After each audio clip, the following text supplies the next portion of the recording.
Hey everybody, what's going on? Jonathan Suri here, also known as Emo Tempest. I got a good friend of mine, Adam Lane, today, and we are excited to be here. Adam, say hi to the folks. Yeah, hi everybody. It's been a while. Yeah, for sure. Definitely going to be leaning on you for some card knowledge, But that's what I'm here for, right? Yeah, We also yeah. have Adam Duncan in the back here. Hey, there he goes. We have him producing and pretty much just having fun with the stream with you guys. We already did the player meeting where I think the pairing should be coming up I soon. just saw him go up. So they just went up. We're waiting for everyone to get situated. I don't actually know who we're getting on the stream first, but we have a pretty good count. I think there was only 2 teams in total that didn't show up today. So we have about, what is that? I want to say 90 players, I think, somewhere in that realm. Sounds right, yeah, because I think 31 teams, so 93. 93, yeah. So about, what, 87, right, I guess? Yeah. So everything's going to be doing good. I don't have the, oh, there it is. So the chat's here in front of us. Is that right? Yeah, it's a little bit behind the logo. It's a little bit behind the logo. Adam, can we get that moved, I think? So we have the chat on in the logo here. It's just kind of hidden. It's still in the wrong place. Yeah. I don't got everyone in there, but hi Rainey, what's going on? Thanks for the love. And yes, the audio was off for the moment while we did the player meeting, but if you guys are hearing us all good, drop some emotes. Let us know what you have. Let us know we're doing good, and we can get started real soon. Yeah, I'm sure we'll probably be having the deck list come back. So I guess, like, in the meantime, like, what do you expect to see a lot of? So, I think if it was me personally, I think Hunter, I believe Hunter made a Facebook post where he kind of made it very clear what I'm expecting to see, how he's playing his fire deck. We have someone on the ice, and there might be someone on 13. I think at least my mentality was that at least every team should have one, if not 2 of those. And then like one oddball that kind of runs in that could maybe survive into either one of those decks. And so those are my guesses, right? There's also the big wool, Giga Wool, as we can call it, or Wool 7. Yep. I also expect that to be out there. What about you? I mean, just from my little bit of dabbling, I commentated the weekly on Wednesday just to try to prep a little bit. To get your feet back into it, right? And it seemed like, the wall stuff's really strong. Either just like the tribal stuff or the 7 CP big stuff, like a bunch of different ways to play that. I personally thought Twins looked pretty strong, like that's the true. Water fire stuff. That It seems true. like there's not a lot of stuff really like geared to like fight that yet, but I mean I'm seeing some adaptations from other players to put stuff to fight that. The Twins won it, right, on Wednesday, or what? I think that's right. I think they did win. Yeah. And I think they finished pretty high at the last Winter Cup overseas. Okay, So I got rid of the thing there, so that's better. yeah. Thank you, Adam. Thanks Adam. And so I mean, like, that deck seemed. You guys want on stream? Let's Table one? see. Table 1's probably fine. Let's start with table 1, yeah. So yeah, like I think like they seem to deal with stuff pretty well, especially if they're allowed to stick around. The ice stuff, and they seem to deal with the ice stuff pretty well. They do. So we started seeing the Twins deck pop up pretty much as a result of Worlds, and we saw it at the Winter Cup Wales. So it was really a good turnout. I believe that's a JFB list. I'm not sure, but I know they were definitely talking about that a lot. So it's exciting. Yeah, that one's.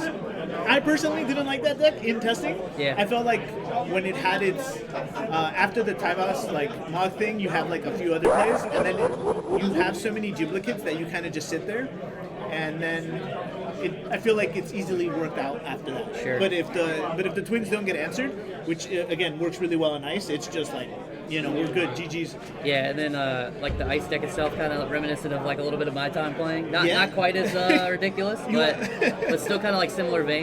Can be very fast. The new Light Art rug seems pretty strong. Like you got to deal with that. So like, I think it's a bit more fair than what we had to deal with back in the day. I think so. It's a different kind of fair, right? But it's still really good. The cards have definitely come a long way since Opus 10. You said it was the last time. That's the last time I've like played in tournament, yeah, or like a big tournament. He's getting back into it, so he's gonna provide his. I didn't say that. But, well, I'm hoping so anyway. So. But I mean, this game's always been great. I think it's always cool to see how much, like, just how the variety that the meta offers. Like, even when there's decks that we know are good, I'm sure there's going to be some stuff in here that you're not even thinking about. At the end of the day, too, like the cards like Wool 7 sometimes miss. There's always those variables. I know it's rarer, right? But it's not impossible, right? And so obviously we're hoping to see less of that. But I'm gonna count on you, chat. Let's have a wool miss counter. Like I'm gonna leave that up to you. How many wools we see on stream and how many times it misses. We do have 5 rounds and then cut to top 8, so there should be enough games where we can maybe get a few of those happening today. I don't have everyone's deck list yet. We do have the teams, so all the team players. So we will be able to pick who we want to see on there. If there's anyone you want to see, obviously just leave it in the drop it in the chat, and we will, get out. Yeah, one is kind of a miss, right? If you have all the 4 drops and or maybe all duplicates and stuff like that, Or even if just you hit the Gilga with nothing else, with not enough cards in there. Yeah, I have a hard time playing this type of lottery cards a little bit. I mean, obviously you build your deck to not miss, but we want to see Sam Prime and team. Do you want Prime team or do you want the other Tampa boys? Because I do want to get some of the Tampa boys on here. They're happy. We just got the ready from over there. Creon, let me see where Creon is. It looks like I see on our other screen that they're shuffling, so we should have games pretty soon. We should be getting the deck list for this team right now. We'll be updating the players' names in just a moment, so give us some time for that, guys. Yeah, I'll have to take a little bit longer to see where Creon is, but we'll find him. Yeah, and I guess the interesting thing is you can't really overlap with your teammates, right? So everybody can't be on Level 7 or Ice. Which is good, right? And that's my favorite part about this format and 2-deck format, right? Yeah. Where cards can't overlap. Yeah. And so you're always forced to kind of step out of the box and expand. You can't be a one trick, right? One trick. Right. So what do we got here? Oh, that is the new Garden map, by the way, guys. If you guys haven't seen it, everyone here today is getting one of those. And I think we have some extras later. I'm not sure. I gotta. Yeah. Yeah, I think you're gonna push over. Yeah. All right. Let's get a start to this game. Oh man, maybe you can tell me what is that? Is that random? I'll believe you. I'll just trust you. Okay. I got Adam Lane's favorite card up there for now. Oh yeah. Oh, the Black Mage. We do have our card shower here today for us too. Adam's. I love screenshots. Yeah. Duncan's in the back piloting that, so thanks, Adam. Do we have deck lists, Adam, or did they not get handed to you yet? We don't have them yet. Okay, that's fair. That's fair. No worries. Yeah. Oh, so we got a Seymour. So let's take a peek here. Is that Earth? Yeah. Earth Lightning. Earth Lightning. So that's probably more like I feel like I saw this on Wednesday, right? Where it's the summon heavy stuff. Is this Golbez type, or not Golbez? X-Dead, that kind of stuff. Yeah. I think. There's definitely that. So I see Man in Black. So there's definitely Earth Lightning on the left here. So he's getting the Odin. We're waiting for that information at the moment. I didn't see a Chaos Arc in there, so it's possible. So stay tuned for that. But he is searching an Odin for the top. That's an interesting choice for to grab early when you don't know what you're playing against. Yeah, I mean maybe he just wanted to get a TCP backup down. I think probably. I mean, if it was me, I'm personally always gonna opt for the Ixion if I'm right, because you're probably gonna draw it, right? Well, unless this is Ice and he plays Rug and stuff other. Which is exactly why maybe you want the EX burst as well. So that's why I'm saying it might be an odd choice in my opinion, but I don't know. We'll see what I can't. I can't quite make out what's in his hand. Yeah, even what the color is. Yeah, we'll see in just a moment. I'm sure he won't let us down. Even if he passes, we'll know what color he's got. Yeah, he's gonna have to discard. Yeah, that would be pretty brutal. I think I peeped Ice. Okay, so maybe that'll work out. Maybe that'll deter him a little bit from trying to go too fast. I agree. Chaos Arc is is a really good counter to that, but you're opting. My problem with Chaos Arc is always how when you run into the mono ice stuff and the monocolors deck, it feels so bad always. I mean, but that's what we play. Oh, it looks like we're playing Wool. We're playing Wool 7. Yeah. So he's got 5 colors already, or 6? No, 5. Yeah, 5 colors. Yeah, 5 because the Wool counts as 4, right? And I believe here he's already freezing, or is he just getting haste? Can you bring up the Gilgamesh for me, Duncan, please? So this was the biggest card that came out of Worlds, I think. This whole FFB Gilgamesh. No, the one under the ice one. That one, yeah. And the card alone it reads quite interestingly. You need to have all these different colors in there. So at 3 he has the first haste and first strike, and then 7 or more he gets the freeze. So we're at least in there for the first part. So he didn't freeze the backup.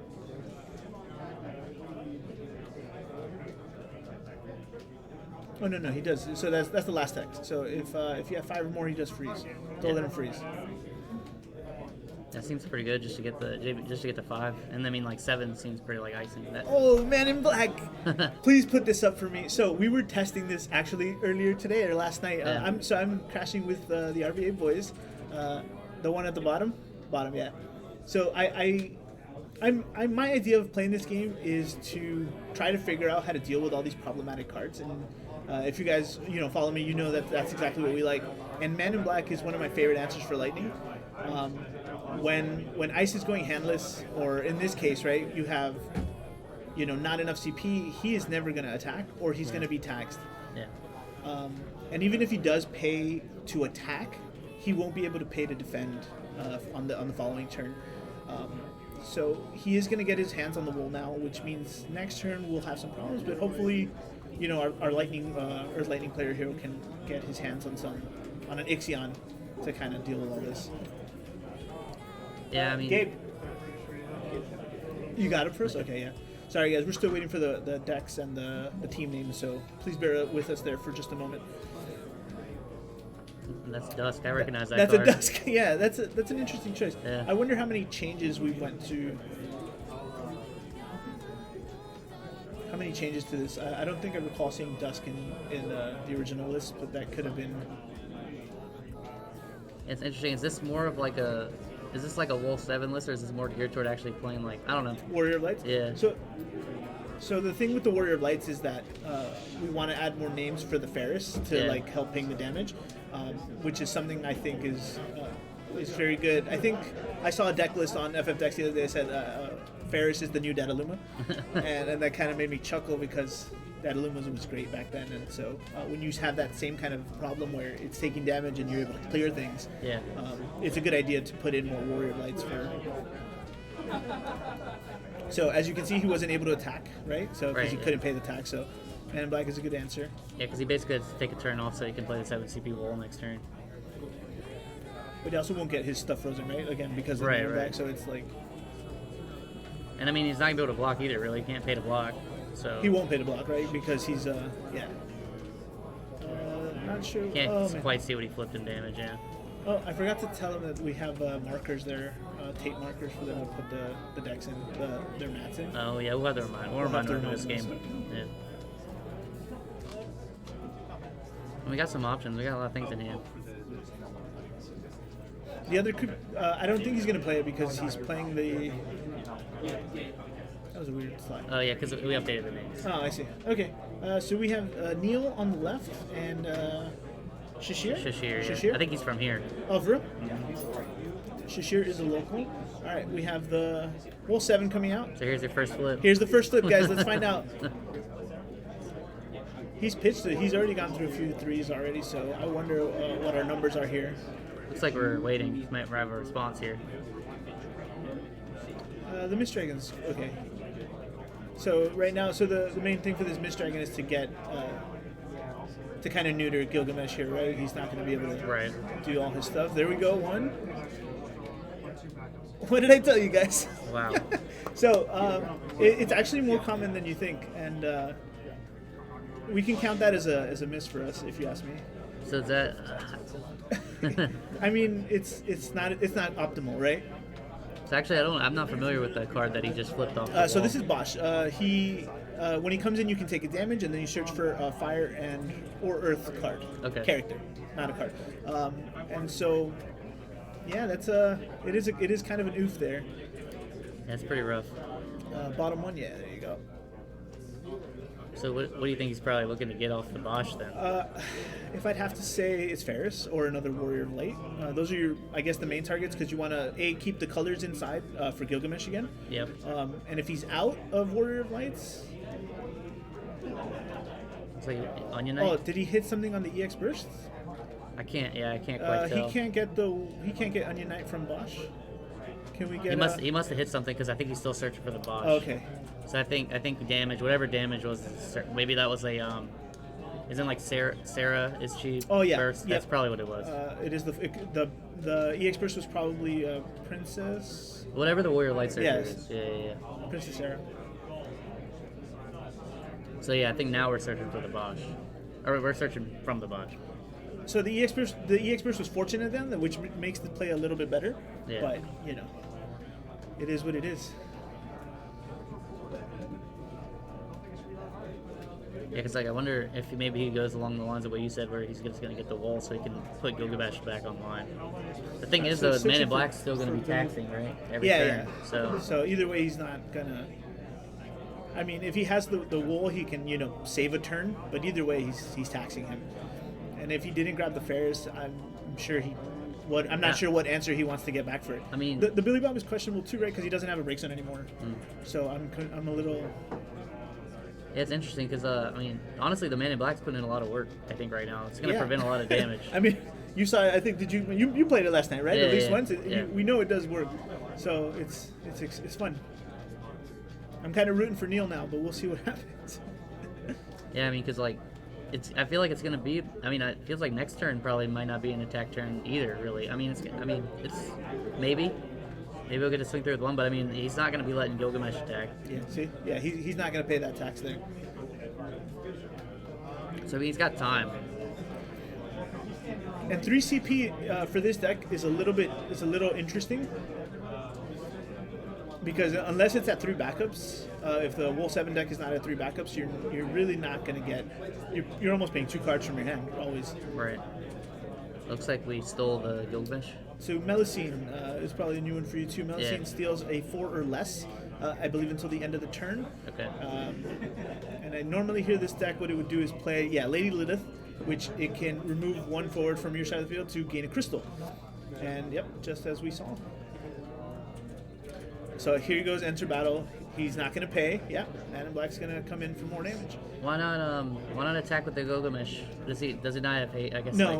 When it switches sides. Yeah, it would need to have been there from the beginning. I got you. And so, so he went and opted to use the crystal right away to get haste and put the damage on.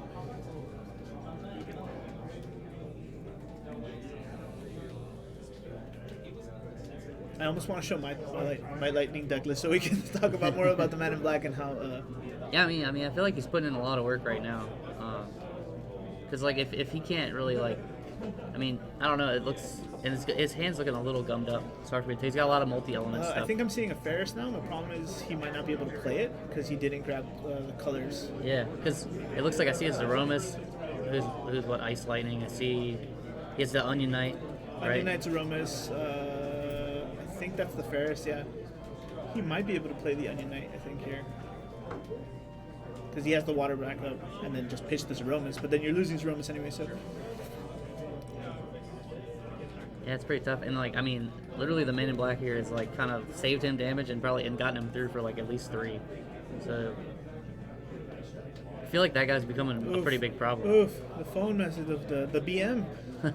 BM here. Like, I mean, how can Warrior of Light even really get that guy off the board?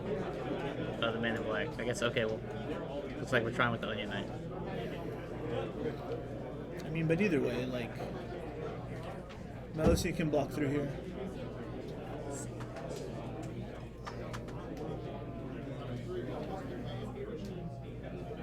Got it.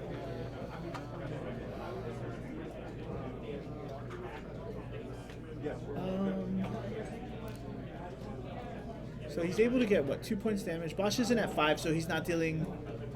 yeah, that's what we said.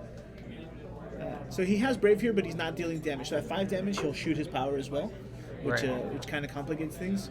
Leaving him at 4 is a good spot. But, how many colors do we have in there? At least 3, right? Yeah, he put Billy Bob, and then I see the Alpha there. So Billy Bob is Earth, Lightning, and Fire. So and he's got 1 card left in his hand. I mean, so Man in Black comes back down again, yeah? Yeah, you just keep the pressure on. He has to. One of them will be able to block, obviously, but I'm sure he has. Oh, I see the Fenrir. So it's Man in Black.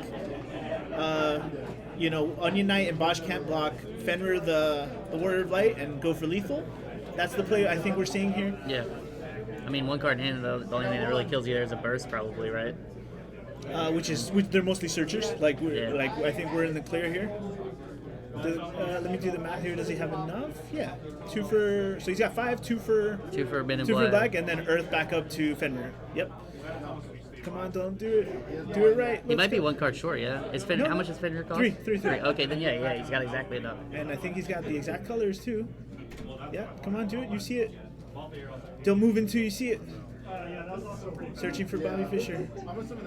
If you know, you know. I haven't seen that in a long time. It's a great movie, man.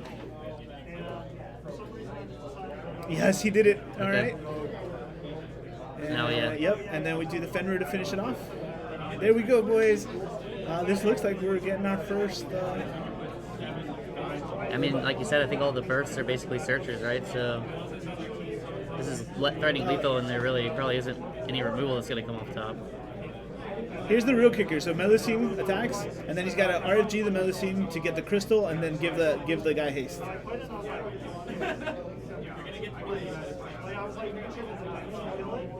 We see these, bro. These are the plays you have to see. It's not over. He doesn't know. Shashir doesn't know. Yeah. J Dove, are you down for a Man in Black promo? Because I am. Does anybody know in chat what Hancock's pick?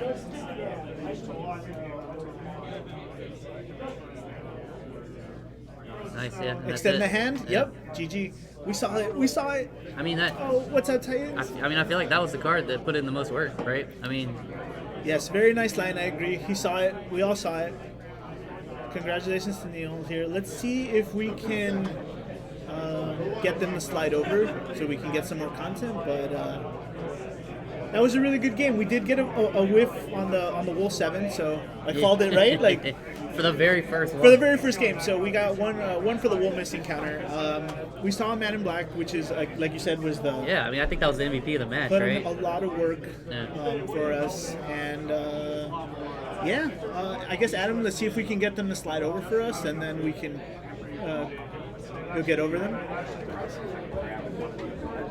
See if they want to chat with you. Okay, yeah. Or I guess we can wait till some of the other guys come on. Yeah. All right. Guys, so what did you think of that, chat? Give me your thoughts. Were you expecting to see Earth Lightning so early on? Or I know someone mentioned that Chaos Arc is very good for the Wolf 7 deck, so... It's interesting. We know the deck list, but we don't even know if that was in there or not. So. Yeah, I didn't see it, but let's see who else is on Shashir's list here. Looks like William Lowe and Jason Richardson. So those are all local guys. Here. Jason Richardson? Isn't he Canada? Oh, is he not local here? Or is that Jason Carpenter? I think. Maybe, yeah.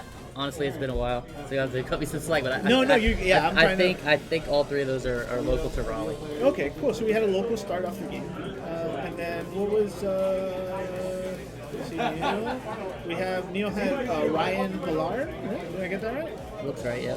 And then Ryan Sanders or Sanders? Sands. I think that's Sanders. I think that's an R. That's an R Sanders. So none of the names I'm familiar with too, but that's all right. Hypro aggro decks hate this combo. Yes, that's a good way to put it. Who do we got coming? Oh, we did get. Oh, awesome! We were able to get them to slide over, so we had. Looks like mono water. I guess we're gonna need the names. Okay, so we might not get the names for this.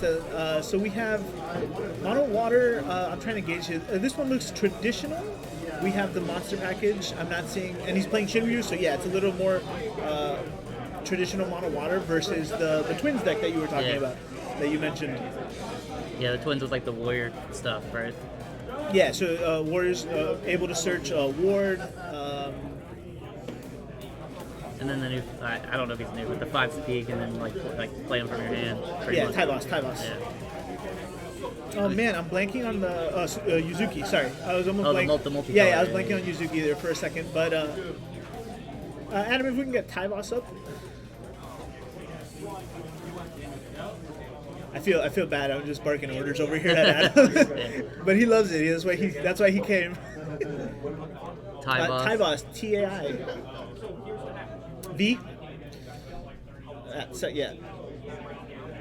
Yeah, so he seems like a pretty strong card to like push the warrior like package a little bit, like from when I was reading him. And on the other side, I always like seeing monsters. I'm not sure what just happened here. The nice Leviathan. I guess the Leviathan must have just came in. I think like right as he swapped, that's when it got played. So That was pretty. Yeah, that seemed like a pretty big blowout. Yeah, we came in right at peak. What's that one? It's gotta hurt. Give me the. That's a lot of damage. Hit him with it.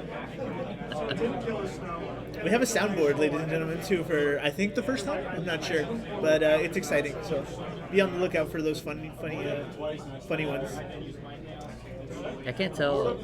I assume the Twins player is taking no damage. I don't see him, but so like it's not really over yet. But that was pretty big, and he's already on like 5 backups. So like it's gonna be much easier for him to play stuff. Yeah, unless he has, and this is kind of what I was saying, right? When the Tyvox gets answered and you don't see another one, a lot of these cards just feel very underwhelming. Yeah. I don't see the ward. So he kept the ward, and the ward has to be played with fire, and that's one of the biggest problems too when you're in this deck. I felt right because ward isn't a good enough card to do anything else other than be played free. He's just being played off Tyvox. Yeah, it's free, and sure, sometimes I'll kill something, but. What do we got? 6 counters on the board? Yeah, I mean, but like, I'm not sure like what's. I mean, so she said 10K, which is really big. Yeah, but I guess in this case it's okay. We can kind of maybe reduce the Lena, and then just kill with ward. But we can't stop anything higher than 5 cost. That's the limitations on Porum. So it's 5 and below. So Levy's just gonna sit free and do whatever it wants for the rest of this game. If we see a Sahajin or even like a Levy or I don't know anything really to bounce here, it's pretty. It's done. It's done. So. Yeah, I mean, this is already I feel like a tough enough position as it is. Yeah. Like, and he has several turns to probably get the answer that you're talking about too. Player looks like one's 4. at 4, and then I can't see the other guy. I think he's at 0. I don't see any like I can't even like see any like hints of it. I would take my odds pretty much every time, but no, just not. Thanks, man. Just not. All right, so let's talk about water for a second, because for me, water is always a good choice to go into any tournament with. It's a safe bet. I wouldn't say it has the best answers for aggro always. We kind of lean more on the EX Burst Gods for that one. 6 CP Levy is always a good one was really a big choice when we were facing 13. It's an above average choice when we're facing the mono ice, and then same thing for Wool, right? Yeah. Again, he's playing a more traditional list. There's also the Wool 7 water list, which I'm a fan of right now. But I think as long as you're playing Leviathan, you're still doing it right. Right. Yeah. Okay. So he's got both the twins out again. He's got the twins out. So we kind of the same play that we were talking about. Reduce and then nuke. Yeah, and then nuke.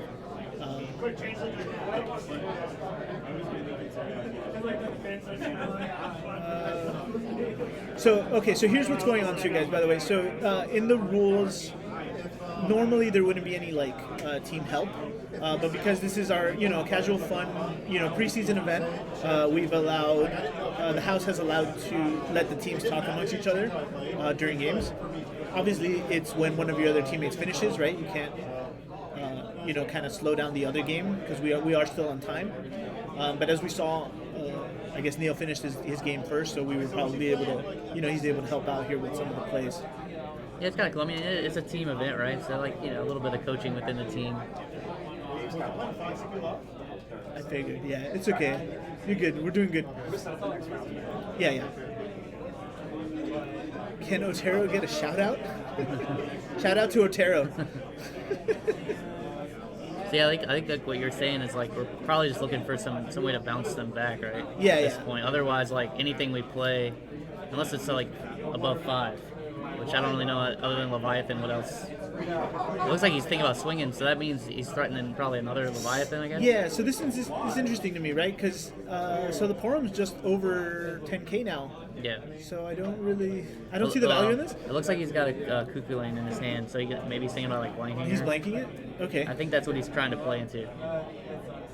I think that's what I saw. That's the 1 CP, right? That's the 1 CP. Yeah. I haven't been peeping his hand, but yes, these two children do have the strength to beat the worm. So can't quite see what he flipped. A little bit of glare. Brynhilder. Oh, that's okay. He's not at 3 counters yet, so this isn't dangerous. Yeah, so now it's weird. It doesn't really seem like he has like any immediate answers to get him off the board. So like, I believe this is Jason over here. Actually, I think I saw Oh yeah. slightly. So It's Jason from North Carolina. From North Carolina. Oh, okay. Oh, so Jason is a big fan of the Twins. He's been playing this for a while. He was playing Radio Palindrome before, and so this is, I guess, on for him. Looks like we're cracking the Astro. There's the Levy and a Kuchulain. You are seeing player 2 is Jason, right? Yeah. Yeah, but so the Levy, he's probably just gonna let that Levy just swing. Like, he's got all the time in the world. Like, he doesn't want him to play it again.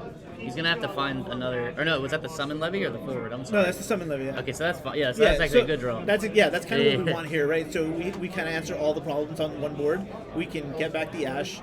We can send back the little twin or the big twin, right? Pour him back, and then kill the weaker one right now. Yeah. Kind of just solves all of our problems. Yeah, not casting it now would be the problem. Yeah. So that was actually a really good draw off the Astro. Well said, Tacos. Well said. Well, one's gonna get shipped off, the other one's gonna die. He's getting adopted by the break zone there. Straight to jail. Yeah. Did we? Yeah. No. No. Oh. He had to. Okay. Yeah, No. Yeah. Okay. Yeah. I was about to say what? There's no way you don't bump that, right? She's like sitting at like 11 or 12K at that point. Like, Yeah. I mean, I didn't see what he drew, but at least we have protection for Tom Brady to come out. So we're doing all right. and I think we're still sitting in the hand with a Kukulane. We can't play yet. No, he pitched. I know he pitched it. Did he pitch it? He had to pitch it. So Okay, so I don't know what's left in his hand. Yeah. We didn't get a chance to see it. He's counting his tie bosses here probably, or he's counting some outs here.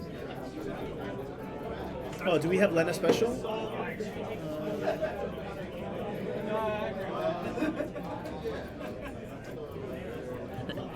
Yeah, he changed it. Yeah. I think his last name It is still Rick. player 1 versus Jason from NC, but Yeah. I think his last name is Richardson. I believe. not Not today. today. His last name is North Carolina. Alright. What do we got here? Oh, so we're playing Eleanor to go get probably another probably Palom. Palom. Yeah, Palom. Okay, so he was checking for the Paloms, seeing if we have enough. Yep. So then we're just gonna play him again. Yeah. That's a pro tip for you guys too, for anybody watching. Always check your numbers before you do your search, Yeah, for sure. because then You don't want to go into the deck and then find out. and find out you done goofed. Yeah, so they're back again. He had to empty his hand to do it. So We're okay with that. And he's got one turn to answer these, I guess, before they become a little more problematic. yeah. But Looks like we drew a 9 CP Levy. I actually questioned, did he get anything back from that Levy? I didn't see. I didn't see what he grabbed. In theory, it would have been the Ash, right? That was the card he did. We hit an Axstar. That's a 1 of Axstar? Oh, he got Lena. Okay. That's interesting. I would have picked up an Ash for sure. Yeah, I think he also drew into another 9 CP Leviathan that he can't play. Why? Well, he must like his hand. It's really fucking hard when they're just like. Or is he out of ashes? Nope. There's our girl. Okay. So this is interesting for me too, right? I'd rather pitch one. Give me your soundbite over here. It's expensive. Okay, You want to cool. hold on to him? Oh, even better. Cool. Okay, So we cool. just got our hands on all the deck lists, ladies and gentlemen. So this is going to be better for us going forward. Oh, we just lost the feed.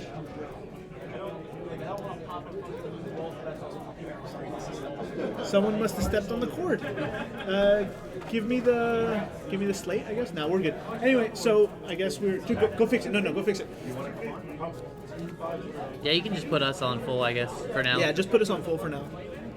Yeah, technical difficulties. Big rips, yeah.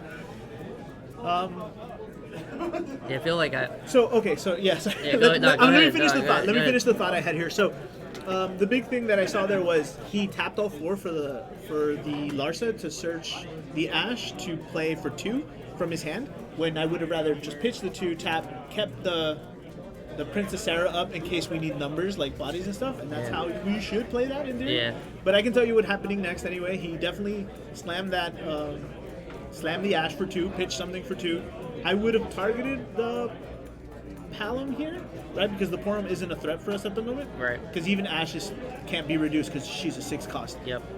And so, that's what we're sitting on. He was sitting on no cards. Jason had no cards after that, so he's top decking here. Yeah, and I feel like if he's able to deal with like one of the twins, and then he has a lot of Jason's like very behind. Jason's super behind in this match, and so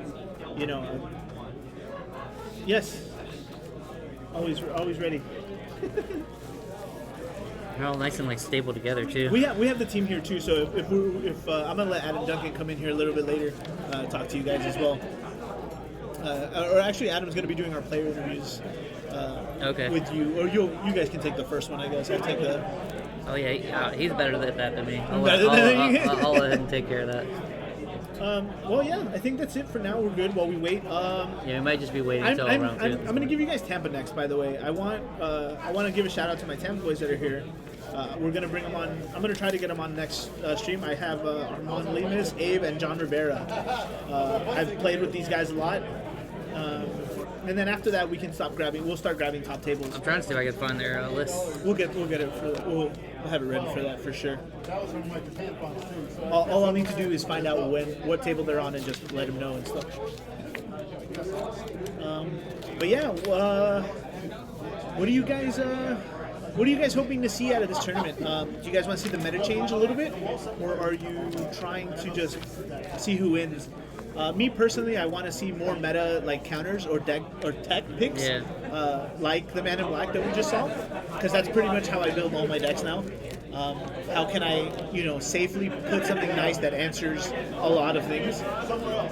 So we're messing with fire. It feels like I watched Worlds a bit, not all of it, and then I saw like the Wool 7 a lot. Yeah. And then it feels like the correction of that was like playing twins and stuff. I mean, the ice deck was obviously strong then too. And now it feels like maybe the correction now is we're seeing more like those lightning cards that you're talking about. Yeah. I'm really surprised how lightning didn't find its way into the top tables right early on. I think I guess Steve D said it best. He was like, lightning feels like it can do anything really early on, but then it didn't, right? Like what we got was water, ice, discard, and then we got mono ice discard, and we have, Wolf 7 decks. Yeah. When, and then to your point here, Cat 6 was very relevant for a long time, and now we don't see it as often anymore. Yeah, it feels tough because my familiarity with that deck is not like insane, but but they don't really have like a lot of ways to play on the opponent's turn, right? Like they're kind of just like play their stuff and then they have to kind of like just watch you play a little bit. But they're able to like reload pretty fast against like maybe heavy removal type stuff. Oh, and we got a Cat 6 slide. So yeah, these are some of the cards that we used to see a lot of, but I guess they don't do much for us now, right? It's like into the aggro decks and then into the other decks we just kind of straggle along. We kind of drag our feet along, I think.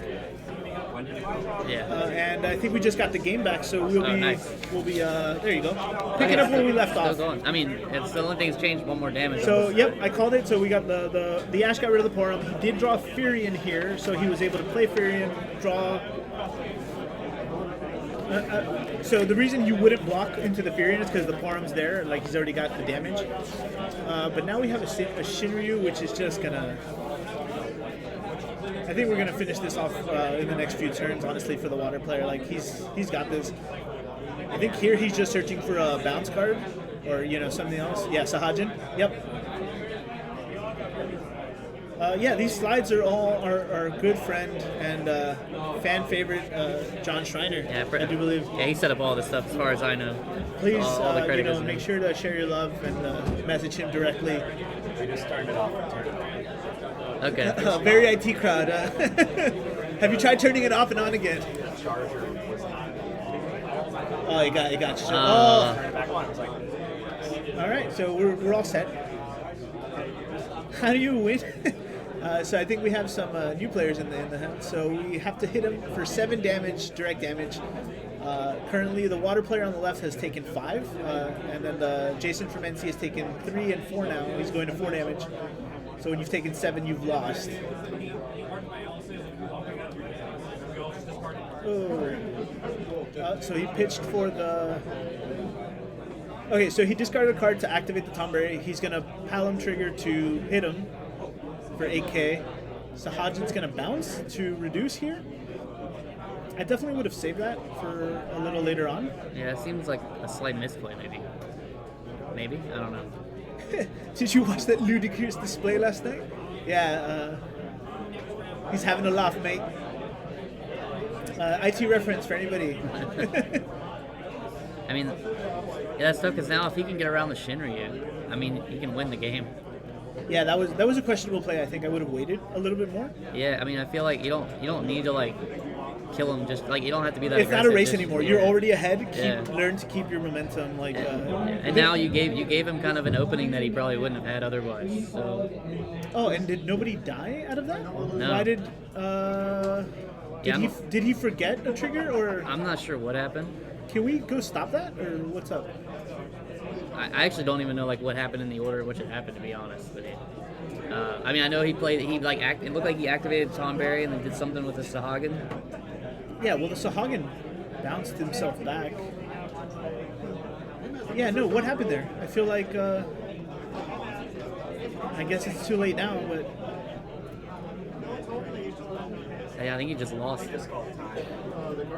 That's rough. That's a shame. No, what happened? Yeah, actually, I feel like he was very ahead. And like, I don't, that felt like a bit of a... Can I run over there and ask? No, I just want to ask what happened there because, yeah, get me the water player real quick. Or, well, you probably get me Jason. Yeah, you might want to talk to like the winner actually. You don't want to talk, yeah. 'Cause, I mean, that could have just been Rest like a punt. TM is now following. Thank you for the follow and thank you for supporting our Final Fantasy community, bud. If you're new, welcome. If you're a longtime player, glad to have you back. But yeah, that was an interesting one, right? Like, oh, it was a selfie buff? Okay, that's what I missed. Yeah, I mean, it seemed, yeah, I mean, that felt like a little bit of a punt. So the problem was that he targeted the Palom there, or the poor Palom, right? Yeah, he targeted the Palom. I would have definitely gotten the Furion because he would have had to exert cards out of his hand. But he also didn't need to attack there, right? Like, I think we can all agree he didn't need to, like... Maybe he felt like he was, like, on some kind of clock that he just... I mean, I don't know. It's tough. I mean, so when you're in the chair, it's hard sometimes. But yeah, I mean, it feels like a mistake. It does sometimes. I'm gonna get out and let you take over. Well, as soon as Jason gets here. I'll let you talk. You want to let me? Just only because like I feel like you could talk better about the cards than me and like have at least like that kind of banter. I'll scoot over to you. Yeah. All right, guys. So we have Jason here. Let me get in here. Just got all this stuff. Good to have you here, bud. Hey, first friends, time. long-time friends here. Long-time friends. All right, so Jason, be honest with me. Did you think you had that one? His Leviathan was wrecking me to death.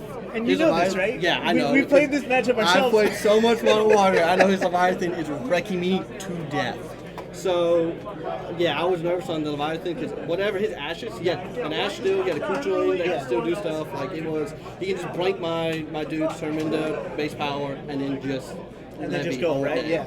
So I think I got a little bit lucky on his targets because he wasn't resetting the column as much. Yeah. But still, he was playing Ashes and Leviathan, so I can't shrink them. I mean, I think I agreed with him with some of his like getting rid of the Porum it was better early on, but. Yeah. The Palom did become a problem there. The chat answered me right there. He targeted when he put back the Tomberry, he targeted Palom, right? Yeah. And you saved him with selfie, right? Yep. Yeah. So thank you, by the way, chat, for that. And so I think me personally, the answer was Furion because I would have forced you to discard, right, if you wanted to save him. And he's also your engine, right? Part of your draw engine there. Well, he is part of a draw engine, but at that point, I just needed him to just kind of get over because I mean his base power is 5, but with the Palom, it turns his base power into 9, right? So I'm just like attack, I have a fire card, crack it, he gets first strike. turns into a 7K, and then Palom is going to do that extra whatever it needs to get whatever blocker. Oh no, right. But I'm saying for that play, I think that was kind of a punt if you ask me. Like by not targeting the Furion with that Levy trigger, right? Yeah, Like he kind of gave you, like gave you too much window. He gave you too much window, too much slack there. What else was I gonna say? Who else is on your team? Talk to me about the team. Sashir's with me. Sashir Sashir. is quite one of the funniest people I've ever met. He makes me laugh every single day. And then Will Lowe, which is Material Cup winner, and like when he won the Which one? Yeah, reverse round. he won the RVAs last time that they were there for the tournament. He was on Magisa's 100 Magisa's list. Oh really? Okay, Yeah. cool. So I say they're great players and they make me laugh all day. And then talk to me about the decks that you chose and why. Like as a team, like Well, okay. So Will is known for playing a lot more like OU stuff. So like giving him mono ice is perfect. He's just like turns Mono up ice. 5 Okay, ways, so you have whatever. mono ice. So Sheer likes to play a lot of fringe random stuff, and I was like, hey, look, someone's got to play Wool 7 because it's very good. Yeah. But his Wool 7 is different, where he's saw. not doing the warrior stuff, but they let me play twins. And I've played every iteration of twins. Yes, I I let them know. I let them know. I think with being in Florida, I played twins there. Yep. In Canada, you I played twins. Iridium Like, Paliforum, I saw right, that back up. I'm playing twins. I don't care what else people doing. I'm playing twins. Yeah. We like I said, I mentioned you're notorious for playing that deck. That's your go-to. So it made sense when they told us it was Jason for me. I appreciate it. So you have Ice, Twins, and then it was Wool 7. It's a Wool 7 3-er, not using like the warrior type of stuff, but it's got like more like More Warrior Lights, I saw, because he's playing Dusk and some other weird stuff. Yeah, he's playing a lot more 3-drops. Okay. And I guess those are the decks, and run me by the mentality, right? Like, why did you guys go with these? Was it just because you're comfortable on these lists, or were you guys more concerned of what you were running into, or was it really just trying to accommodate for the not like stepping on the card choices for everybody? I think it was part of like we just kind of knew what we were going to play, right? Like I said, we got together like 2 weeks ago. Like I didn't have a ticket until like 2 weeks ago. Oh, okay. So like Lucky. she got the I ticket. still don't have a so- ticket. Well, I mean. So I mean, look, because that's because the local groups are amazing. Like, they're pros. So like our deck choices are pretty much what is Will's strength. Will's going to play something. What's the best aggro now? on ice. It's ice, and it's just running it over.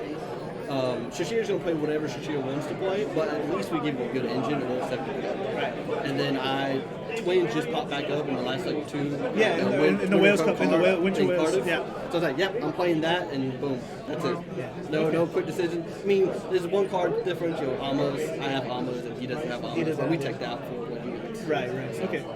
So all right. So for This those. plays just more strength, really. Yeah, and that's one of the points I was trying to say. So there was, aside from what I mentioned, that's another avenue, like when doing these team battles. I guess I don't know how many more of these we'll have down the road, but I mean, I think it's a really fun format. It lets you have to like kind of switch up. If they did like a 2-deck team one, that'd be too much. Like that's just. what do you mean, like best 2 out of 3 No, each one? yeah, Like a 2-deck format? Yeah, No, that's too much. We don't have time for those rounds. We gotta that's eat, too bro. much We gotta deck go choices. home. Right. We gotta hit the margarita chain. Shout out to absolutely. Irvin, wherever you are, but Right.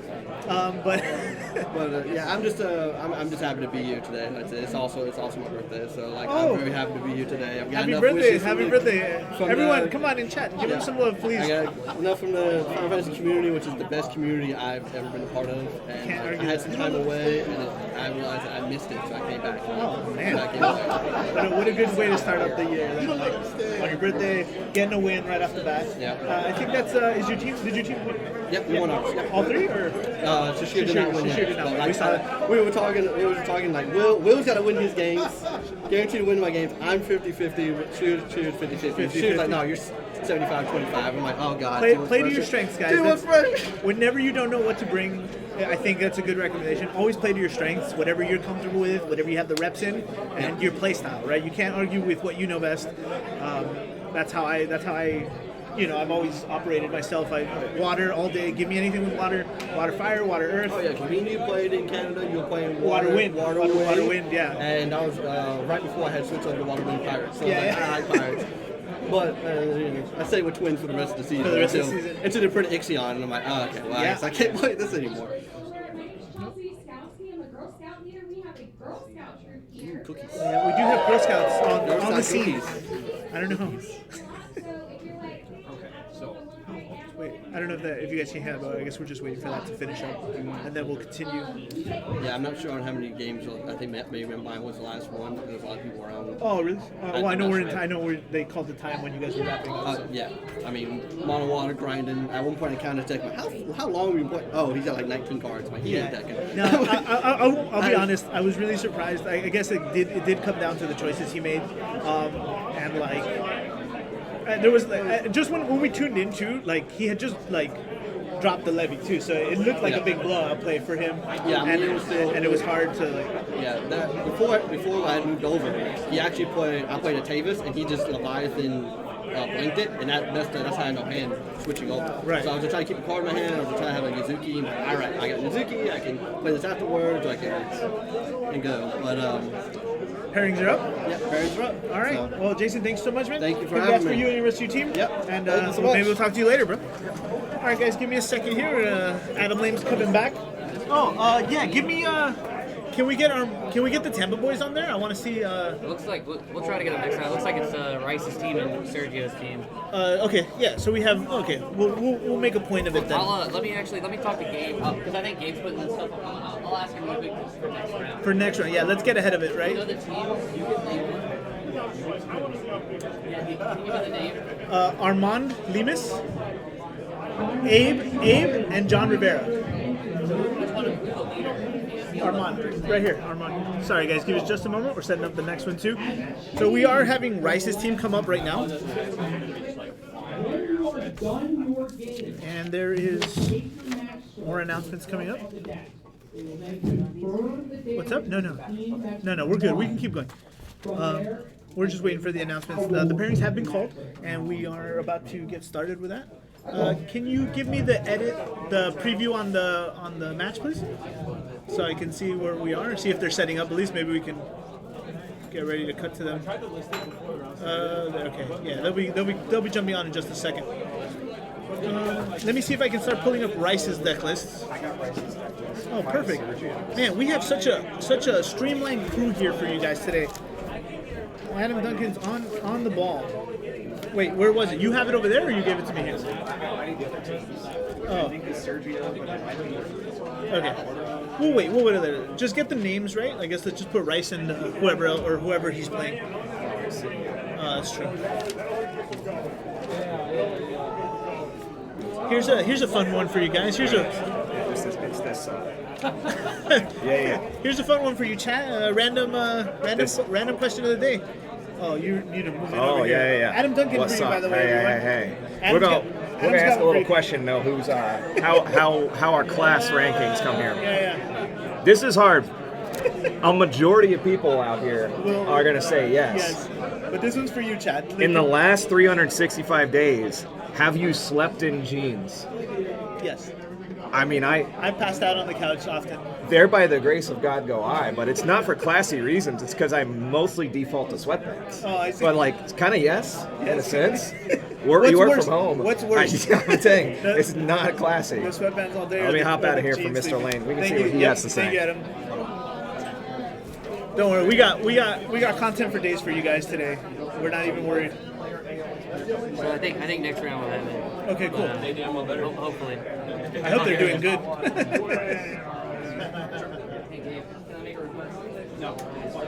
All right. So we are waiting we're waiting for them to set up right now, and then we're gonna get going. I'm really hoping to see something else other than Will 7. The chat asked for it too. So I think it's Rice's team and Sergio's team. So we could probably find it. I'll take half. You want to take half of it? Yeah. So I'm these gonna let you do. I'm gonna keep them entertained. Yeah, here you're for a good. little You're bit. good. So I don't know who else. Let me see who else is on Rice's team. Can I see them? Oh yeah, give me that one. All right. So we have Matthew Rice. Matthew Rice, Justin Jacoby, and Cody Snodgrass is the team. That is quite a pretty stacked team. I like those. So These are my boys. This is their list. It's all three. All right. So we have Matthew Rice playing the Twins, which is kind of what we just saw Jason on. We have Justin Jacoby on. What is this? This is Mono Lightning.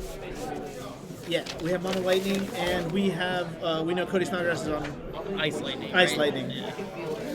which is interesting. I guess there wasn't a lot of overlap between that. Yeah, I think he was like had some card picks that he was thinking about doing if like he decided not to play Lightning. Right. But then Well, yeah. I guess yeah, it is different. The backup line is much different since you mostly depend on having the Luna Freya and the Sorry, I'm Whis trying to and all find that, the that other. whole engine. So we only have the one from Group A. Yeah, I'm looking. It's gonna be at the bottom. Should have started there. Or maybe I passed it. Sergio's team. Oh, it's over here. we already had it ready. Literally was right underneath. How about that? All right, we have. Let me see, Brandon Tawa. Well, where's Sergio's team, right? Where's the Yeah, that's Sergio's team. It's all three of these. No, but where's the other? Yeah, we're ready. As soon as they're dropping, we'll switch over in just a second. Ryan, thank you. All right, so here we have what is this? Also Ice Lightning from Brandon Tawa. Yeah, we have Man in Black, the old Man in Black. Yeah, we have the Paramobius Garnet, the Fiend. Earth, water. Earth Water, yeah. Am I seeing Art Chaos here? Yeah, we have Earth Water from Sam Tool. From Sam Tool. Is that right? Yeah. And Sergio Garcia playing Wool. Wool 7. All right. And it looks like Brandon Tawas is going to be on the starting. It looks like it's gonna be the A match, so A versus A. So it'll be Matt so Rice. Matt Rice on the right. Okay. So it'll be the Lightning Ice versus And Duncan, when you're ready, you can switch us over.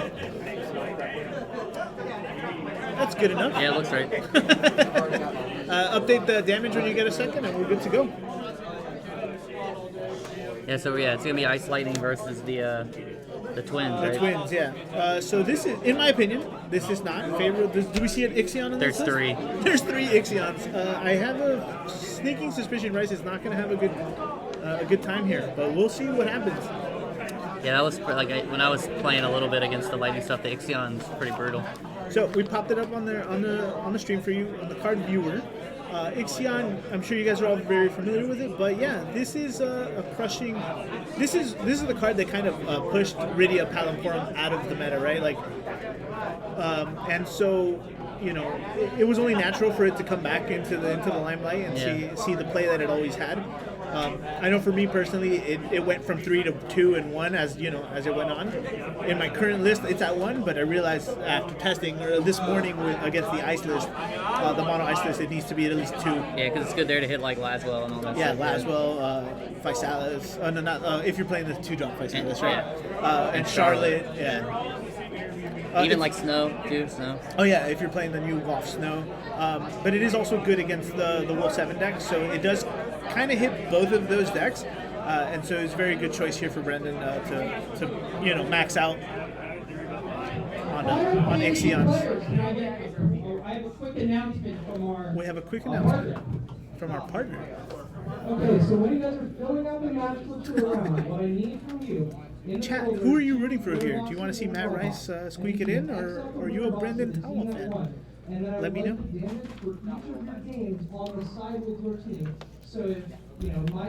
That should be interesting. I feel like it's going to be pretty rough for, just looking at the list, like Rice to navigate if Towel plays good and doesn't draw bad. I'm not seeing too many tech cards either. I think everything seems pretty straightforward. He's got never mind. He's got the Opus 21 Bahamut, which is quite an interesting one. Can you pull that up for me, Adam? Opus 21 Bahamut. Bahamut. That first one, yeah.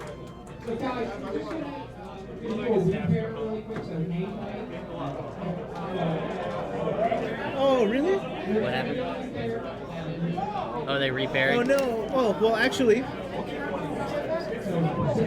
sure. As per usual, as the tradition holds, we're having a repair on round 2, guys. So, please if you... Oh, yeah. Do you want to put the... I mean, it's really who they're playing, right? Yeah, it's whoever they're playing. It's whoever they're playing. If it changes, then we get... Oh, we out have of the a few two. minutes. Out All of right, the guys. two. So there is a repairing. I need your help real quick, chat. Do you want to keep Rice's team or? Oh, never mind. Oh, come on. I guess we're keeping Rice's team. I'm gonna run through some deck lists. Like just kind of world styles. No, we're good. I just got this Bahamut. Let me talk. I'll let you know when we're ready for those. Yeah. So again, one of the tech cards that I'm seeing here, I guess. I don't know how often you see it, but I'm glad it's actually seeing play. We have this new Opus 21 Bahamut. So during your turn, cost 2 less, and then 10k to afford and RFG it, right? I like how cheap it is. I like how it answers. I guess this is probably for mirror matches, Tyvos, Wolves, and pretty much anything else. It's a clean kill, Right. It's a clean out. But I think that's the only card I'm seeing here from Rice's list that is different. He's got the 2 Leftia and Cyan, the new Cyan as well, 2 Cyan. Is that the crystal one? Or Which is that the cyan? Yeah, it's the new Cyan for Griever and Ned. I mean, all of those, right? Like anything the Twins can't deal with early on. It's just give it the old bop, and then straight to jail.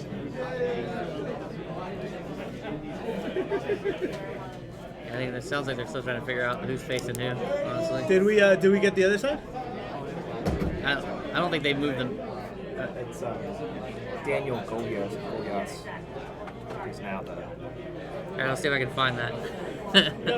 Daniels. All right, so we have.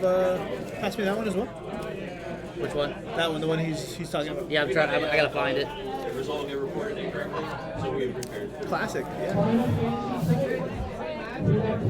So it's Yeah, for sure. Gamer's Gauntlet. Is that what is that? oh, it's Machine? this. It's this one. Oh. All right. So we actually have Travis's team. We have Travis's team coming up to bat. Yeah, and it looks like he's the A. So Okay. Oh no. Oh, never mind. I'm always giving. I was asking if like is this always player A or player A? Is that kind of our working? no, this is the leader, I think, of the team. The person here. But that should be. That's not always player A, because the decks are marked differently. That's the problem. Yeah. Yeah. So I think if it is Daniel's So we have team, a couple of growing It'll be pains for you Travis guys, Viper. by the It'll be way. Travis on the So screen. when you're doing team matches, we have someone designated a leader, right, for pairing reasons, right? But when you submit your deck list, you have to submit whether it's I guess deck list A, B, or C, and that is who you're playing your corresponding letter, right? So for example, if I'm deck A and Adam's deck A as well, then we have to pair off against each other. Right. And so that's kind of the issue we're having here when it comes to pairings and who's playing who and all that stuff. So yeah, because the leader's not necessarily player A. correct, yeah, the leader's not necessarily player A, so it really is just a toss-up of who we get. Oh man, we're in his DMs. Get him out. Yeah, Get so him out. I mean, if this is the matchup, it looks like it's going to be FF6 versus the Twins. Oh, FF6 versus Twins. Oh, there you go. Whoever was asking for more FF6, you may have gotten your wish granted today. So I mean, this is interesting. How does like FF6 deal with the if the Twins get out? I think it might have a decent enough answer, right? Edgar Sabin is just great, right? Like you're able. I guess it could go both ways, right? It depends who's ever on the board first, right? Because you can always blank before Edgar goes off, or you can just what's a good way? Or you can obviously Umaru one of them out of the way before you go. I guess it can go either way. It doesn't have the same knockout summon as Ixion did, as Brandon was going to have, but it definitely has. He actually remember this deck is all forwards and backups, right? So Right. we don't have those same outs as we would before. So I'm waiting to see here. And then I feel like it's just the type of deck where like Matt's going to be pretty safe to do a lot of things on his turn. I mean, it's going to be really obvious what Travis can and can't do. Yeah, and I don't know how I'm assuming it's Travis, right? If it's A against A. I think so. Yeah. I don't know, and then I mean, I know Travis also likes Persona. I see a Persona so is it and sleeves? Yeah. So So it's a good chance that it's Travis. But yeah, going back to it, I guess it really just depends on who gets set up first, right? And that's always been the thing with Cat 6. If they're able to Edgar Sabin, then you have to find a way to remove it before you can play your cards, because then you're just playing into, to nothing, right? You're not, your value isn't there anymore. And yeah, I think,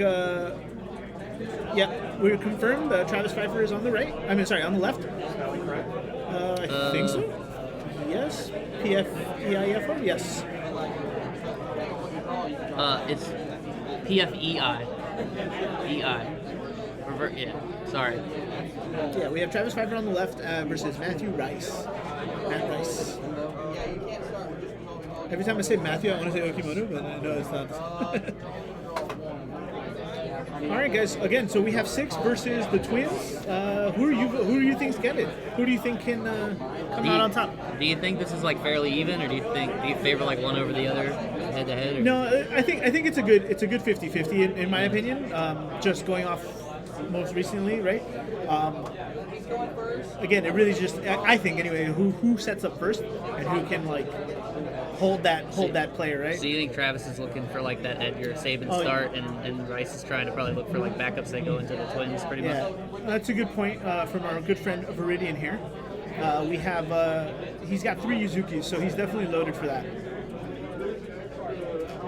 Hey Travis, giving a shout out to everybody. Giving finger guns. Yeah, there's the Yuzuki right there. So the question is, will Rice make that play? Right? Like now we just need him to make that. Part of the cards. Well, he just threw the Yuzuki away, but again, we know it's searchable. I see Palom, Edgar. I see Porum, Edgar, and I think I didn't see Ty Boss though. So that was the backup Edgar you're talking about, right? Yeah, backup Edgar. I think that card's actually extremely cool. Between Larsa and Edgar, those are my favorite backups from this set for sure, hands down. Like I like cards that can do a lot of like different things like that. It's like really interesting.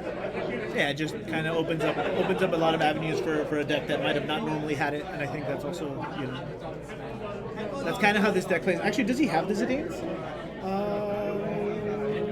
No. So the Porum deck, the Twins deck, I guess I don't know if I want to say traditionally, but sometimes opts in to play the Fire Wind Zidane. Yeah, like we saw that I think the previous match. Yeah, the previous match.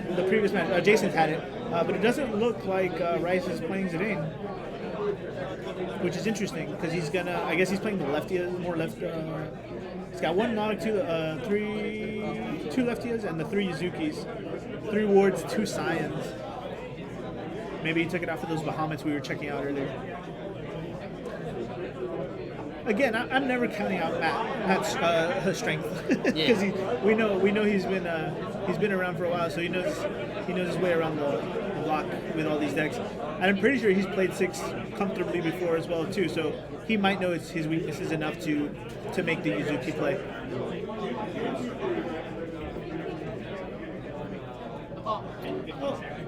Well, Travis is showing off one of a giveaway or something he got from today. We did have those Black Mage slaves from the event. Yeah, no, we're good. Yeah, I thought that's what he said. I mean, if it's 10 minutes, then we're gonna put up a deck list right now. Yeah. Oh, I actually don't know if we're having a lunch break today. So anyway, match round starting. I'll be kind of sad if we don't. Actually, yeah, I mean we might not. We started like pretty much after lunch, so it's normal. We'll see. We'll see. Maybe lunch between top cut. If not, I'll just have a big dinner. I heard we're going. I don't know where you said we were going, but I'm excited for it. I think it's at the end of the. It's at the end of the road. Nice. Pretty close. All right, so starting off with a very good play, just a very very normal standard play. Searching your backups, getting your color fixed. No, he's maybe he has the Edgar already. I think it wasn't his opening. But he mullied, right? Did he? Okay. Yeah, I know he mullied, so I don't know if I guess he drew into it again. Looks like Travis started with sets there. I mean, that's a good. Yeah. We need that, right? We like to see that. I feel like that makes a lot of other things in the deck just function. I guess when going to the 6th deck, this is obviously a player preference. I couldn't get behind it because of the backups sometimes. I feel they're at like 15 and it's like always duplicates. Yeah, there's the Edgar. he did have the Edgar. So yeah, this is Like great. that's such a clean, like I don't know. That's kind of why I like the card, and you can do other things with it too. But it's No, just like, yeah, it's 100% a really clean line, like a turn 2 line that we're a fan of. Really am interested to see which way this turns out. I really hope he sees the Tyvos soon because that might like. So you think in this match? I think you mentioned it earlier. You think they both need to be the aggressor, or do you think one needs to be more aggressive than the other? Like, do you think 6 needs to go more like faster than Yeah, Twins? I definitely think that. So really, look, if I'm being honest, I don't think either of them, other than the Cyan for a board clear, neither one has a big board clear, right? Other than the Demon 2. So they have like one card out to like wider boards. That is still a little complicated. And so, having that option to kind of just get your bodies out is probably a good way to go. It looks like Travis dropped the lock in the shadow. So dropping a lock into with no follow-up play is a little weird to me, right? Like, you would have set the backup, and then the next turn we just go lock and start like generating the value right away, right? Yeah. Leaving him floating there, then you just don't really get anywhere if he's answered right away. Yeah, sure There's the enough. Bahamut. There's the Bahamut. We talked about it, and then RFGing is actually kind of important against Yeah. this deck too, right? 'Cause, yeah. and that's why I'm saying, like, I don't, unless your combo piece is doing its thing right away, I personally feel like there's no reason to play it right off the bat and just Right. kind of hold. And especially like when you see your opponent setting up like that, right? So Yeah, big oof. Thank you. yeah. I mean, it's tough. Maybe he felt like he needed to like go, like he needs to be like that aggressor. Maybe that's why he's just trying to play stuff. But like you said, With no follow-up play, Yeah. it didn't seem right. Okay, so he is being able to Edgar out the other lock, which is gonna kind of speed things up. What is he looking at? He's pulling out an Amat from his from his giveaways here today. I guess everyone got Amats today. Have you guys seen the non-foil Amats? They're kind of ugly. Oh, really? Yeah. Man, that's a shame. The non-foil full-out Amats kind of look funny to me. But it's good. It seems like it's a card that like people just there needs to be more in circulation. Yeah, right? I'm So, not mad about it. It just yeah. it looks funny to me when you're so used to seeing the other ones. They both do the same thing. I know. But yeah, I totally get it. Like, yeah, you want the shiny, cool I looking do promos. want the shiny. So that's the other lock, right? Yeah, yeah. So Also, don't mind if the cards are a little displaced. yeah, I think some of the images are just slightly bigger. Yeah, So. there's no consistency in the save JPEG files we can save for these, so some of them will pop out a little bit more to you guys. Just oh no! Another one. Oh no! Another one. That's rough. That's the second one. He's gone. But again, that's why we talked about it, right? That's why he ran it. Yeah. Every deck has the big problem card. We have, sometimes it's the engine, right? We got rid of the lock, and Edgar's another engine for this deck. It's a good way to just say, all right, I can take a damage here, no problem. He's not going to get the value he needs, right? Yeah, I mean, it's definitely paying dividends now. Like, I mean, this is the only 2 cards he's played other than backups. Yeah. And he's hit two pretty good targets. So. Banning Edgar before the official date. I love that. Yeah, it's interesting. It's like Matt's just cool to just sit back and kind of answer threats right now. Yeah, he's waiting for Tyvos, like Yeah. for sure. Like Yeah. in his hand, he's just like, I need to hold off. There's no reason to rush this game, which is cool. It's a cool cool and collected rice. We love it. We have a free Mog 6. You played this guy, right? You played this deck, right? The 6 one? Well, like the old 6 deck. But I'm sure. I you don't mean- doubt that. Oh, you mean that- like yeah, little bits here Okay, and there. okay. Yeah, so I'm aware Alright. of like some of the cards. Like, I mean, obviously, this is a deck that Chris really likes, and being good friends with Chris, he. You I've played seen, it, right, Yeah. yeah. So I've seen a fair amount of the cards. I know most of them do. Okay. But Yeah, he's free for he costs 1 less for every one you have, and so he's basically free all he's the basically time. free when you have 4, at least 4 out. He did, yes. So here's the selfie. We saw her last game as well.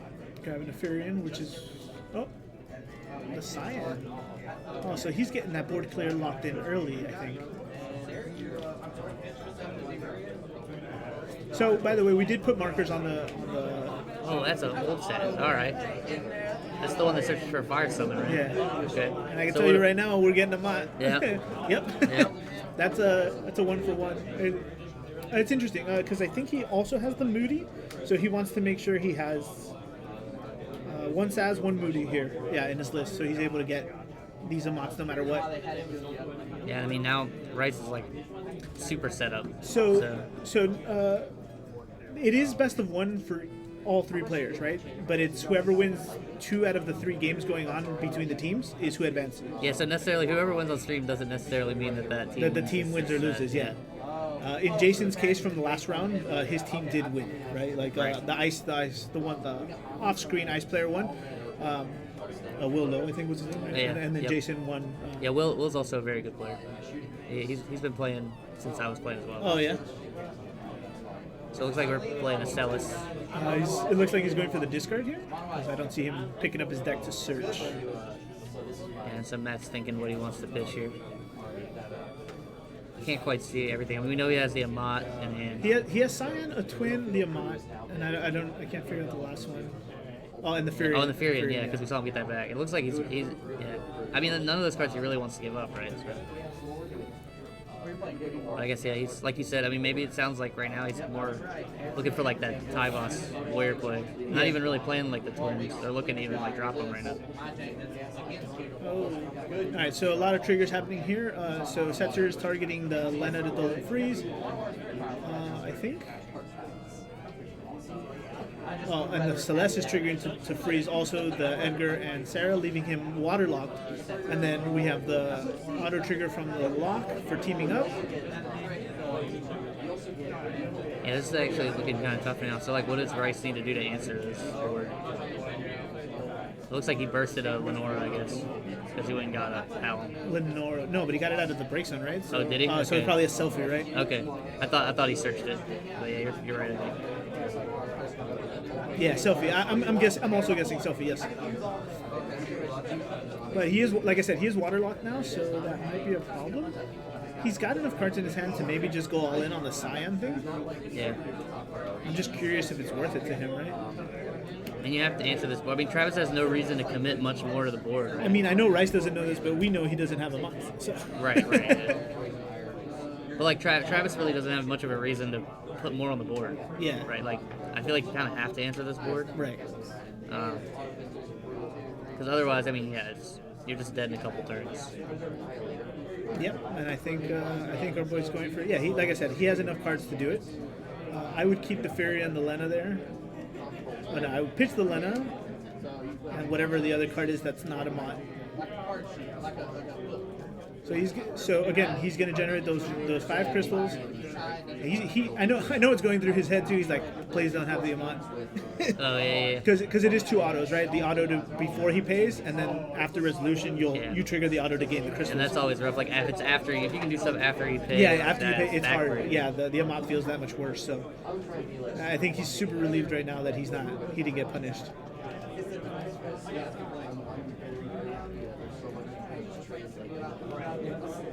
I mean, I guess it's always smart. Yeah, just pass, wait, see if he develops more board. If not, we answer. I mean, we're gonna go straight to combat. Yeah. I mean, that's got to be the play. There's nothing that could change the outcome from him. That would prevent him from doing that. I think, Yeah. unless he drops Obus to Ember. It's just like nope. Yeah, that'd be rough. But that's not happening. So. Looks like he's gonna play a sign of his own. Oh, okay. back. So it gives everyone plus and brave. I mean, they're all gonna die. Yeah, so he has to have some. Yeah, and then he's gonna go to main 2. Now the question is, in main 2, is he gonna reload anything on the board? Looks like we're just gonna Nope. pass. Yeah. Okay. I mean, he's in no rush, right? He's ahead on damage. 6 is a dex that can reload. Rice pretty is quick. probably at 3 damage, by the way, because he took 2 from that last one. I think after this, I'm gonna go see if what up with those tape things and real quick. And, Okay, yeah. Because To see the damage. Yeah. No, yeah, I want them to play in the right spots at least. Ooh, number 24. He's such a good card. Very underappreciated, I think. Here's the first twin.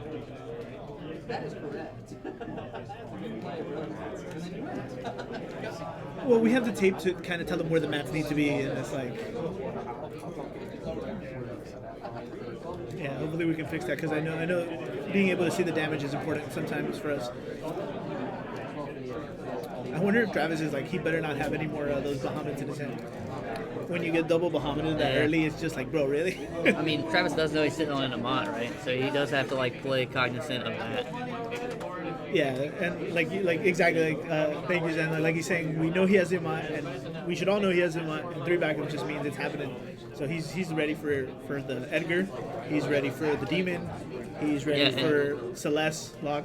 And like you said, like I mean, this is a deck of all forwards and backups, autos, right? So right. it's all autos. Yeah. So you know you're safe to hold those amounts like for anything. Yeah, like I feel like once you see you're playing 6, you're not pitching a Mott to play any card. Exactly. So okay, so there's the Celis. It's either search, lock, or discard. And so I guess this is just like I mean, Travis is basically trying to figure out what he can get him to use the Amount on. He knows it's gonna happen. I mean, I don't know if that was the best option, but we'll have to see there.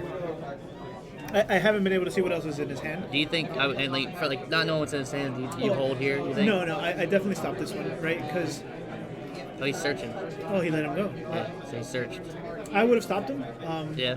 Personally, I don't think we'd want to see any of those locks. Those locks facilitate a lot of value, right? As you saw, he can do the extra damage with the party one and search more value. Now that he has that one, he can play it and start playing the other guys, right? Yeah, and that locks above Amont, right? Like I mean, sure, but he could have stopped it. To Viridian's, I'd rather just not let him play it, right? I don't know. Never let it get to his hand. I guess I'm saying like the Amont doesn't kill the lock though, right? Like Well, he has the poem to trigger. Oh, right. Okay, yeah, on top of it, yeah, for sure. So it looks like that's the plan. Yeah. I mean, that's one way, but see now he has the answers, right? Like, and this is why I don't like to. Yeah. So now the Amont is kind of bad versus the lock, right?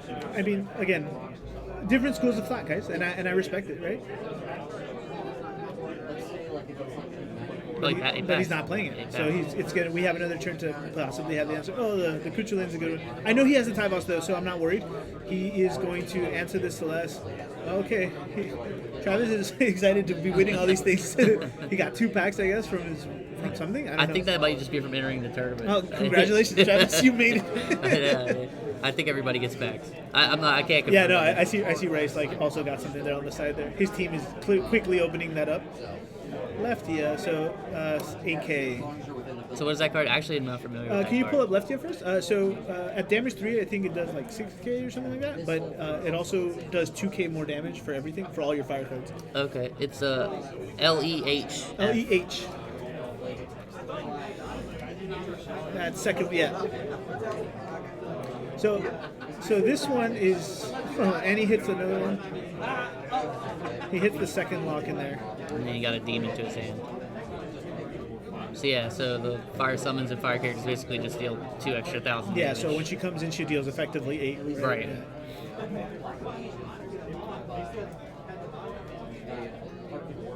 Yeah, that I will agree with you, Viridian. Amont dealing 10K is very nice. Yeah, that's pretty gross, right? I mean, that's like the one thing about Amont. It's like when Amont doesn't kill the thing, you're like, and 10K is probably going to kill it, more than likely.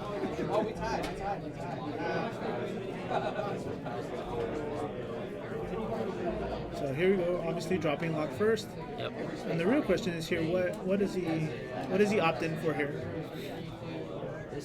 I think this is another scenario where he should have Amaru'd first, but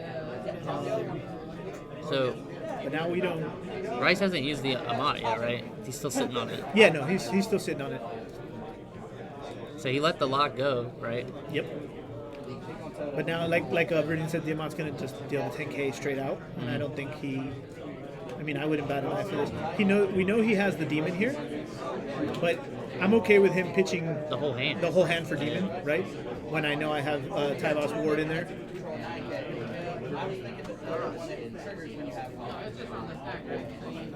It looks like we are Amonting. Yeah. So he's gotten one out. I don't even know. He could be sitting on another one at this point. We knew at least 3 of the cards in his hand, right? It was the lock. Kukulin. Yeah, the lock Kukulin and the other one. So the odds were in our favor. I don't know if we're keeping track of his break zone, but maybe we know like how many we've seen. Yeah. I think you're talking about the locks? Yeah, no. How many more Sabins he had? Oh, okay. I'm following with chat here. Because I actually think that's the 3rd lock from Travis. When it's against when we're playing, yes, right? On stream, it never happened. Yeah, see, if he was going to do this anyway, getting rid of the lefty at first would have been my way. And again, I feel like all of this could have been avoided if we never let him search in the first place. Sure, yeah, for sure. Like you said, I think we're all fidgeters. I'm sure like Rice is like playing the line that like Chad's saying, and, like there's always gonna be like different schools of thought, like you said. So Yeah. it's like I'm a preventative kind of guy. yeah, I mean sometimes like right, like you're opening yourself up to like a little bit more counterplay to maybe make the little higher value play, but your play kind of like is maybe gets a little bit less value immediately, but stops the whole thing. Stops any more from happening, I think, and that's one embracer. Yes. Oh no, he's just yep. There There's it the is. tie boss. Oh, he's full casting. Interesting. I would have kept Selfie up here if possible. Oh no, he doesn't care anymore. He's gonna answer the. Well, this is interesting, right? Because he can always Umaro to change how much damage comes out here. We know he has the War too.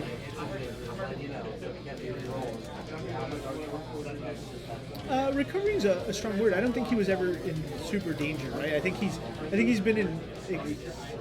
I think he knows what he's been getting himself into, right? Like, yes, he's taken more damage or whatnot, but I think he was just like. I feel like he's been pretty calm and like in control most of. Yeah, of and like I said, I think he knows this matchup very well. Like, or he knows the ins and outs of the sixth deck, so he knows where to make those, make those risks or take those risks, right?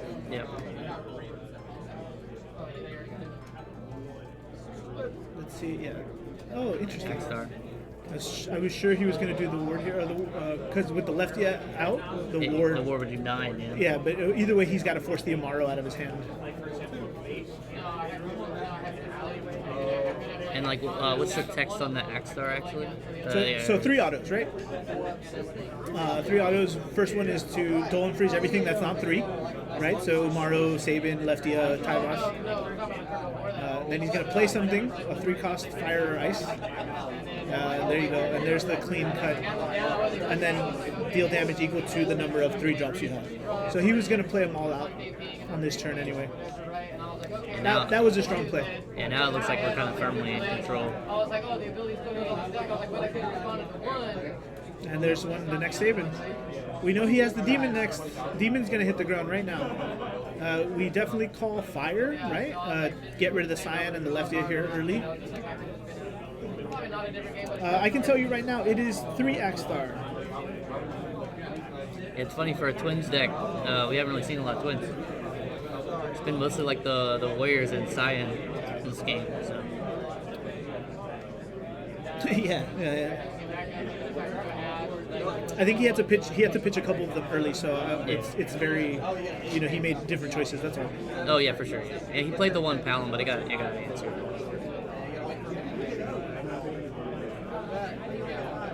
I can agree with that. Luckily, he's only gotten one. We've only hit the lock EX burst. I don't see Strago. Is there Strago here? Where's my Strago? I don't see one. Help me out. Am I missing that? No, it's not there. Oh, so it really is just fire ice. Yeah, it doesn't look like there's any of the other cards. Interesting. Yeah, literally straight fire ice. The 15-minute. Oh, he's going for the damage for the big one. But who do we get rid of here? Tyvos? Like, Tyvos has done his thing, and playing another one is not optimal. Like, yeah, okay. Chat, give me your thoughts. Now I'm interested in the way you guys think a little bit more. I know I don't get to talk to you a lot about that. I'm usually sharing my thoughts only, right? Yeah. So, what do you do here? Do you call fire and deal like 2 to them? He doesn't have any crystals, so he can't clap back on the demon. But do you just single out the Tyvos here? I mean, we know that's what he did. I guess to get rid of the RFG, kind of cancel out. Yeah, I mean that's what I would have. I would have suggested a lot more too, right?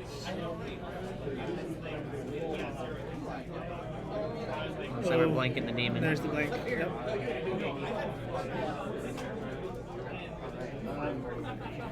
But again, I think I would have opted out to take the 2 first, right? Because Tyvos isn't. Yeah. Ward's out. Maybe he sees another Axstar. Maybe he sees the Mog, or maybe the Yuzuki, right? Right.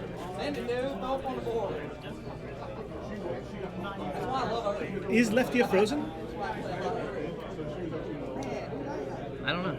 I don't know. Did he freeze something? All right, Meridian, I trust you, but Duncan, can you go tell them that there should be Leftia and Selfie frozen?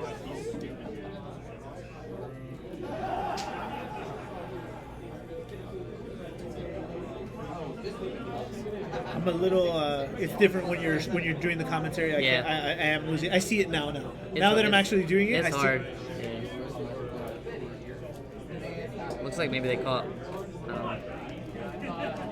Oh, okay. All right, you gave him the thumbs up. I think Leftia should also be frozen, but I guess they're okay. I mean, I think Adam went out there.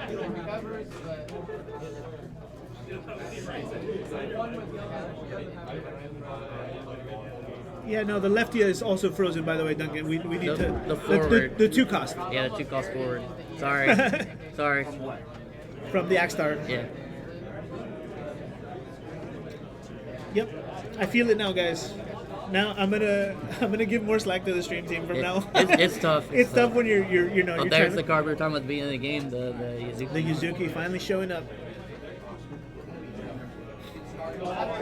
Yeah, again, the Tyvos just made it like less free. Yeah, thank you. There you go.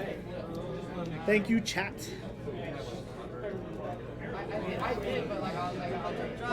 Where are freeze tokens? Those barely existed when I was I think playing. they're still in the UK, but yeah, that's probably a heck they're strictly. I know it's the Winter Cup, but we did not get frozen tokens. Yeah, you do what I tell you, Duncan. You'll do what I tell you. Looks like we're in combat now, I guess. We'll do our best, buds, and always, thanks for us. Thank you guys for always helping out.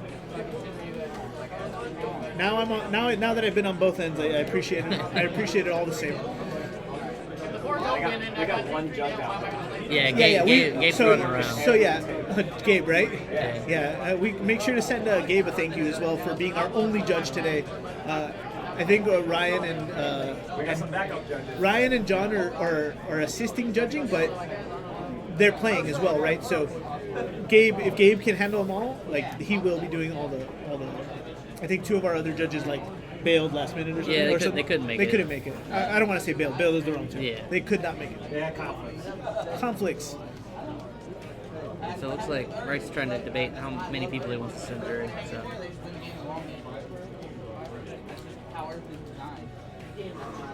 See, here's my problem with that. Like, did he say to kill the ward? Because I would have killed the sign.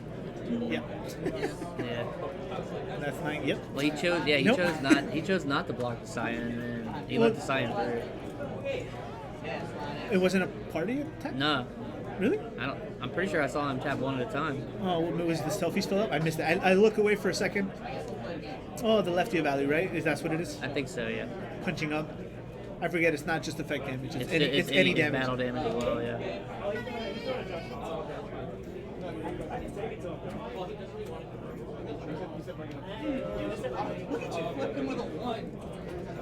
I can't see. There's some glare. So we couldn't get rid of all the glare, guys, but there is some. So we have a Sabin. Sorry about that one. Sabin, his choices here. I think the bottom one's a number 24. Yeah, that's what he's gonna pick. I really thought the glare was on the other side, but I guess it's on our side, like closer. Yeah, the sun's gonna start to move a little bit too, but later in the day, Sun's getting real low.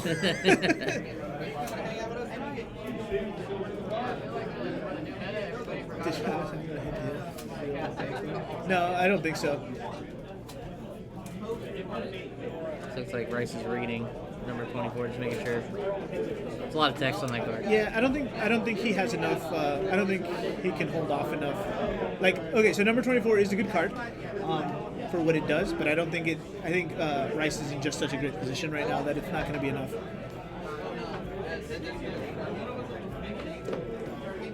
I liked him when he was revealed. I don't think he gets seen enough to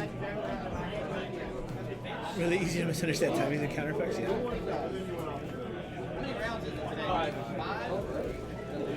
Yes, I mean, Rice has a lot. Honestly, if he just drops a Porum here, Yeah. ping it, get rid of it, and then just swing out, right? Like, I know he has enough, or a Phoenix here. I know he has 2 Phoenixes. We haven't seen any. I think he discarded one really early in the game. Yeah, but like he's got to have more, right? Yeah, He's for sitting sure. he's sitting on 3 each. I don't see it in his hand. Larsa. Oh, Fury, great.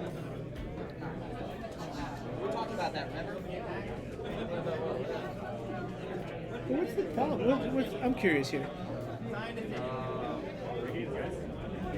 Yeah, I mean, this board's starting to get a little out of control for Final Fantasy The VI. boy.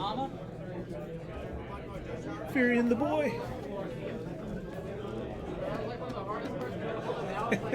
Yeah, Rice is reading number 24 again. He's just really making sure. We got a reader. yeah. I mean, that's a lot of text on that card. It's true. And that's it's a good and this is exactly what I like from Rice, right? We've seen him being calm and collected this whole time, and he's taking that extra step to double check his what he read was right. Yeah. A lot of players don't do that, right? It's like I've been guilty of that in the past as well. Like my overconfidence just takes over, and it's just like, oh, did I read that wrong? And I have, yeah. Yeah, it's just rough. When you do that, you just kick yourself. So making doubly sure that you know. It looks like now we're just kind of lining up how we're gonna make these attacks. So, there is like He's panic ensued, and Rice right there, you got a hand on the forehead. There's a lot of like weird math things happening, right? Because you got like lefty is boosting, and you got like a lot of the counter stuff Yeah, happening. and then your fire guys don't take effect damage. Yeah. All of a sudden, it's like.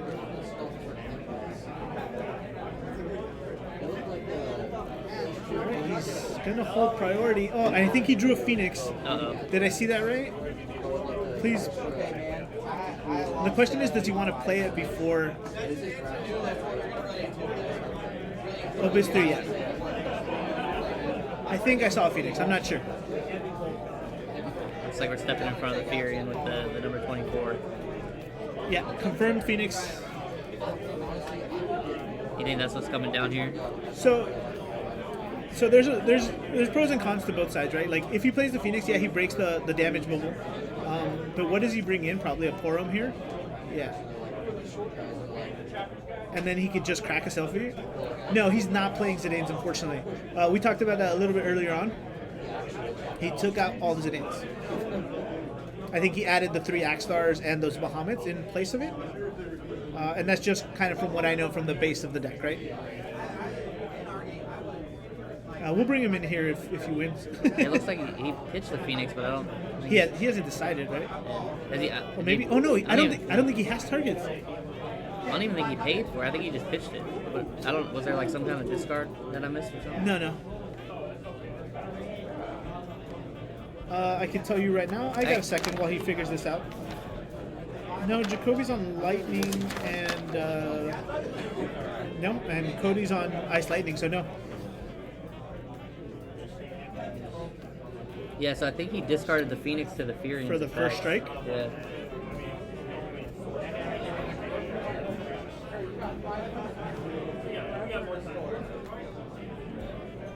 So I'm not sure. That had to be a mistake, right? No. I mean, I would if he was gonna go that route, I would have just pitched more, right, to not die. Yeah. Because I know he has a dead Larsa there. Fantasy players, you have 5 Okay, so minutes. that, Yeah, Jesse, I agree with you there. That would have been a better play.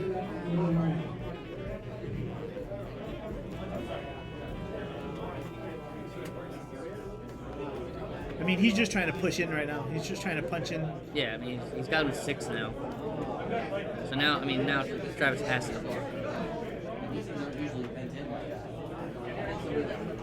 Yeah, I agree there. I'm not. I like that. I like that line of play better. Like let the Furion die, and then Phoenix it back. If you were just gonna punch up and like try to punch anyway, then the Larsa would have sufficed. It looks It's getting colder in here. Isn't it? a little bit colder. Yeah, I'm starting to feel it. I'm gonna have to. I got this hoodie on. I can still kind of feel it. I'll have to like zip up here. I was worried. It's like 20 degrees here, by the way, guys. Like not in the store, but outside. Yeah. We're having a real. Maybe we'll see how I feel after this. We're having a cold weekend. Oh no. Yeah, a lot of places are really cold right now.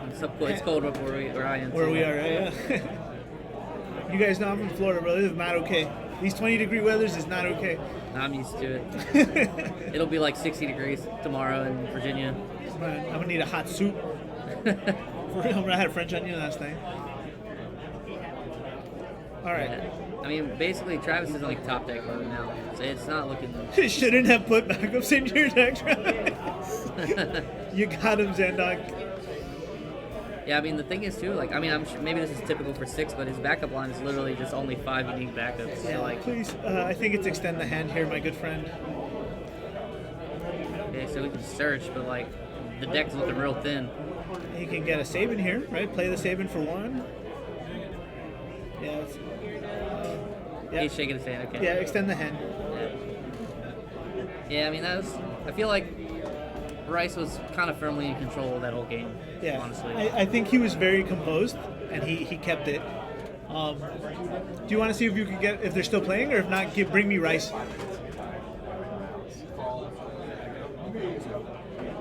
Okay, yeah, just go get Matt for us. I'm gonna step to the side then and let you talk to Matt. I think. Okay, all right. I'll take. Unless you want. I mean, I'll take Matt. You get the next one. I can't. I feel like you can talk more about the cards than I can. Oh, yeah, that's why I was brought on. All right, guys. Well, yeah, I guess our good friend Rice's his heart really shone through there. But yeah, I thought it was interesting too. So no one is playing the Zidanes. To your question earlier, again, the teams are. Oh, he's here already. Let me scooty over. Matthew Rice, everybody. What's going on? Dang, dude, I need a haircut. Nah, bro, you're looking great, bro. Happy you, to man. happy Thank to you. have you here.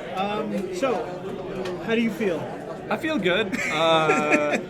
It was a pretty back and forth game. Once I saw the 2 demon go away, I was like, I gotta wait out these demons because they're gonna be really hard for me to remove with my Bahamut's going so early. Yeah. Like doing like Drago, pass Bahamut, or Bahamut and pass was like kind of weird for me. And I was like, I should probably save these, but otherwise I gotta get rid of the draw engine. I saw 2 demon go away, and I was like, all right, Rice, it's time to hit the gas. I hit the gas, and of course he's playing 3. Travis is a good player. He knows to play 3, so it showed up. Things got a little messy for me there at the end when I was doing like Furion math and stuff. Yeah, we saw that. Yuzuki math, Furion math, like we said, all this, and I'm like, there was a lot of things. the brain stops working, and I was like, Justin, if I discarded 1 more, I saved that, right? And he's like, yeah, and I was like, okay, well, my hand was pretty good, so I didn't want to get rid of it. The lifeline didn't work for us. Yeah, that's why he's in the middle. He does math better, and then Ghoul was trying to tell me I could have pinged that like the counter away off of the robot. So yeah, we were all 4 of us were in on the game, like doing at math that point? together. So it was just like. Did you guys win? It was it math a class team? over there. I think we lost, but hopefully I put on a good Really? show for you guys. Oh You know. man, 3 match with high. stream match was high, man. That's good. You ate up all the time, which we love. Yeah. That kind of sucks now. I was hoping to get the rest of them in too. But question for you guys. So, no Zidanes. Talk to me about this. No Zidanes. So we pulled Zidane so Justin could maybe play 4-color wall, and I was like, I love this Axstar card. This is what's going to go in instead of Zidane. My good friend Verdian was like, you should still play the Zidane, and I was like, yeah, you're probably right because Axstar can play it. And I was like, and then up until last night, we were like sold on Justin playing 4-color, and he needed the Zidane in there, and I was like, okay, I'll let him go. And after like 20 or 30 games in the past couple days, I was like, I'm feeling this without Zidane. I don't think I want to put it back. I think it's a security blanket. Is he playing this again? I must have missed it. He's not. He's playing a whole different deck. That's So what I this thought. whole I was story like, is useless to you. But no, it's good. I want to see how I we didn't got want to. there. I didn't want to break out of my comfort zone and change cards the night before. I'm done doing that. I'm too old for that. Pro tip, guys. Pro tip. Stop doing that. Yeah, If you want a game like Rice. Zidane's great in this deck. He's very good against the hard control decks, which you already struggle against. And I was kind of thinking, like, if I'm already going to struggle, do I want to throw that in here when I'm trying to eat up all the aggro decks and stuff like that? So it might have been the wrong call, but it was definitely a call. No, I mean it definitely worked out for you. Was it just the Axstar changes? Yeah, like it was a 3 for 3 right there. Yeah, I've been on 3 Zidane since. Shout out to JFB. He told me to play this deck months ago. Yep. And I've been on Zidane for like 2 or 3 weeks. And then my good friend Eureka, I was like, hey, I see you're playing this deck. You know, we started talking about it. And he was trying to sell me off of Zidane, and I was like, perfect timing. I think I'm also off Zidane. So we're Axstar gang over here. I don't know what to tell you. No, and I agree. I don't know if I would have taken out the Zidane personally. So my thoughts about the deck after I saw it like last at Wales, right, at the Winter Cup, I played it right away, right, because I love that deck. It checks all the boxes for me, right, and so the biggest thing I found is like after I have Ward out. Or after I have Yuzuki out, Typhus just feels a little weird, weird, yeah. right? And then we had the other Axstar, right? The 4 cost? Yeah. Which me personally felt really out of place. So that's right? another thing I was doing is I was big on 4-drop Axstar up until this event too. This deck's great. It's been through like a billion different versions, so that's why I love it so much. And I was big on 6 CP Levy for a while too, so that's sick with Axstar. Yeah. Axstar is like broken if you're playing 6 CP Levy. Right. But you took both I of them. took that off because I also wanted to give that to my team. Right. So I came into this playing what I thought was the best water deck. So obviously Justin couldn't play mono water. And I was like, okay, I should give my friends some powerful cards to play instead of throwing them all in here. Right. So over the past couple weeks, I've been like, do I need this? Do I not? So that's 3v3. You know, you gotta hit some. You gotta whatever, yeah, of course, and that's one of the things we like about this meta, right? You're forced to make. Maybe I gave up too many good cards for my friends, but like you know. I mean, but you I think you won, right? Yeah, I've won twice so now. Maybe they needed a few more. Maybe they should have given me cards. But that's just how the deck is. I feel like it's so flexible. It's really good against specific things and not so good against other things. And if I played those cards, would it have done better in those bad matchups? Not enough for me. Not enough, right? That's what decided it for me. Okay, just a few more here. The Phoenix. I'm sorry, no, the Bahamut. Give me your thoughts. So the Bahamut, I love it. The Bahamut, I really like pointing and killing big things. It's very hard for this deck to do sometimes. I agree. And I love it because it's 10k, it's RFG, it untaps Moody, I can search it to remove something. There's a lot of play big card deal with this right now, like Une, Neo X-Death, Griever, and this card snipes a lot of those very well, and I never see them again. And like you saw against the 6 deck, he was going to draw a bunch of cards if I didn't have the removal spell there. So it's a pet card. I was talking to Viridian last night about it. He kind of put it in my head a couple of weeks ago. So shout outs to him, and shout outs to drawing good cards. Yeah, you know? always. The last thing I have for you before we go here. So what was the mentality like for you guys landing on these decks, right? So mentality for all this was let's put me on what I'm most confident with because I've played this since it was designed basically, so I have tons of reps with it. Justin wanted to play mono water, but we couldn't make it work. He wanted to play monsters, and we were like, you're getting rolled over by every aggro deck. Let's not do that. Let's put Justin on something more mid-rangey that can kind of get out of any scenario. So he's been really with the mono lightning stuff, and Cody Snodgrass was never giving up ice. We tried so hard. We tried to get him on mono ice, like Hunter and all the guys out here really enjoy. I tried to get him on ice water, but it wasn't going to work with me against fire water.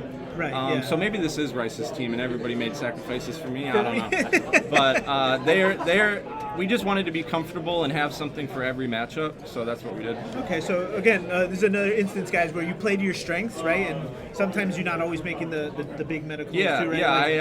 Or going with the meta, right? Yeah, I've played Soiree for like 17 years. I never make like the perfect meta call. I always make the comfort call, and yeah, that's what we did here. So, yeah. More comfortable, the better. Oh, Adam this. Duncan's Please got one answer. for you guys, and Rice is gonna give it to you. Yeah. Wait, is this the name of the game or is this a question? The question. I need you all to answer this for me. The question is, have you ever yelled World Star? Yes, very frequently in high school. I told you they didn't believe me when I said the same thing. It was everyone. You were like, Rice was definitely a World Star No, guy? no. When I said I used to do that all the time. The world. That's me. Well, Rice, thank you so much. Congratulations on your winning. Yeah, thank you. Yeah, as a team, I'll talk about them. They're packing up like my deck box and stuff, and I was like, hey kids, deal with this stuff. So we'll talk to them when I get back to the table. So I think that's time too, right? We have a few more. I don't know. I think we're just waiting for the matches to I have finish no up. idea. But Twitch chat. yeah, anybody you want to give a shout out to? I felt bad I didn't do that for Just Jason. shout out to you, the staff, all my great friends here, this game, this community. My friends at home, Gamers Gauntlet, the store I rep I hear it's a everywhere I great go. store. Gotta go check that out. Yeah, come see us this year. This year. Oh, Hopefully. spoilers? Spoilers. No, get out of here. Get out of here. You can't be giving those away too early. Shout out to my girlfriend who lets me do this stupid hobby like nonstop all the time. Yeah, just shout out to everybody. Twitch chat. You guys are the best. They're all very important. All right. Shout outs to, I don't know. Shout outs to JFB, Eureka, and Viridian letting me pick their brains nonstop. So yeah, All right. here I am 2-0 because of them, I guess. Thanks, bro. Alrighty. You look great, bro. Thanks, man. You too, bud. Good luck on your next match. And say bye to Rice, everyone. Oh, what a lucky woman. She really is. All right, guys. Well, let's. We got a few more minutes. We're waiting here. Adam, what'd you see out there? How's the field looking? Are we waiting on some games or? I mean, I had to go snack. Oh. We definitely aren't having a lunch break, so give us a break here. My stomach was growling, so I was like, I'm gonna get Dr. Pepper and snacks. All right, I'm gonna be the snack guy on the next after Yeah, the next you're, one, but you're good. I'll take the next one. we'll take the next Yeah, one. No, we're okay. No, don't give me that one. Give me the no, the other one. Yeah, that one. Is it that one? Oh no, that Guess no, nope. There's one more. Yeah, that one.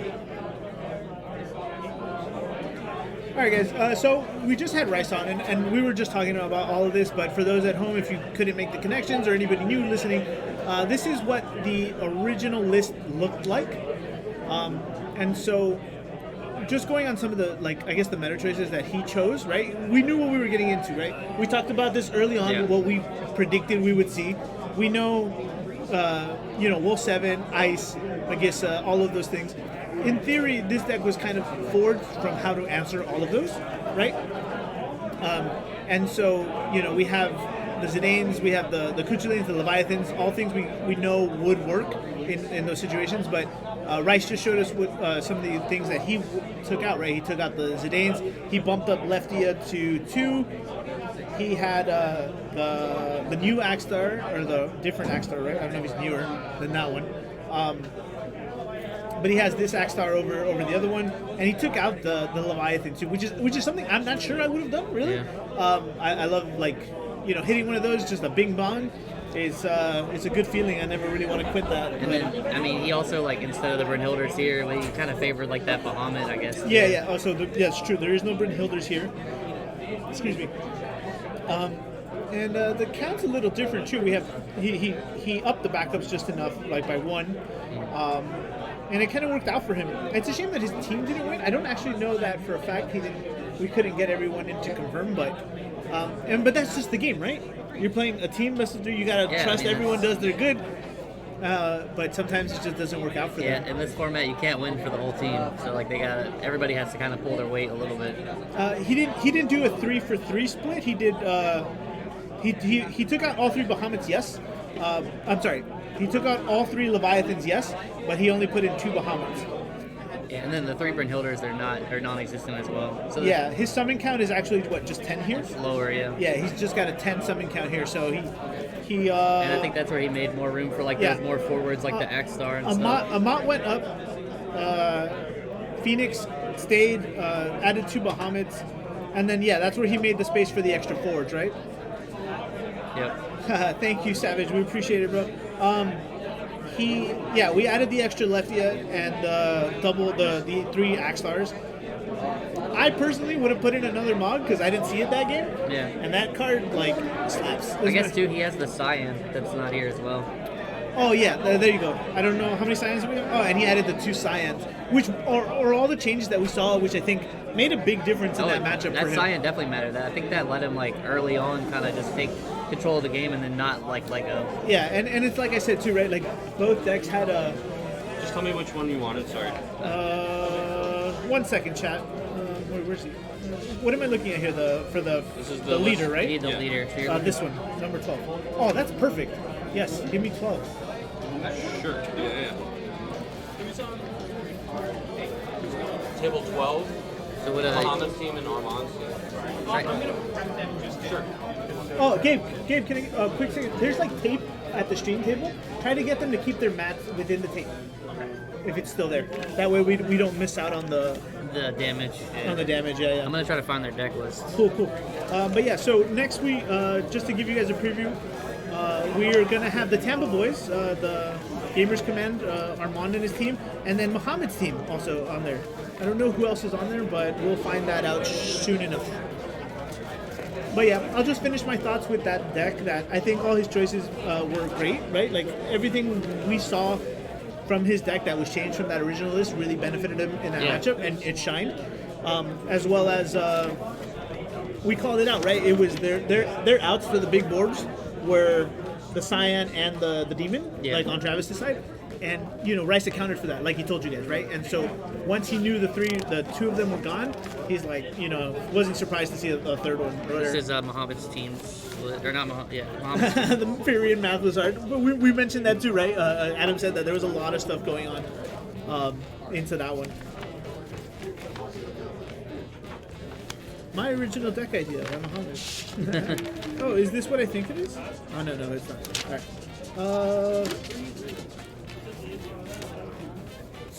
Oh, Zaim? Oh, yeah, this is... Oh, Zaim Susan Muhammad. Yeah. Oh, so this is all like a Tampa Boys... Oh, and Sam Prime. Oh, this match is great. It's what is it? What do they call it? Cannibal match? Blood... Yeah, it's the team deck. The team actually has to play against themselves. So this is all the Tampa crew, actually. Oh, is it actually like a mirror match, basically? Is that what you're I don't know if it's a mirror match. I mean, they're all from the same logo. That's the thing. Like... Trying to find it. I'll find it. So Muhammad's team consists of Sam Prime and Christian Colon, which we're very familiar with. Good friend, made a really good friend we made last year. And then Armand's team is Abe and I already forgot his name, but I know him. He's also part of that. John Rivera. Oh yeah, John Rivera. Yes. So, while we get ready, let's look at the deck list. So we have Christian Colon on the... I swear I looked through all these and I can't find it. It's not buried under there. What is this? What am I looking at? This is... this is Wool 7, I think? Yes, so Christian Colon is on Wool 7. We have Muhammad on Mono Ice. Ceremony, Vincent, yeah, Ultimacia. Or is this Water Ice? I don't see Rosa, so I think it's just Ice. Yeah, Lefinian Arcanist Juggler, yeah. And then Sam is playing... Oh, Arc Chaos. Water, Earth, Arc Chaos. That's an interesting pick. I guess it doesn't clash with the other ones very well, so... You could be on cam till I find out who these guys are. Yeah, you could. We're looking at the deck list and talking about stuff. Yeah, it is a Gamers Command versus Gamers Command. Our Florida boys are going to be at Gamers Command next week, trying to spike their case tournament. I unfortunately won't make it, but I'm hoping they bring me back some cards at least. I'm having trouble finding this. I don't know if we have the list or. I mean, we should have the list. I mean, I swear I've looked at this whole file 3 times. We might not. It might be in another file. Or Yeah, maybe like, their leader is not who it says it is. Like, yeah, I don't have Armand's groups. Like I looked through, I don't see unless. No, this is Rice's. I mean, you can try, but Here, take a look. Give the people something. Sorry guys, we're looking for these deck lists here. It's definitely not Travis's. Definitely not Kendall's. let me see. That's theirs. That's the other. Yeah, I'm team. just gonna look at it. Tim is here. Oh, Tim Tram is here. It's cool. Nance is here. We know that. I'm interested. So So Muhammad's on like the mono ice, but he's running like the old school Zalera. I guess that's for like the Wool 7 stuff. What does that hit? 2, 3, 5, 7? Yeah, prime numbers. Prime numbers, right? Yeah. That's pretty good. That's an interesting one. A one-drop answer for that? Yeah, I could get behind it. It's cool when I recognize some cards. That they're like, yeah, and then like this deck from Sam is pretty. I've seen this a little bit in action, like this Earth. I mean, it really just depends on and if he gets paired up into the Wool 7, right? I know it's a good control deck, the Earth, Water, or Chaos thing, but yeah. Yeah, I guess we don't have it. I'll Yeah, see if Duncan's not here either. I could not find it unless he's hidden somewhere. Yeah, get you back in here, bro. Sorry, yeah. So yeah, I don't even know like what they're playing. Yeah, me neither. I mean, if I know that one of them's on Soiree. Soiree 13 and. Okay, yeah, that's a little different. I mean, I recognize those like the names. I know them because they're we play with them all the Yeah. time. So Armand's actually was from our locals. You got him? Oh, there you go. It's not here. Yeah, you got it. So Armand's actually from our locals. He moved up to Tampa, and they took him in with open arms, and his game's improved. So For sure. we love to see that. Almost feel bad for we didn't do him right. Yeah, But we gotta let him. We gotta let him leave the nest and spread their wings. All right. So look, we have the new Final Fantasy 14 Scions mat. That's a cool one. I haven't seen it yet in person. Yeah, it's a cool like Final Fantasy 14 art. Yeah. And I can tell already that that's Sam on the left. Yeah, so I think it's Sam versus Armand. I think we know that. Oh, is it? Oh, yeah. We don't have Armand's list yet, but since we know Sam's on the Earth. I thought it was. I guess the team leader is not the team A, right? We said that. Yeah, correct. Yeah, because this says he's player A. Okay, so we're definitely playing Armand Lemus on the right and Sam Prime on the left. He's playing the. He's playing Earth. Is he playing Earth Lightning as well? Or I mean, No. This is Lightning with. I think it's just Mono Lightning. Yeah, Alistair, then Neo Extith? He's got water cards in here, right? This is all Lightning and Water. We're in round 3, guys. Yeah. Yeah, so it looks like Lightning Water, right? Yes. Yeah. It is Lightning Water. All right, interesting. But it is Scions, so it's probably closer to. I think it's another JFB list also. Okay. Yes, we are doing 5 rounds, and I'm not sure, but there might be a break, and then we're doing Top Cut. But we are going to be here with you guys all day for Top Cut. Break. I mean, we're in top 3, so it's probably going by quickly. It's only been 2 hours, right? Yeah. Despite the. We have 1 repair. Despite the repair, the tradition. Oh, really? Oh, I guess there was 2 repairs already. No. We went to time both rounds, so like we. Okay. Hasn't really been any dead air. We're running a tight ship today, guys. Even with the repair and going to time, it's only been 2 hours. So. And then every single pairing is 6 people. So Yeah. It's actually been really. Yeah, we're gelling, and we like to keep it that way. Oh, this is an interesting turn 1. Is that the Une? Yeah, no. Okay, I was going to say no. Okay. He's paying for something. Got it. So yeah, once again, we have Sam Prime on the left playing Earth, Water, Art Chaos. Thanks, Tacos. We love it, bro. And then we have on the right playing Water, Lightning, Scions. So again, this Larsa, such a banger from this set. It is that last one. Thank you. We have next to the Edgar. This is probably the best one, the best backup that came out. This pretty much solves a lot of deck problems. Oh, he's also playing Water Lightning? Did I get it wrong? Or is he playing Tricolor? No, yeah, he's definitely playing Tricolor. Earth, Water, Lightning. Yeah. Yeah. Okay.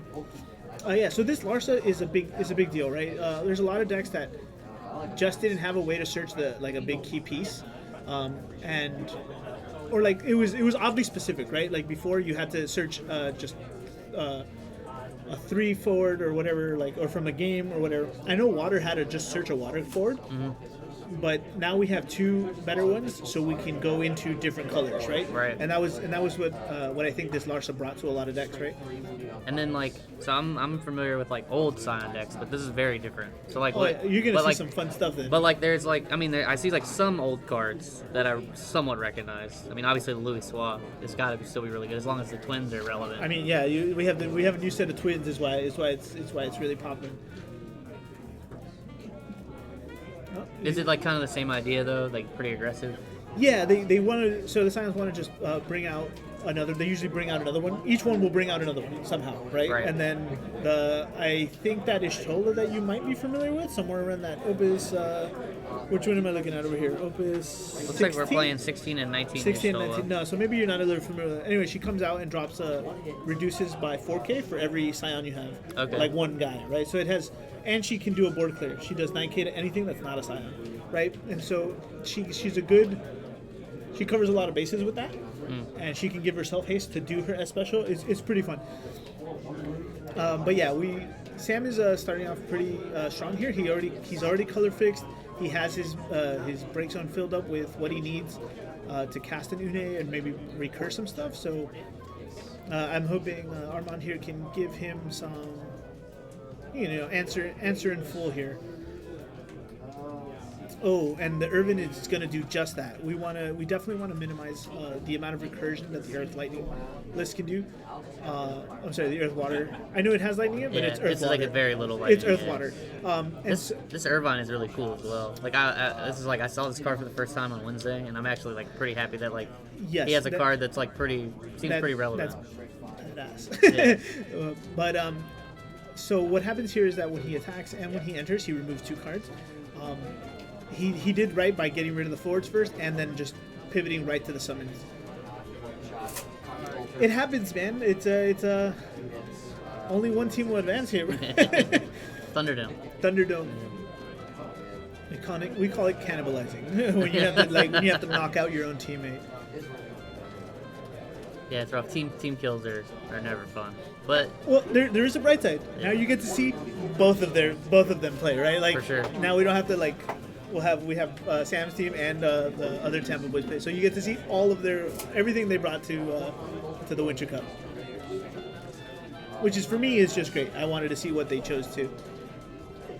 I haven't asked Adam. What, while we wait for them to kind of set up a board here, what were your deck choices for this week? well, like for the little point that I even like looked around. Yeah, like what was something? I've played like the more aggressive decks, but I've never been like a huge fan. Like I don't have as much fun playing them. Right. So like when I saw like the way the twins kind of played into those decks, I was kind of looking at like that water fire type stuff, like kind of similar to what Rice played. Right. Would probably be what I would be looking at. Yeah.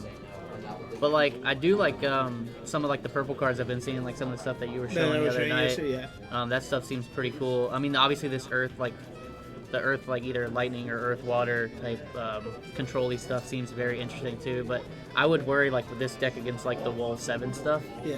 Like how that actually goes. I haven't really played so her. the Art Chaos is actually good for the Wolf 7 stuff, Yeah. but it's a little less efficient here because he's playing less colors, right? Right. So I'm not sure if you remember Arc or are familiar with it. Yeah, it's like free if they. It costs yeah. less for every color they have, right? Yeah. Like so, against the monocolor deck, it kind of sits, which is weird, right? Like, but he's definitely. Oh, so he's casting it and killing, and then you can cast that summon for free. Right. So we had a few things happen real quick. Armand here tried to Alice into the Ishtola to kind of put in some damage. Sam responded with Mist Dragon, and now he's trying to Chaos Steal the Irvin to punish him really bad. Stealing an Irvin here will kind of like really hurt the Scion player. Yeah, unfortunately, there's nothing we can do about that, Slayer. I'm sorry, but this is the best we could do there. We even had like the camera filter, like a screen there to try to like diffuse some of the lighting, but it was either this or the main or the center was it. So as the sun goes down or whatever, maybe it'll That seems like a rough pass there too. Like just untapping Just your draw one pass, back yeah. up and yeah. see. And now again, like I said, the fact that he can just start snatching those Scions out is going to reduce the value of how much he can do later. I didn't see a lightning in his list. Where's the other guy's list? Let me see. No, he's not playing the water lightning, so we don't need to worry about the Odins or whatever. But But yeah, it is like you said, no players are going to get break zones this game, but yeah, and you hate to see it really, right? Like, you know, like I said, Sam started off with a great play, and then now this chaos is really just going to shine out here. Yeah. I mean, it's gonna be tough from here, I think, to navigate through this because like Sam doesn't have to speed up at all. Like he can just slowly do what he needs to do, and all the onus is gonna be on the Scion player, like to catch up, right? Yeah, get back in the game. And it feels really bad, especially like Sam's traditionally, at least from like, when I used to play, is a very control-y player. So like the decks that he tends to play are very slow. Yeah. And then so if the slow deck is ahead this early, it's not. It's tough. Yeah. Oh, I mean, he is finally like he's catching up on backups here, so I'm hoping he'll. Yeah, I mean he's got time, right? Like he's only taken one. It's not completely over yet, but again the Irvin hurts is my biggest thing, right? Like it's just gonna keep ripping stuff, right? Yeah. So like where he did already have the Mist Dragon answer, now he has that, so he can save the Mist Dragons for summons, right? He doesn't need to worry about hurting the rest of the, like you know whatever. Like he can save it for the like battle tricks or combat, like anything else that threatens him. And then now he's gonna go get whatever forward he wants. Man in Black? Oh no, Garnet. We might not see any more Man in Blacks. He did a lot of work that first game though. So. Oh yeah. Oh, it's a different one. That's right. Yeah, the other one. Yeah. I'm actually surprised we haven't seen. I guess we've seen fire in general, but like fire water, right? Like stuff. Yeah. I think fire was just. You mean like mono, like just like more like the burn heavy? Yeah, kind of like a burn heavier thing. Yeah, that's where I think might have been like a great help too to this meta. Like fire ice would have been like more burny too. There's a lot of things. I feel like there's a lot of things that people don't want to try yet. It seems like in this field. I mean, I haven't looked through everybody's deck list, but like red and green are sorely missing. Yeah, green is hard to play right now. It's just because you never really know. Like green will always be one of the better like control decks. Like it has the option to do so many things. Right? Green was like everything when I played. You know, it's back then. Yeah. So it's kind of wild to not see it. I mean, obviously Earth is that everything color too. Did he answer with another arc? Oh no! And then that's rough. Yeah. Yeah. So at least the Alphanaut did answer the Irvin enough to kind of help get it out of Sam's hands, but holding another arc is just not fun. And we know he has the Garnet, so I think Sam is just really trying to secure his. I don't even think you need to warp it here, right? Like I would just hard cast it. I mean, Sam is Sam, and he'll take the most value, I think. He's warping it. Looks like. Yeah. So warp. Yeah, you'll get more later, but I think just holding on to one right now seems. I can't see the rest of his hand, but with such a dominating lead. I would have like just hard casted it and held the Zodiac in hand on the threat. It's tough too. Like I don't even know like what Armand can do to like recover from this situation. Yeah, like so again, he needs Scions right on board, and Sam's doing a good job of just kind of like not letting him play them. Yeah, he just seems to be he's answering it like as they literally come out. So.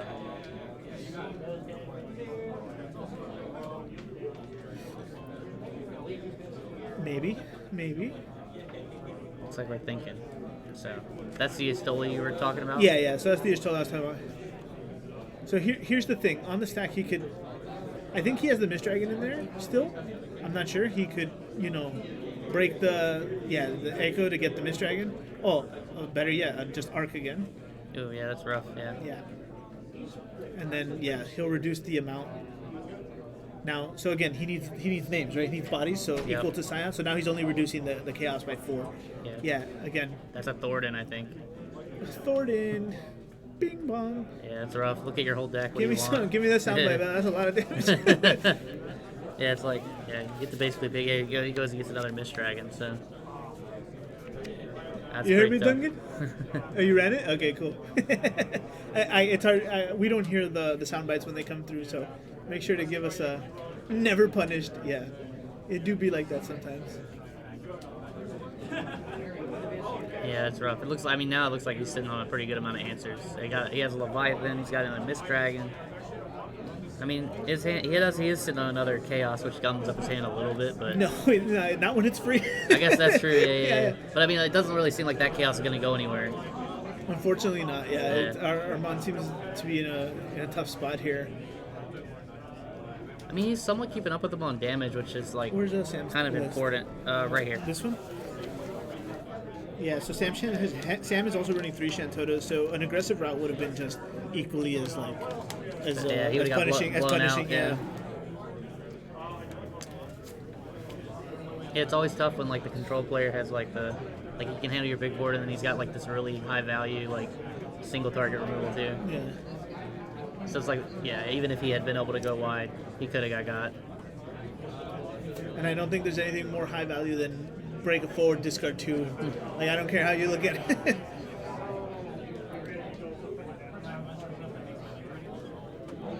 I'm curious. Oh, now he's just gonna Une for the poops and giggles, bro. Yeah, this is pretty tough for Armand. I don't see a lot of EX count too. Like we have the Odins we saw, I think, but I guess he has the Leviathans, but never for us, right? Yeah.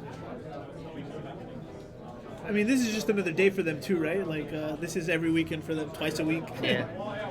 Sometimes, man, you show up and you play the person you were in the car with. Yeah, and I hate that too. Yeah. I've been there. I'm sure they're staying with each other too, right? Yeah, yeah. You want to see it in the later rounds, or like preferably after cut, but yeah, right before cut.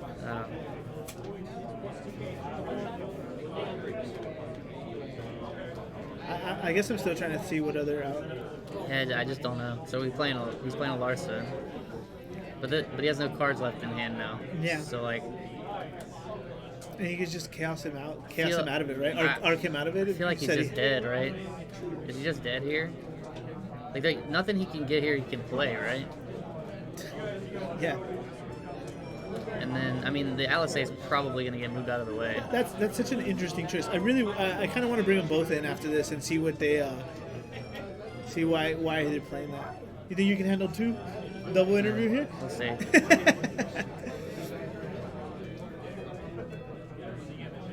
We gotta wait for because we're gonna try to see. They might move the other. They game. might move to another game, which was fine. What are your thoughts, team? I mean, chat. Let me. Do you think the match was favorable to begin with here for Sam Prime, or did you think? What are your numbers here? 50-50, 60-40? Give me your thoughts. I want to hear you. I need to hear more from you guys. Yeah, I mean, I think he might be responding to her on the stack. Yeah. So she is going to answer, but he's responding to the warp counter being removed, which is very, very great. Like sometimes it's the best thing to do when you want to like replay a summon you already have or something you don't have copies of.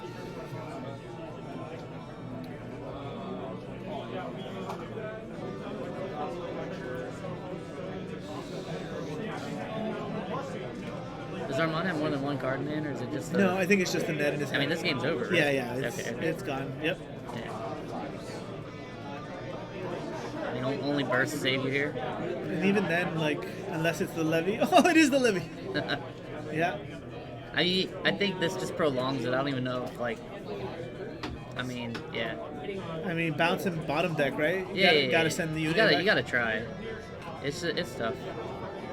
Yeah, bounce the Une bottom deck though. It's like, I mean, I think I kind of said it earlier. It's like when a control deck gets this far ahead that early, like it's gonna be rough for like the more mid-rangey style deck to recover. Like he's got look at his hand.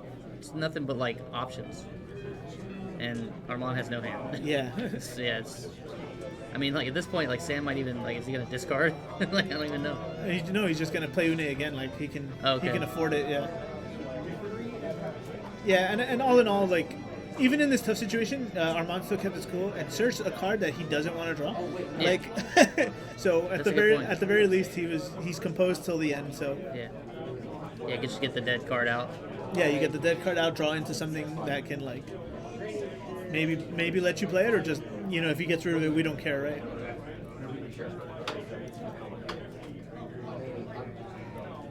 I'm not gonna lie. He might come and like shank me later. Like, oh, why'd you put me on stream?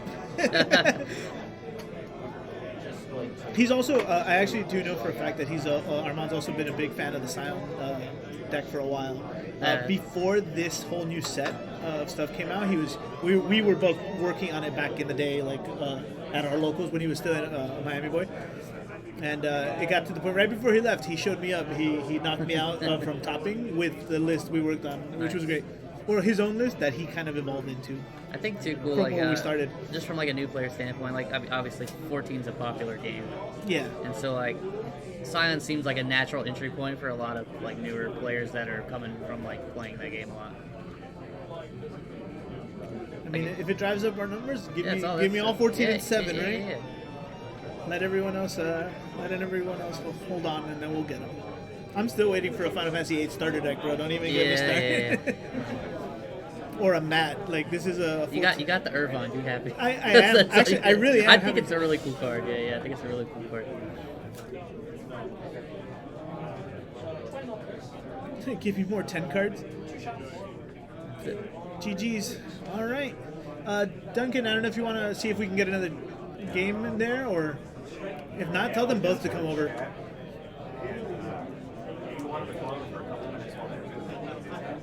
If we can move, we can wait. If we can't move or it's done, bring them both over.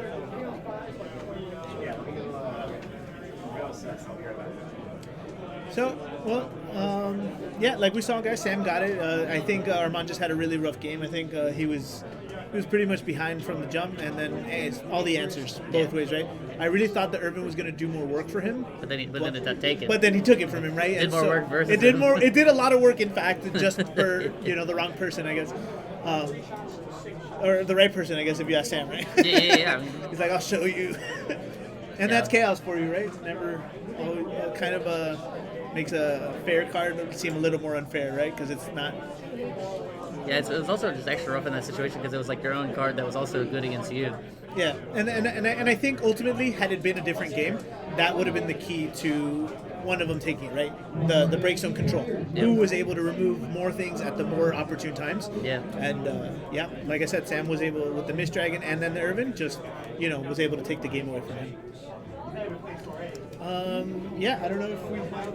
Yeah, I'm not sure if we're moving or if other games are still going or what's... It does look like we are sliding one over. Okay. So that means... I don't know if you can see who's... It looks like John Rivera and Armand. John Rivera and Mohammed. Okay. So we're going to have... This looks like Ice Lightning. I think. Oh, no, never mind. I think it's not coming. I think we're getting the interview. I take it back. Okay. All right. Has he really? I mean, I'll be honest, if I may. Like, Sam was my final boss for a long time too, at majors. I mean, I think he's been a lot of people's final boss. Even when I first started traveling, he was winning a lot of stuff. Yeah, he was. That's like Opus 3. But we've gotten there. I don't think I've knocked him out per se, but we definitely we've gotten there. It's not easy. He does not make it easy, that's for sure. Well, it looks like we are getting a game actually. Oh, are we getting both, Duncan, or? This is the last round. Okay, once it's done? Okay, great. Oh, so awesome. Shout out to Duncan for rocking it out there as the runner, bro. So we have, I believe it's Abe on the right, and then, oh no, it is, I know that's Christian. So who's Christian playing? What deck is he? I have the other list. I think Christian's here. Christian is C, so find me C. Yeah, we have Christian on the left, and John. And John Rivera on the right. As soon as the game's done, I'll call you in. Yeah. Sam, actually, quick question for you. How did Abe's game go? Like, what's the team score? Is it 1-1? Not good. It was no. It's 2 already? Yeah, it was okay. versus Mono Ice. Gotcha. Okay, so confirm. We can confirm already that I guess this game. This is just for tiebreakers. I couldn't tell you, but we just jumped in. Yeah, so I mean, it looks like it's almost over. I mean, well, not necessarily. This looks. They each have one backup. I can try to fill in some pieces from guessing, but since I'm seeing Ice Lightning, I'm gonna predict some Ixions. But here's another Wolf 7 for you. What is John playing? Show me. It looks like Ice Lightning. Just Yeah, like Ice Lightning for sure.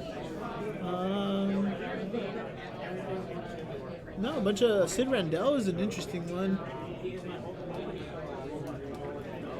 I mean, I don't have that exact number for you, but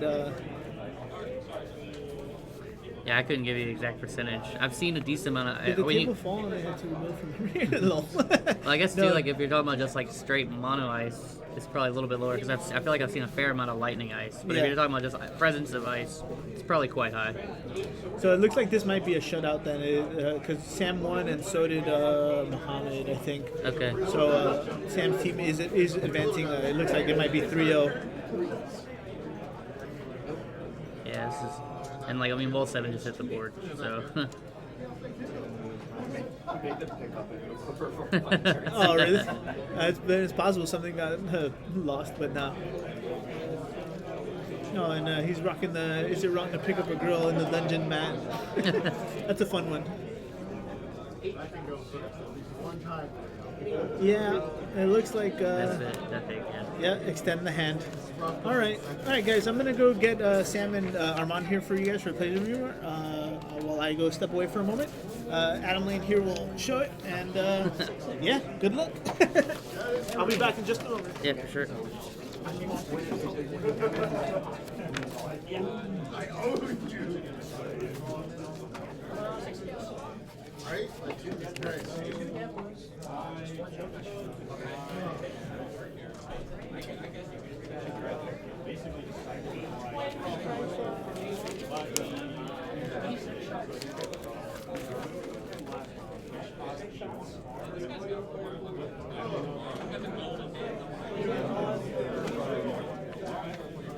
I think we're just getting the people for the interview coming back.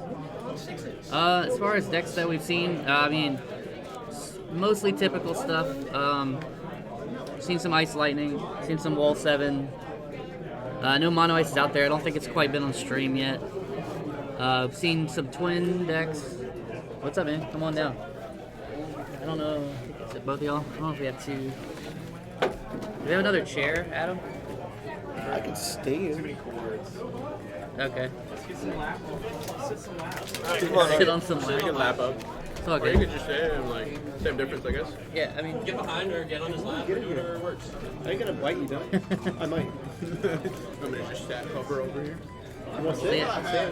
Nah, it's all good. So yeah, I mean, I feel like your deck is a pretty interesting choice to like bring here. I feel like I've seen a lot of like the Wall 7 stuff and like Ice, and then you kind of went in a different direction. Yeah, so like I've played a lot of Archaeos, Yeah. and I have played I think almost 0 games in this format. Period. Right. So like that's why Muhammad's in the BC, so he's sitting between people because he's played like the most games. That's pretty smart. I have actually just have no games in this format. So it's like he watched Worlds, he watched Winter Cup, so I was like, hey man, you're captain, take it over. So when we sat down and we decided like who was going to be on stream in the first place, it was like we knew the other matches were going to be pretty boring. So it was like Wall versus Mono Ice, Wall versus Ice Lightning. Like neither of those matchups are going to go close. Yeah. And then like I thought Armand and I would actually be pretty close. Felt like you were in control like pretty much the whole time. It got really lucky, man. Like Yeah. I think I made a misplay with Larsa. I should have gotten a water card. I should have got a water card just in case, basically off my draws. But it turned out fine. Yeah. But I drew Rydia the next turn, and I was like, oh, okay, we're actually in this game. And then he drew no backups, which was like, Yeah. It's actually devastating. And then when you stole your Irvin too, that felt pretty rough. Honestly, that was fine. Yeah.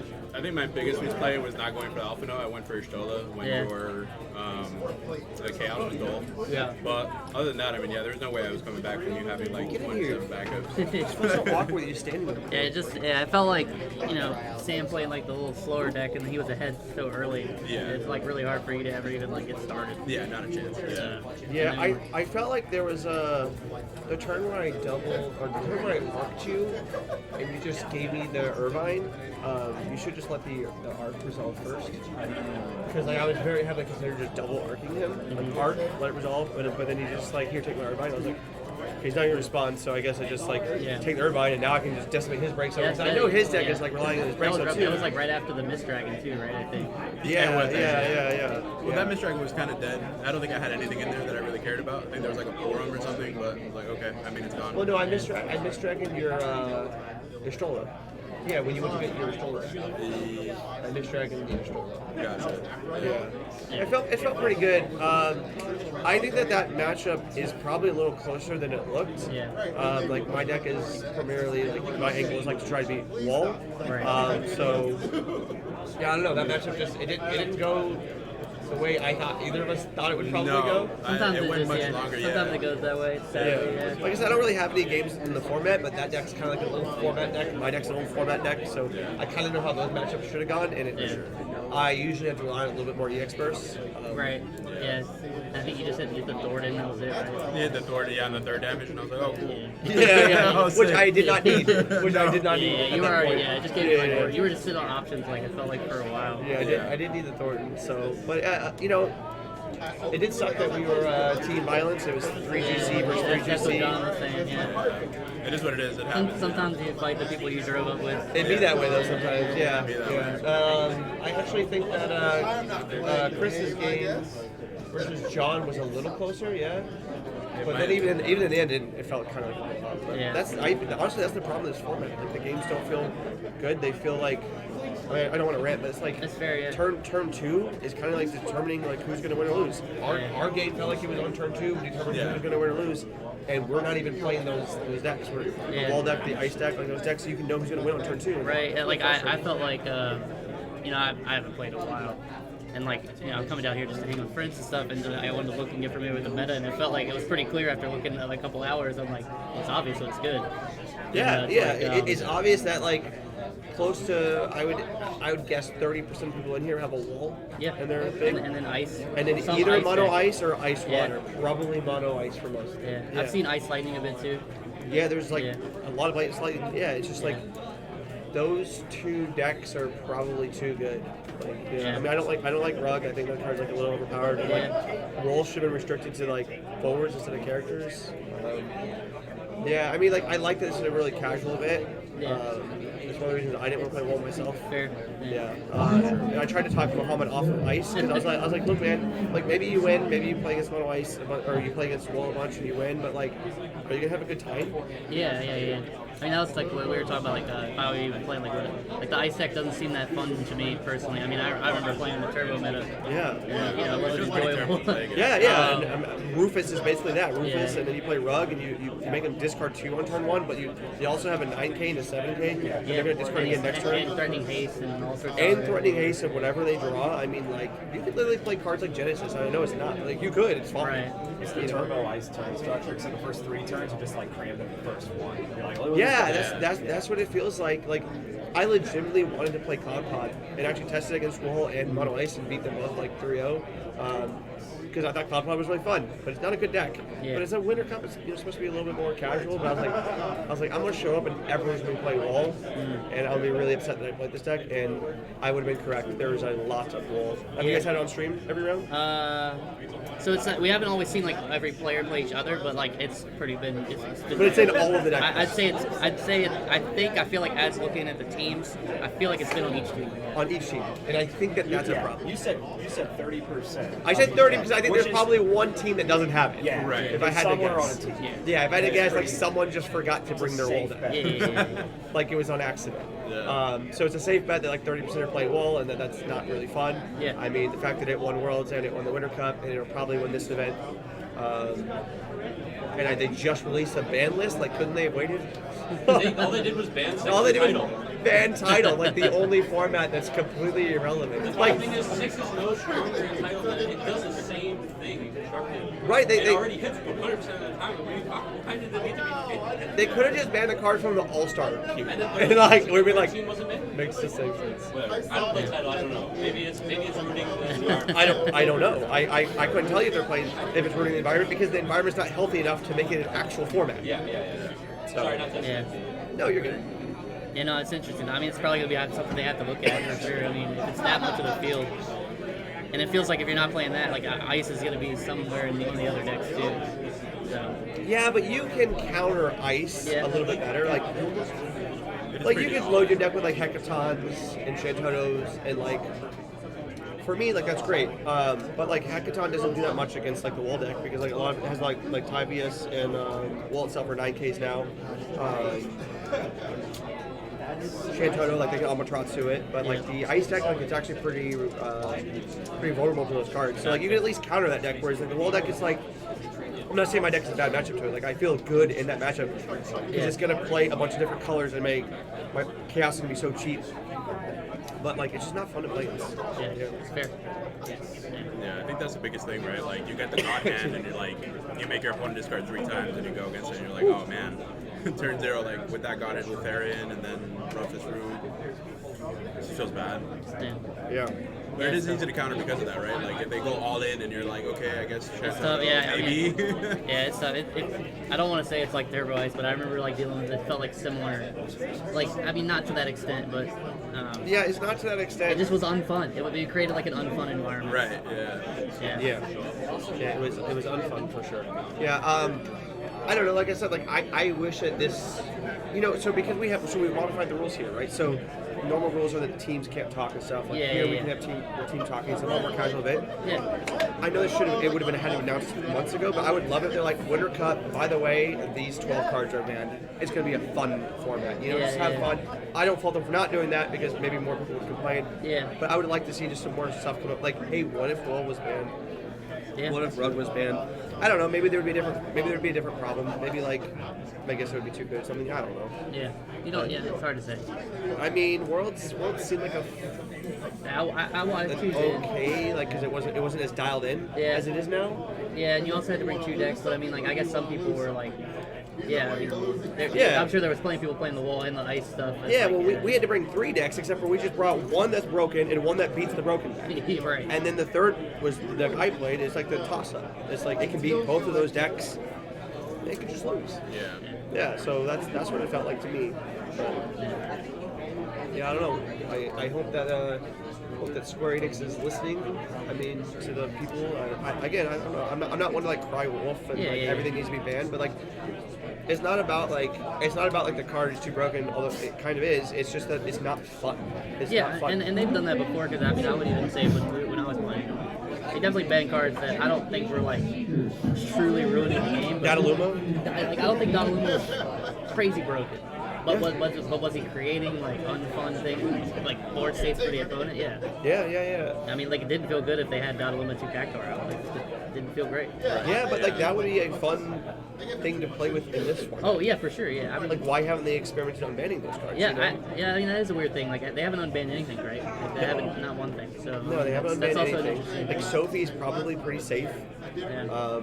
Dataluma is probably pretty safe. I know a lot of people argue against Riku. Like, I think Riku would be fine. I think the format is way too fast that if you played a Riku, people would just be like, I was very I dare you to mill me one. I was adamant back then that she needed to be banned, but I can't. For sure, back, I agree. I can't, Yeah. Nowadays, like every time you put a card in my break zone, I'm like, yes, that's so good for me. Every deck wants cards in this break zone. Yeah, for sure. I mean, every deck. The Gilgamesh deck, great. Yeah, I mean that seems to definitely be a big trend. Like at least from like the opuses now, it's like your break zone's like just a straight up extension. Yeah. A lot of times. Yeah. So. I mean, if you think about even the Warrior Light deck, 4-color Warrior deck, like that format was like pretty fun. You had to get to like 4 backups, and then you would do your thing. When you did your thing, you felt really good. But it was like really hard to. There's a way to interact with that. You can Hecaton them. You can grenade their back. There's ways to like interact with this. Like the best decks right now counter that from even happening. So you have Rufus, Joel freeze their stuff. You have Gilgamesh, like it just happens. I have an obsession with number 128 and Dataluma would be problematic. With number 128 doing 7K, can't be reduced every turn. If you have Edgar, it's doing 14K. That would be... It would be amazing. I'd love it. I don't know if it'd be problematic. It'd be good. It'd be fun. It'd be super fun. It would be fun. I'd love to see it. Let's unchain it. But I could see it come back down. Yeah, I mean, there's definitely cards that shouldn't be unbanned. Like, Gasper is like... Absolutely not. Absolutely, like... turn 1, I'll play 2 Gaspers. I can play 2 Gaspers and a Rufus. Yeah. No, I'm good, you know. Yeah. No thanks, right? Absolutely. I got one for Sam. Yeah, we got one for... What is this? Just read it. Are you garbage? The answer is yes. Other side. Well, it's Other side. No, but I like this side better. Watch what just happened to me out there. Do you own any celebrity cookware? No, I don't know. No, man. I got an Emerald Gordon Galaxy Ramsay, card. like pan or something. I got Gordon Ramsay. Like, You got the Gordon Ramsay? Yeah. You know what? I've had a lot of ads for that lately, and I don't know why. Like, Well, now you're gonna have a lot more. yeah, I really am. All right. Do you hang your used towel on your bedroom door? No, I hang it over the shower because you know you stay in the shower. I don't even think I do that. Yeah. Yeah, I mean, I've done it. well, hold on. I'm thinking it's over the top. In the Airbnb, yes. Because you have to Okay, well, that's distinguish fair because between whose towels you're you bringing your use. towel back. That's Yeah, Airbnb, yes. At home. So the answer is yes, though. Yeah, the answer is yes. Yeah. Are there harder questions? 'Cause these are It's not easy. about the hard. It's just who are you? The wrong answer is always yes. That's Yes. the whole game. Yeah. Yes. Yes. Yeah. So wrong or right, depending on where you want to fall. Gotcha. Yeah. I'm with you though. I think something like Dataluma, number 124, like kooky stuff, would be like just interrupt it. Can you? Like, What other cards can come back in? What other cards can come back in? cards could be like could come back. Like, is there? You're talking Is about Dataluma. yeah, I mean, like, I don't think ice cards because the current format is like garbage. Silver's like really good, brother. Come on, John. Silver was really good. Soldier is really good. I don't think it would even be played right now outside of my deck, right? I mean, maybe it would be. I don't know. Am I wrong? Is the format too fast for Soldier? Well, that's what's crazy. You were mentioning like the multicolor deck and how fast you can get like the 4 backups up and like all 4 colors and you're good to go. But like even that feels slow. Like, It's too slow because way too slow. they'll just dole freeze one of your backups. Yeah, and you're cooked. It's over. They bring back Mastery tomorrow. What do you do? How do you feel? If they're back Mastery, But you have to commit. I don't know if Mastery is too much. You're gonna commit. So Again, much you have to commit so many things to summons. I mean, it would be really good. I tried to make. I want to be too All right, good. I'm crazy though, but I tried to make the argument that Stern is probably worst card than Rug. It feels worse. Like, it feels really good, but like Rug is just like when I found out that each thing gave it, because again, I wasn't paying attention to the format until like yesterday, and so I tested it the first time yesterday, and then like he's like, oh well, this guy's at 8K, this guy's at 9K. I was like, what do you mean? He's like, oh, it gives him first strike and 1K, gives him brave and 1K, gives him haste and 1K. And I was like, because they could fit the text on the card? I don't understand. Yeah, I don't get it. And then like, here's the other problem. Is the answer to the format Neo X death? Because if that's the case, that is like unhealthy, right? Because like Wall and Ice struggle against it. But like, do you really want to play in a format? Yeah, pretty much. That's why I had it in my Oh, I forgot that you deck, had it. yeah. I was wondering what dark card you were playing. Yeah, I forgot that you I think he searched to just get rid of a dead card, right? Yeah, I did. I was like, I don't want to draw that. When you searched it, I was literally like, well, now I get to see what lighter dark card you're playing. Because surely you're going to search the lighter dark card. Yeah. And you got Neo X death, and I was like, well, that checks out. Like, it just beats the other two decks. I'm glad that I'm the one playing you. No, I went against 2 mono fire, so they just always have the removal. And I was like, alright. Oh, there you go. There's one on fire. I was talking about. Where are the green cards? Yeah. They don't exist. No, man. Not in this format. Yeah, like, I've never been a big Windstorm fan, but, like, I was fine with it. Like, the aggro decks kept it in check. Now the aggro decks, like, say it can't even exist. They say don't even come out here. Don't step out here. Like, I doubt there's a Storm player here. I doubt it. Like, I haven't even seen a lot of. They're playing something else. oh well, yeah, okay, yeah. They're Yeah, here, basically, yeah. Yeah, I haven't but seen they're a lot splashing of. like Earth, right? I think the only green card I've seen is the Zidane, and it wasn't in a green deck. It was just. Yeah, I think the Earth players have to splash Earth, or the Wind players have to splash Earth to get like Shantono, Hecaton, and Noctis. Like, they have to like have those. stand a chance. Yeah, they have to have those cards in order to fight those decks off. So, I don't know, man. Hopefully, you been play locals at all? No, we don't have any. You don't even have locals. Yeah, we got locals. We got locals. We're so so good. spoiled, dude. We're so spoiled. We got locals. We got spoiled in Tampa. I think yeah. like Chris comes down here now, which is like it's not a short drive. No, a couple hours. For locals. Like if he wants to play, like to their weekly or whatever. Yeah. So. Yeah, I mean, it's like cool though. the Richmond stores kind of stopped supporting the game, like during COVID and stuff. That happened a lot in Tampa, man. That happened a lot. So, yeah. It took a large amount of like player grind to like get it going. Yeah. I showed up, I joined the Discord, I was like, is I mean, anybody I'm here? glad. Like, I'm glad to see everything's still going and like the game. I mean, for what it is, even though it's going through whatever. It's still the best. I think it's still great. Despite all my complaints, it's still the best TCG out there by far. Yeah. Like, it's more fun than Lorcana. It's way more fun than One Piece. No hate towards those games. I think both of those games are well above average for a TCG player. They're TCG games. They're well above average. Final Fantasy is just like 10 on that scale. To me. It's weird to try to play something else after Isn't playing it? this game. Isn't it? Like it's crazy because like I'll play another game and like I'll have fun. It's a Yeah. good time. The minute I pick up a Final Fantasy deck, I'm like, yeah, no, we're in. This is what we're doing. Yeah, like right now. he dabbed in Lorcana. Yeah. I dabbled in Lorcana. I dabbled in One Piece, and it was just like, this is fun. This is a good time. This is a good time. This is a good time. This is a good way to pass the good time game. between Final Fantasy. And that's not where I want to be. Where I'm spending my money. Yeah, right. Fair enough. All right, guys. Yeah, thanks. All right. Yeah, man. Good luck with the rest of the. I got another one. Got one more. Have you seen any of the Fast and Furious movies in the theater? I feel like I probably saw the first one in the theater. I don't remember it. It was a long time It was ago. a while ago. Yeah. I mean, I probably saw the first. They're on Fast and Furious 11, theater. right? He probably wasn't born yet. Yeah, they made 11 movies. I'm pretty sure. There's a high made energy 11? response I think they're on to this 11. though. There's like I'm pretty confident it's I've a seen holiday experience for some people. Do they make one every year? basically now. Yeah, And now I it's think. kind of like the Madness. Yeah. I definitely saw the first one. Whether or not it was in theaters, I don't remember. I feel like I've seen one. Yeah, it's Oh, probably I've one of probably the seen early ones too. five of them on TBS, maybe the same day. I mean, that's Oh, with yeah, their sure. blocks down. Yeah, I've seen it on TV. You turn it on. Yeah. Going to the theater is a commitment to the franchise. I kind of want to get this game though. This is like great advertisement. I kind of want to get this game, and I will probably pick it up here, unless I pick up Doodlings. So if they have Doodlings here, I want it. But yeah, thanks for having us, guys. Yeah, Appreciate it. for Hey, sure, good luck yeah. with the stream. Good to see you, brother. Good luck the rest of the tournament. Have a fun day today. Oh, shout out to Gamers Command. We got so many people here. I think They have a case tournament next week? we have a case tournament next week. Is it next week? Yeah, you know more than I am. I'll see you. Miami guys coming down.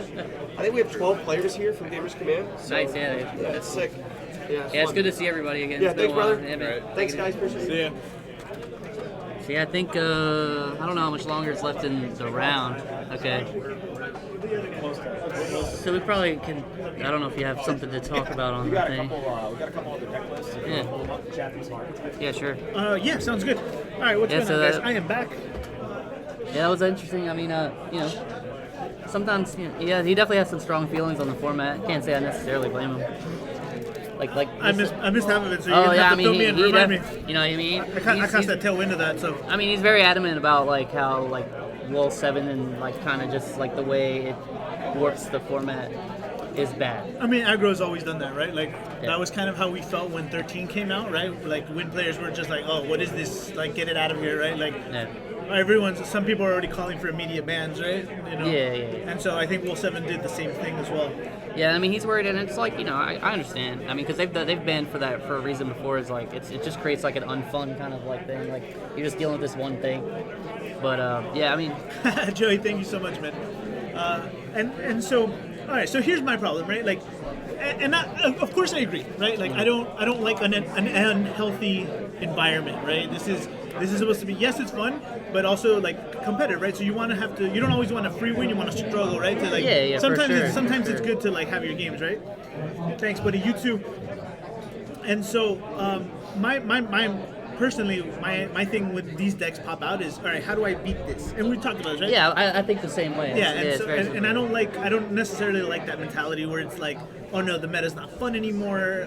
It takes a while for me to like get to the point where I really think so. Like I think I'm a big data driven person. Yeah. And I mean there is data, to be fair. Like I mean what he was saying is not untrue. It's like it won Worlds, it won like this. He thinks it's probably gonna win this. Yeah, it won them both, right? Oh, I'll get sorry. to it in a second. Oh, you want him? Oh, okay. Yeah, I mean, you know, it's an opinion. I'm not saying, you know, I mean, he's coming from a place like he's obviously a knowledgeable player. Yeah, 100%. Yeah. And to me, like, again, I can't stop thinking of how to beat this, right? Like, and we saw literally our first round, that Earth Lightning player, he had them all, right? Like to answer this, he cleaned up that Wool 7 deck. Yeah. Granted, it's obviously different because we all know that sacrifices were made for the team environment. But it's really I think sometimes players are just don't want to do the work to find those answers, right? Like they want to see them first, and then they're like, oh, that makes sense, right? Like, I mean, but that's what we're here for, right? We're the content creators are here to like find those answers for you guys, and that's what I don't know. I pride myself on trying to do that. Yeah, I mean, even when like Turbo was in full swing, like I remember just trying to find answers because I just didn't want to play the deck, and then maybe that's stupid, but yeah. You know, I also play the game for fun. I want to have an enjoyable experience. I don't know if you remember what I landed on for my answer. Actually, were you playing? You were playing something with water, right? Yeah, I was playing. So back then, the answer for Turbo Discard was Mog 6. Oh right. So yeah. you drop Mog 6, and then every turn he's just drawing you an extra card. So you're living at 3.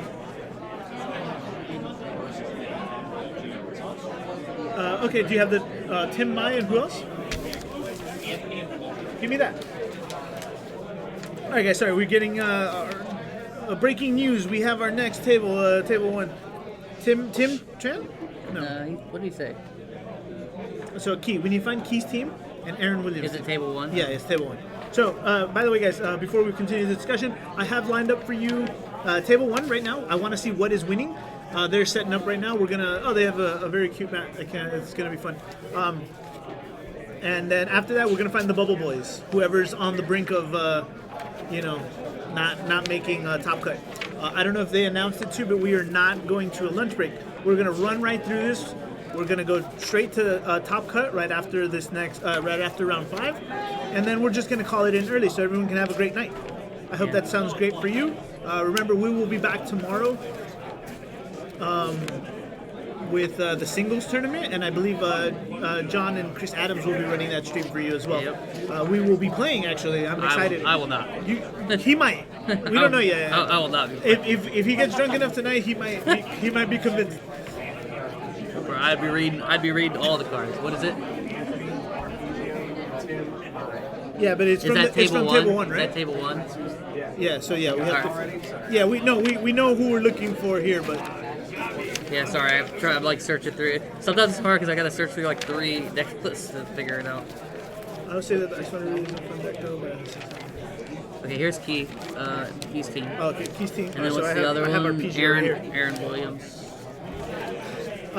Yeah, and I agree with you too. The water ice one is very unfair, but we were quick to answer that one at my locals. I think we we really put a stop to that one. I think, but that's good. Yes, it is a very cute mat. I don't know which side we have on which ship still. Actually, no, I can tell you right now. Arpeggio is who? All right, so we have Key Hayes team.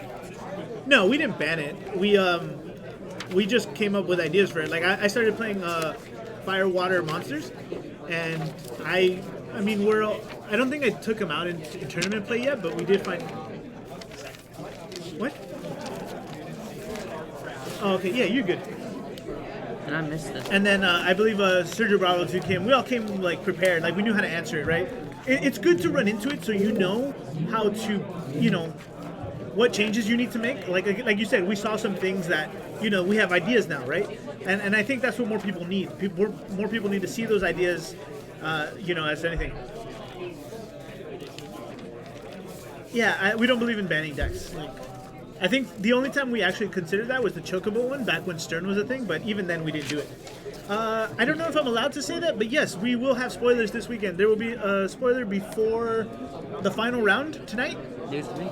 And then a spoiler tomorrow as well before the final round. So stay tuned, as always, guys. I'm very excited to share the spoiler that I have for you guys today. Or we have, that I'll be sharing. Team, so I think it's Anthony or All right. APIGO. Yeah, do you know which one's on which side?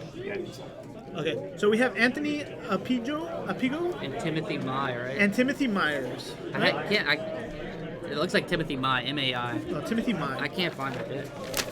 I'm looking. Is that not it? Or is that the one? I think that's Sergio's team because theirs is like folded, not stable. All right, so Anthony is playing. Let me see, Leviathan, Shinryu. So we got a Mono Water gamer here. We're a big fan. So we got Mono Water on the right.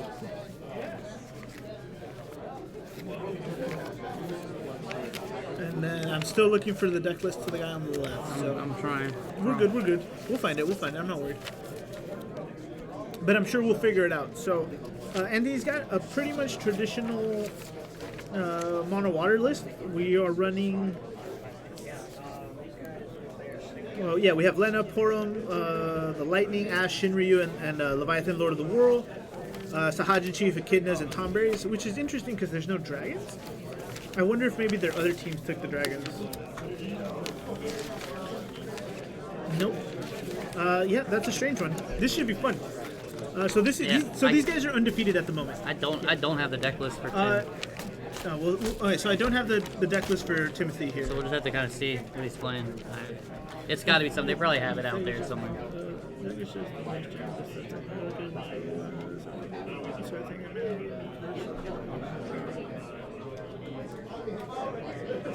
Slayer, so to your point before we just keep focusing on this game now, again, it really just comes down to what answers you can like squeeze into your deck, right? Like I know, again, Lightning has Ixion, and maybe just add another Shantoto. I don't know. Sometimes it is, and sometimes it's not.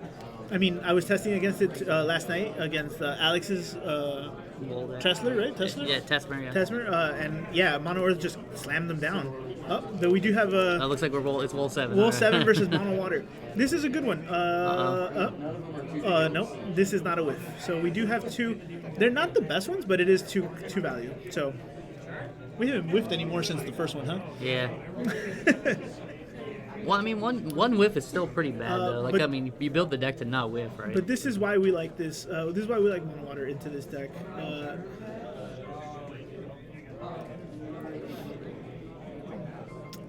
I agree, and the problem with Amaterasu though is that it's not worse. It's worse for you sometimes to play the Amat.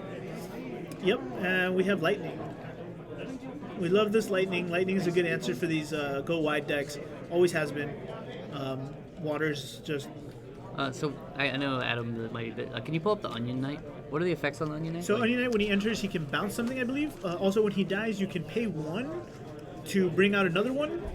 Or I think he bounces one or breaks a damaged forward. I think is his other effect. Okay.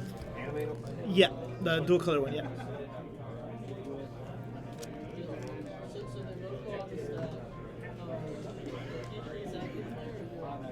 Oh, I love this Leviathan too. We'll pull it up a little later, but draw 2 and then put 1 back on top or bottom. This guy is actually leading heavy into the EX burst count, which is cool. Does he have Astrologians too? Yeah. So he's playing triple Astrologian and 2 of that Leviathan. Keep going. That Opus 10 one right there, to your right. Yeah.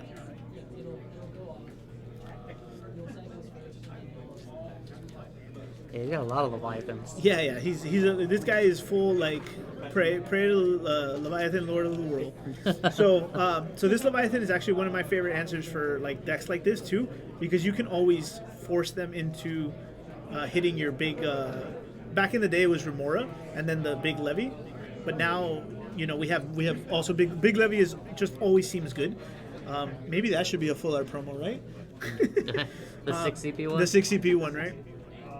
I won't be mad about that for sure. But anyway, back in the day, we used to play this with Yuna as well, like the backup Yuna. And so Yuna, and he actually is. Yeah, he's got the Opus 1. Yeah, Yuna. so this is actually effectively, it makes this levy 2 CP to plus like whatever, plus 4, right? Because you bounce back whatever, or in this case, you would bottom deck Wool and then get back an Ash or something. So there's a lot of value from this. Yeah, he came in really aggressively EX bursted. I mean, he's in a good spot right now, right? Like just only Wool's on the board. Yeah, he was able to defuse the situation right away. Oh, it's a reprint? Oh, I love that. Yes. Thanks for that. I didn't know. I don't think I've gone over the entire list of that. The Annie box next month. Yeah, it looks like we're trying to play something fairly big. Again, I think stabilizing is the most important thing you can do against these decks. Once you have your ideal board setup, that deck doesn't float as well as it should anymore. All right, Tyvos into. Another Onion Knight? No, he's definitely the Axstar. I would have gotten the Mog, but I don't know if this deck plays the Mog. Yeah, I don't have his list offhand. Oh, that's what I was gonna say. Duncan, any chance you can find us their list? I don't think we have them. We don't have them at all. I don't have Timothy. Timothy. We'll worry. We don't need it. It's not a big deal. It looks like it went into the alpha now as well. Oh, but the damage should be updated. Yeah, it's fine. I'll get him when he comes back. Yeah. Yeah, so it looks like he used the Tyvos to play the Alpha No, and then he used the Alpha No to play the Axstar, right? Is that what happened? Steve D, welcome, bud. Thanks for the compliments, man. We appreciate it. We're trying to do our best here. Us content creators need to stick together. I'm retired. And we have Adam back, so I'm Yeah. happy. He's boosting me. He's giving me the I'm retired. breath of fresh air I need. No, it's been fun. I always will enjoy this game to an extent. It's much more fun, I feel like, to talk about it than about playing. You can't make I can make mistakes, but I don't get I punished love for making mistakes about everything. Dunking, when you can, the damage, por favor, senor. I think that they're currently 1-1, so. Yes, I mean, he's still going pretty just like no backups. Maybe he just hasn't, I don't know. I mean, I know this deck doesn't play a lot, right? It has enough, but again, when you don't see them off wall, you're not naturally inclined to play them. I think, unless it's right away beneficial. But again, water setting up here. I see Ash Hajin Porum too. So it is the EX Burst Porum. He's not playing the blank Porum. Okay. So he played Tyvos into the Axstar to play something else. Oh, it only did 6k, so Lightning was able to survive. I think he played Tyvos. No, never mind.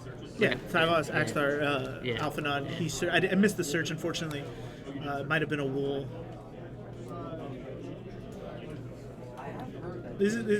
Anthony's a big 7 fan. It's funny, I see the search for wool 7. Thank you, bud. And he's got the Aerith sleeves. Yeah.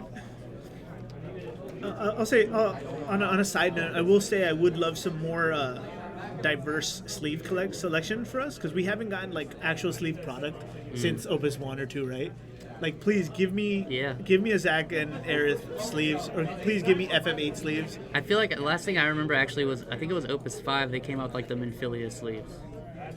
Oh yeah, but it was in the sealed. You might be right. Yeah, you might be right. I think it's. Oh no, the Minfilia sleeves were. It was like the crystal. A Worlds one. Yeah, I guess it's only meant for like the pre-releases and events. Yeah. But I still want product. Oh, right? I get you. Like, I get. What Yeah, some of the purchase, right? Because we can purchase the mats, right? We got that mat with a promo. Give me new sleeves, please. Something playable. Yeah. Oh no, the Yuna, I mean, he doesn't mind. He's got another one, but So I feel like also just to talk about, because I don't really know exactly what the card does, but I feel like I've heard people talk about the Loporrit card and say that it's pretty strong. Loporrit's a good one. It's draw 2, put one to the bottom, and then pay. I think it's pay 1 or pay 2, and then do it again. Okay, nice. Right, so it's replaceable. It is a standard unit, so you can have all 3 of them, as you're seeing here. But it's also just filter, and then your dead cards go right to the bottom. So we kind of only keep what's important.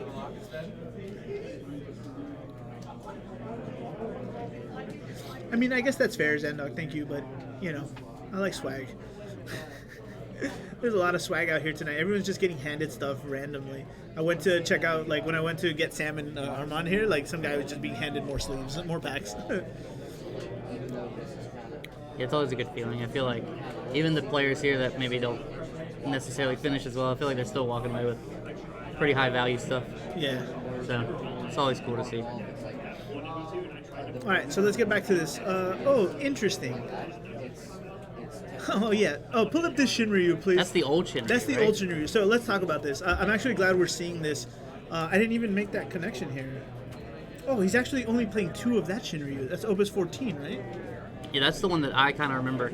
Oh, so this is interesting. So it is the old I guess a traditional water, but it's playing the old Shinryu instead of the new Shinryu, and it says all 3, 6, and 9s, right? Yeah. So this is a big counter. Like, I guess this is ideal for him. Then he came ready to fight Wool 7 all day. No wonder he's in top tables, right? Yeah. Yeah. So when he enters, deal 10,000 damage of all forwards of cost 369 your opponent controls, and then MP 1 draw if it's a forward, they lose more power, and if it's not a forward, draw 2 cards. Not if you're clearing all his 3 drops, right? Like. Yeah, because I mean he was. Actually no. Yeah, I was misreading. I didn't see his backup count. Yeah. I think Axstar just needs to die, right? Because if he's able to play another 3 drop, like, Axstar becomes a problem. We didn't search the Ash because we know he has an Ash, by the way.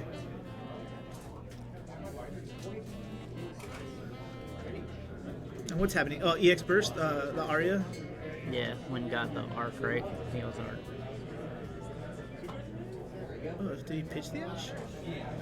Now he's gonna hard cast. Who's coming in? Levy, of course. He has to praise. Praise to the Lord of the World. Yeah, I would have loved to play water into this tournament for sure. Yeah. That would have been my deck 100%. So now we're picking Levy targets, yeah. Spoilers, it's my deck tomorrow. Oh, he didn't hit the Axe Star. Oh, well, he's bouncing, right? Like, he's going to bounce first and then kill Axstar. Okay. I wouldn't give him Tyboss, though. Oh. Yeah, so the reason why we don't give him Tyboss, we kill Tyboss, or we, bounce Axstar, is because that same thing. You want to get rid of the higher cost when you know there might be a threatening wool. You have to know what's safe, right? Like, it's wool and Tyboss should die if you're able to kill him. Oh no, another one. Dang. I mean, I'm okay with this because now he just dropped Shinryu, right? Yeah, that was two specials. Damn, he baited him good. Yeah, we don't care. I mean, he knew. It was We're driving insane. Cadillacs in our dreams, bro. We know. Shout outs if you got that.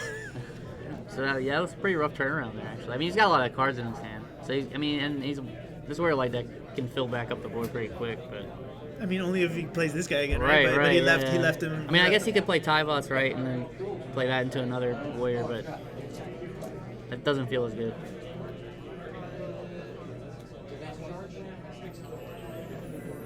Yeah, I agree. I think, leaving the wool 7. It's the old. Is that the old Urban? Which one? The 3 CP backup? Maybe I didn't see it. Let's see. We don't have his list. I just caught me off guard. Yeah, that's why we don't want to. All right, guys, let's take bets. Quick. Is the top card the Shinryu reveals going to be a forward or not? Say yes or no. YN. Oh no.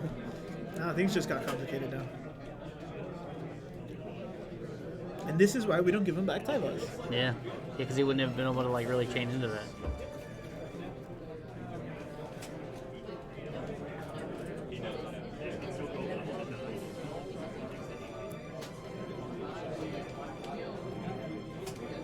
Now it's not relevant anymore because he didn't survive. Yeah, that was rough actually. I mean, he's still in 5 backups, so let's see what he draws.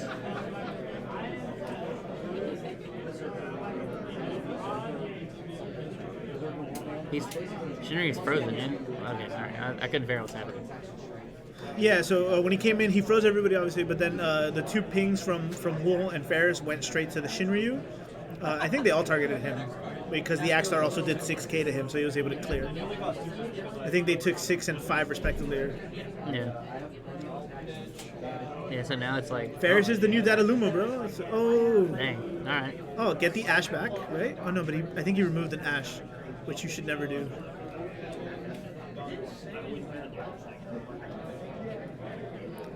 So bottom deck.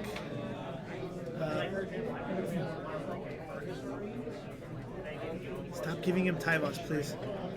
Looks like that's what he's thinking about doing. I mean... Alright, so my prediction here is you bottom deck. Oh no, it didn't matter. It's the 3rd special in 2 turns. Wow, that's crazy. He had another one. I mean, if you got it, you got it. Yeah. I mean, they play 6, right? I'm assuming. Probably at least 5. I don't understand either. I would not give back Tyboss ever. Yeah, because you're just like, I mean, I don't know. Like, yeah, he's pitching 3 for it, but he's gonna play 2 things. So it's just odd. Yeah, I don't know. I can't. I mean, he's still in a fine position. Well, I mean, I don't know. He's falling behind now, but. So 7k here. Oh, we love it. Yeah, get him out. Yeah, I knew it. Yeah, that was a bit greedy.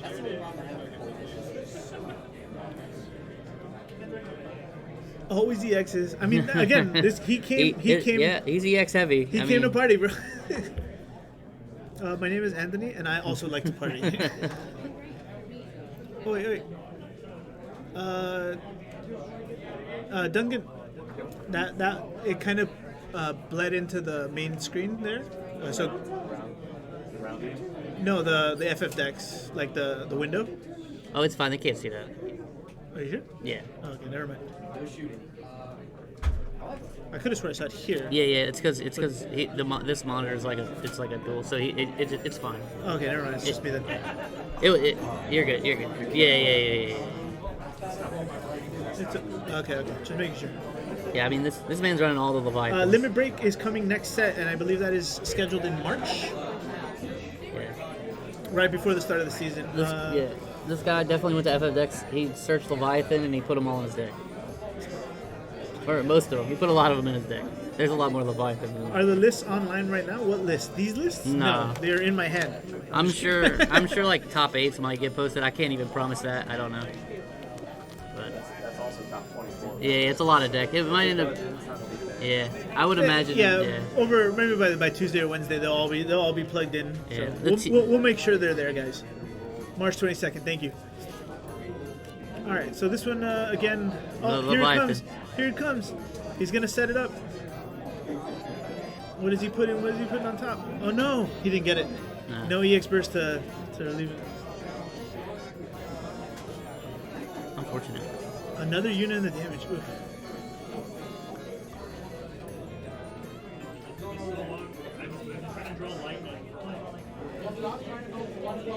Yeah, and again, and it's not always the right play to like bank on them, but that is what he's thinking.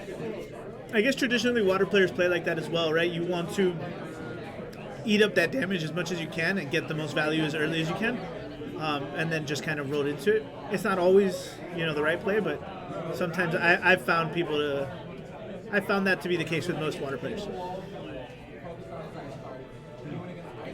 I mean, what gets him out of this situation? Honestly, like. NV Gaming, what's up? Welcome to the stream.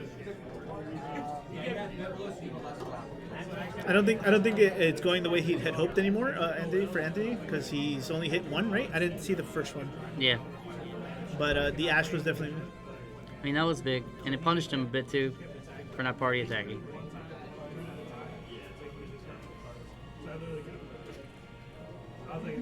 Yeah, I'm trying to think here. Just cracking the lopper. So there's the levy. Yeah, I see what you mean too. The Yashtolo definitely would have been able to clear the levy there for sure, right? Between the Ferris pings and then that pings.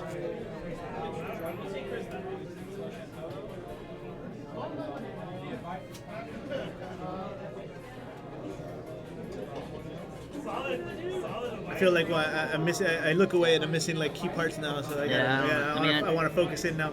I'm just not like sure like really what he can do to recover. Like I mean, honestly, an Ash changes the game. He just needs to draw the forward, like a forward or a bounce, like something to control. The Sahajin got hit, which is bad.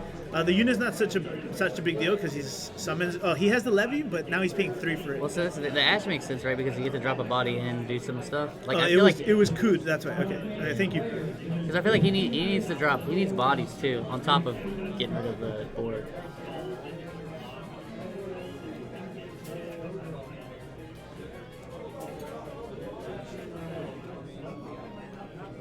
Old school. But then it's not blockable anymore. Oh. Yep.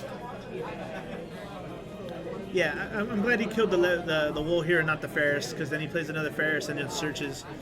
That's the last thing we need. But I think he's out of wolves, right? We've seen him toss 4. So he's played one. And then he used special 3 times. Special one of them was the light wool and 2 of them were the multicolor wool. Okay, so he might have another light wool left. I think I might have saw him just draw it actually. That would be big, unfortunate. I feel like I saw a light card, but I might have missed all that. I know he has another Ferris in hand, so. I mean, yeah, he has another Ferris. Does that still not kill? Yeah, he missed.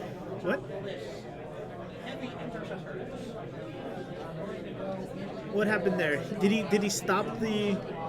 Did he block and stop the ping, or did he block the cleave? I'm confused. I actually don't know either.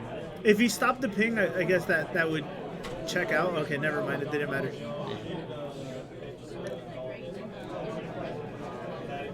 So the water has an amount now, but just doesn't kill, and so he could stop the auto. Okay, so that's what he did there. Yeah, it would counter the auto that when Ferris takes the 1K from the attack to deal the extra 3K. So he went and got the other. But then either way, he wouldn't have.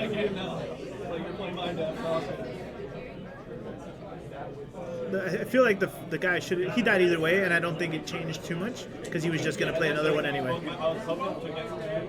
But yeah, that was very loose, I think, at best. Because unless he blanked him, then he would have, you know.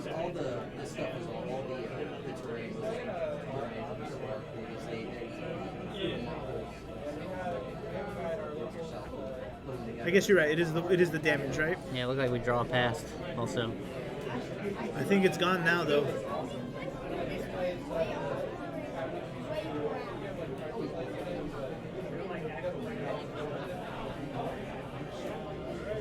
This game's going faster. I don't know why, like at a faster pace, I think. Yeah, it feels that way. Well, this is your top table. So it makes you wonder always, right? Just straight up bounce the Ferris? I mean,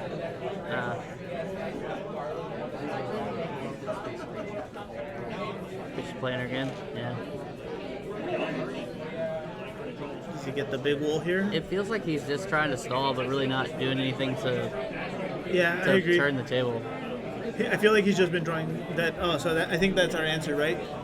He has another one in hand, too. Oh, so he has the light one in his hand? He searched the other. Wait a minute. Now I'm confused because I swear the last Ferris he searched them. Maybe I'm mistaken. Maybe he pitched two light ones. Yeah. So he's sitting on two of the multicolor rolls in his hand right now, I think. The deck out might be an option. It looks like Timothy might be running low here, and without any wolves and big answers, he might be getting himself in a color lock situation. Yeah, that's fair. I mean, yeah, totally could be playing for the deck out. To play something in Dull and Freeze here.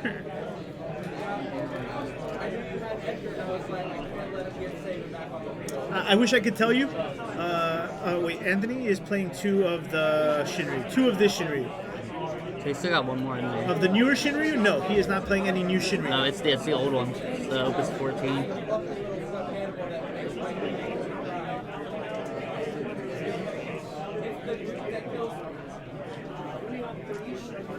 Oh, interesting. What did he block?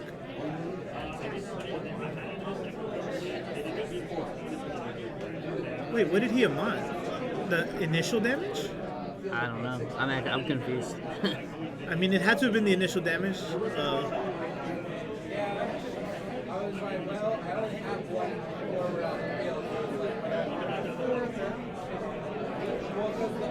Oh, they're resolving Shinryu first. Yeah. Oh, Hilda. Draw a card and bring back something.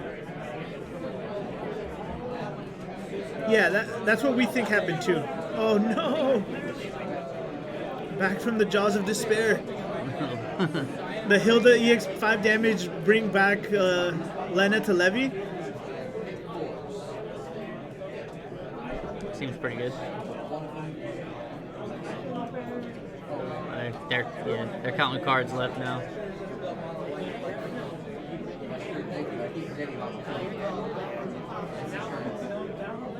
Please don't give him Axstar again. Yeah, we kill the Ashola. No, don't give him.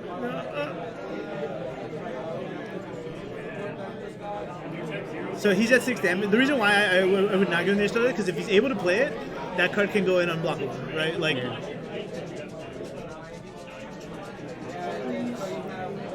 I can agree with you 100%, Ninja. I also don't like face down. I would probably request it to be turned over. There it is. I knew it. Oh, no.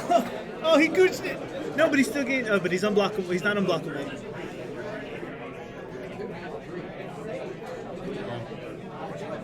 Dang. I guess a proper gooch is... Wow. That went wild. Yeah, that was a roller crazy. coaster of emotions. He took the damage and then just answered it with Kuchulain, and he scooped it up. He extended the hand. It was over after that. Yeah, that was pretty crazy because I thought he was kind of out of it. So going back to the question, right? Like, even if you RFG Even if you take the damage, does it still gain haste? Yes, Anthony, the water player, won with a Kuchulain. Do the same thing. If you can get another match, do the match. If not, bring me the guy. So, yes, if the answer is yes to haste, then just blanking it before it attacks anyway, right? Like, so that's pretty much what sealed the deal there. Obviously, it looks sloppy, right? Because he just threw it at him, and then the other guy extended the hand. But, yeah, that's what happened. Yeah, and he did that to prevent the unblockable, right? Yeah, because it gains the ability to not be blocked or whatever, and then just a blank there. Yeah, that was pretty roller coaster game. Yeah. I think we saw like 10 Leviathans get played. Which is why you, in theory, should always do it after the damage and before he attacks, because it'll lose all of that. Right. There's that window. Pretty much any window, right? Going into battle, attack prep. You pick one. You pick your. Yeah. You pick it. Yeah. Hey. I was told to come back in. Anthony? Yeah. Come on in, but yeah, I'll take this one. You can take the bubble one. Thanks so much. No problem, man. Welcome. We got a lot of. You were undefeated, right? Or the team is undefeated at least? My team just lost. I'm undefeated so far. No. That's crazy. So we have you guys. You're on Mono Water. You obviously came EX Burst heavy this weekend. Yeah. So give me the thoughts. Give me your thought process. Anthony, right. everybody, by the way. So basically, obviously the EX Burst Health versus Mono Ice, which is the shittiest matchup for the deck. I thought that basically I originally made the deck because I hated Ice Water, and I just wanted to keep. I thought Opus 14 Shinryu because somebody like Ned Grievered me, which is both 6-drop. So Shinryu kills both of them non-targeting. We love that. We love that. And then I started playing it, and then I was like, oh, this is actually just universally good across the board. Across the new decks, right? I'm playing the EX Porum because my teammate's playing the better Porum. Right. But beyond that, it's pretty cut and dry. Like the Leviathans, I have 2 of the Ama ones for Rule 7. The deck in general, my friend and I like play tested it, and we played probably like 50 games or so of Rule 7 versus this, and it won about like 70% of the time. That's good. We like those numbers. He did misplay twice, and he knew it, where he was saying like, oh, I should have swung Tyvis, or swung Warrior of Light on the stack, activate the Tyvis ability to play Axar from hand, so we get the extra point of damage in. Right. But he owned up to it. He was like, he did it. Like, whatever. He did it before the attack, right? Yeah. He forgot to attack. He forgot to attack. Okay. Yeah. And then I lucked out with an EX on Ash at an extremely clutch moment, so that my Leviathan stayed alive. And then. But overall, it's pretty standard, I think. I cut a lot of the monsters to make space for a lot of the Leviathans. I was going to say that because I'm not even seeing the dragons. What made you want to cut out the dragons and just leave the Tomberries? It was really summon space. So for Opus 1 Leviathan, it's an EX, which is good. Return Rug or whatever to hand. Get trigger Leviathan. Opus 10 Leviathan helps with my EX burst. Yeah, we talked about that one for a little bit. Yeah, I'm a big fan. I whiffed it, so I just put it on the bottom. Yeah, I saw. Opus 6 Leviathan is great into the Ditto, and also... That's the stop action abilities, right? Yeah, and you can also make them waste all 5 crystals off Cyan. Oh yeah, very good. So that was that thought. The 6-drop Levi is obvious. I mean... Yeah. And then the Ama Levi, like I said. Kuchulain is really good because you can do like tricks. I normally am playing the other Porum, and you can do tricks where you play the other Porum, blank something, they Wool 7 protect it, and then you unstack Kuchulain, and so you still get the draw of the card. And then that's pretty much it. My friend's playing the other Shinryu, so I can't play that one. There it is. Yeah. Okay. And as a meta call, I think that this is not terrible in the current meta, and it felt very tight. The MVP is Hilda, though. I just saw that. Yeah, that Hilda came in out of nowhere. I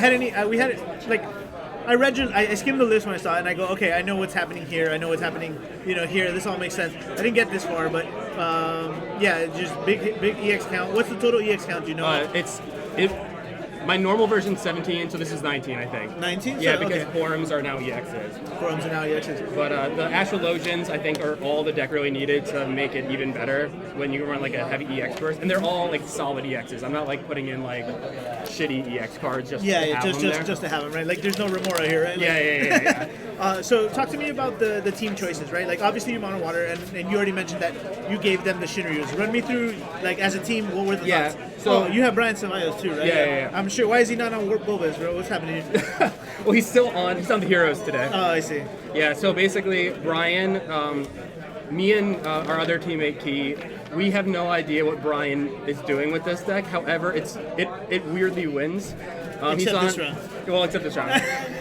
But he played into a hard matchup for it because he was doing a lot of. He was playing against Steve Sauce, who's on a Mono Ice Shiva package, and it's very good against abilities because the water Cecil helps prevent abilities from targeting things, but he can still get summoned with Shiva because it doesn't give summon protection.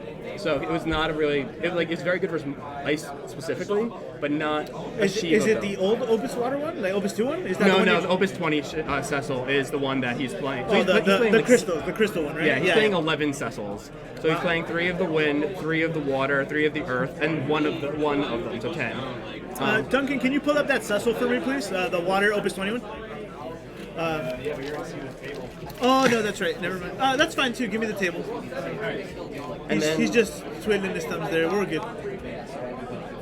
Yeah, so it doesn't protect against abilities, so it was really a really good matchup for specifically for Key. Oh, there's the Opus 14 Shinryu because no one knows what it does. No, we were talking about it. Yeah, I wanted to. I actually think I'm sorry. No, good. Yeah, and then we were saying the same thing. As a meta call, I see where it was going into. Well, because we've seen at least every round we saw Wool 7, I believe, or some kind of like into it in one of the 2 matches. And I'm like, okay, yeah, that makes sense, right? And I go, that's probably why he's up here because I'm sure he's played Wool 7 at least a few times, right? I played Wool 7 turn 1 and round 1, and then this round. And then this round. So. Oh yeah, the two friends. Oh yeah, the buddies. So the other thing. It's like shout out to Shriner again for the. I think as other things. So if you just on turn 1 are super fun, like if you get like Rufus and like Laswell, if you just straight up cast Shinryu with no backups, except for Y'shtola when you have no cards in hand and Visalva special, Mono Ice cannot kill it. Really? So the other thing was and they mainly played forwards. So most turns you either wipe their board of all of the Knights and Rufus, or you alternatively draw 2 cards, which defeats their win con already. Wow. So that was the other reason why I put him in instead. Interesting. I love that actually. I think I know we've been talking about it, or we've seen it pop up more on FFX, and I'm starting to incorporate it into my list, or at least the idea, right, of entertaining. But seeing it now makes a lot more sense for me, so that's very good. And then it's Wool 7. Oh, and then Key's playing the Wool 7. The one thing that I think that I don't know why people aren't playing in Wool 7 that Key is playing, which I think maybe it's not my deck, so I don't really pilot it very often. But this Opus 16 Cloud is the only hit that you can get where you can search another copy of Wool to get Wool. Which one is this one? It says either deal 5k to something. Oh, the 3-drop, right? Yeah. Deal 5k to something, recur a 7 character, which is irrelevant. Or pick a character with a name on your board, right?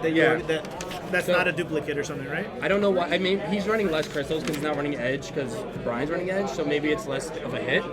But I think that it's a good include for Wool 7. I can see it too. And so again, what was your strategy, right? Were you guys? I like to talk about this with the players. Is did you guys come?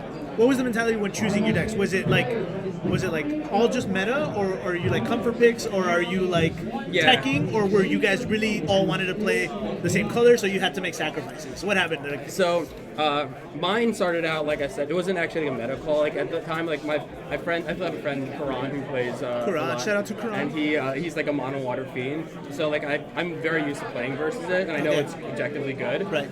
And then I made it because I kept losing on Octagon to Ice Water. Okay. And then I started getting comfortable with it, so I was like, all right, fuck it. And then Victor had by far the biggest soul searching, and Brian always was on that deck, but he had to account for certain sacrifices. He was originally on the Sarah backup engine with Princess Sarah, so he had to sacrifice that to go on to Polaris, King Tycoon, for you, right? For me, because I have to have that engine. Yeah, it's tough for water otherwise, right? And then Brian also had to sacrifice, or he had to sacrifice Edge because he runs that in Cat 4. Oh, Cat 4, yeah. And then, what else did we have to sacrifice? I had to sacrifice Shinryu, which at that point I already theorized that. Right, you were already in that, moving over to the other one. So okay. I was like, it is what it is. Okay. Well, that's cool, man. So you said you guys lost this round? We did, yeah. We didn't have their deck list. Do you know what the other games were? Or? I know that I know Brian is playing Steep Sauce, and he played a pretty cool like FF13 deck that was. Isn't that his thing? It's obviously Steep Sauce, yeah. Yeah, it was like a mono ice FF13 with an emphasis on Shivas. Okay. Which it doesn't. Honestly, he sent it to me this morning, and I had no idea what it was. And I'm like, all right, bro, whatever. Good luck, right? And he just keeps winning. Yeah, okay. Oh, we might have to wait to Top Cut to see that. I think they're pretty much in Top Cut now. I think you guys need to win the next one to be safe, right? Yeah, probably. I don't know how it works. We won 10 out of 12 games so far. I wonder how. I'm not sure exactly, obviously, guys, but the tiebreakers might be playing a bigger part this time. So damage is crucial here because I guess in the tiebreakers, I'm sure there's going to be a lot of bubble people, right? And then it really varies on how much damage everyone took as a team, right? I know that a couple X2s are likely to make top cuts. Yeah. All like, I mean, yeah, we mentioned a couple, but it's still like that. I think that's going to be the widest thing, right? Like, yeah. I think more X2s will make it than we would think in a normal top 8. Really? Because you're going to have obviously 1 4 you'll have 2 5-0, 1-5-0, 1-5-0, 2 4-1. The math really makes my head hurt. I don't know either. We don't need to math. We don't need it. We don't need to. Yeah, I don't really understand any of it. And again, for me, like I think the triple like tiebreakers is gonna be crazy when the computer starts doing that. But that's cool. Break man. some hearts. Yeah. I mean, this is cool. I'm a big fan. I'm glad I got to. I love like talking about water all the time. So that's my big thing. I personally don't know where you guys play. We're actually all from different places, but I lived in New York for 5 years, where Victor is from. Victor is Key. So I live like right near Victor, and I'm from Jersey now. Like that's where I grew up. Oh, okay. I moved back after 5 years. Victor's still in Brooklyn, and Brian's in Maryland. Okay, yeah, because Brian plays with Tori Kelly, right? Yeah. And they used to all play together. They used to all play. And then I met Brian at Nats, played in round 1. Oh, I see.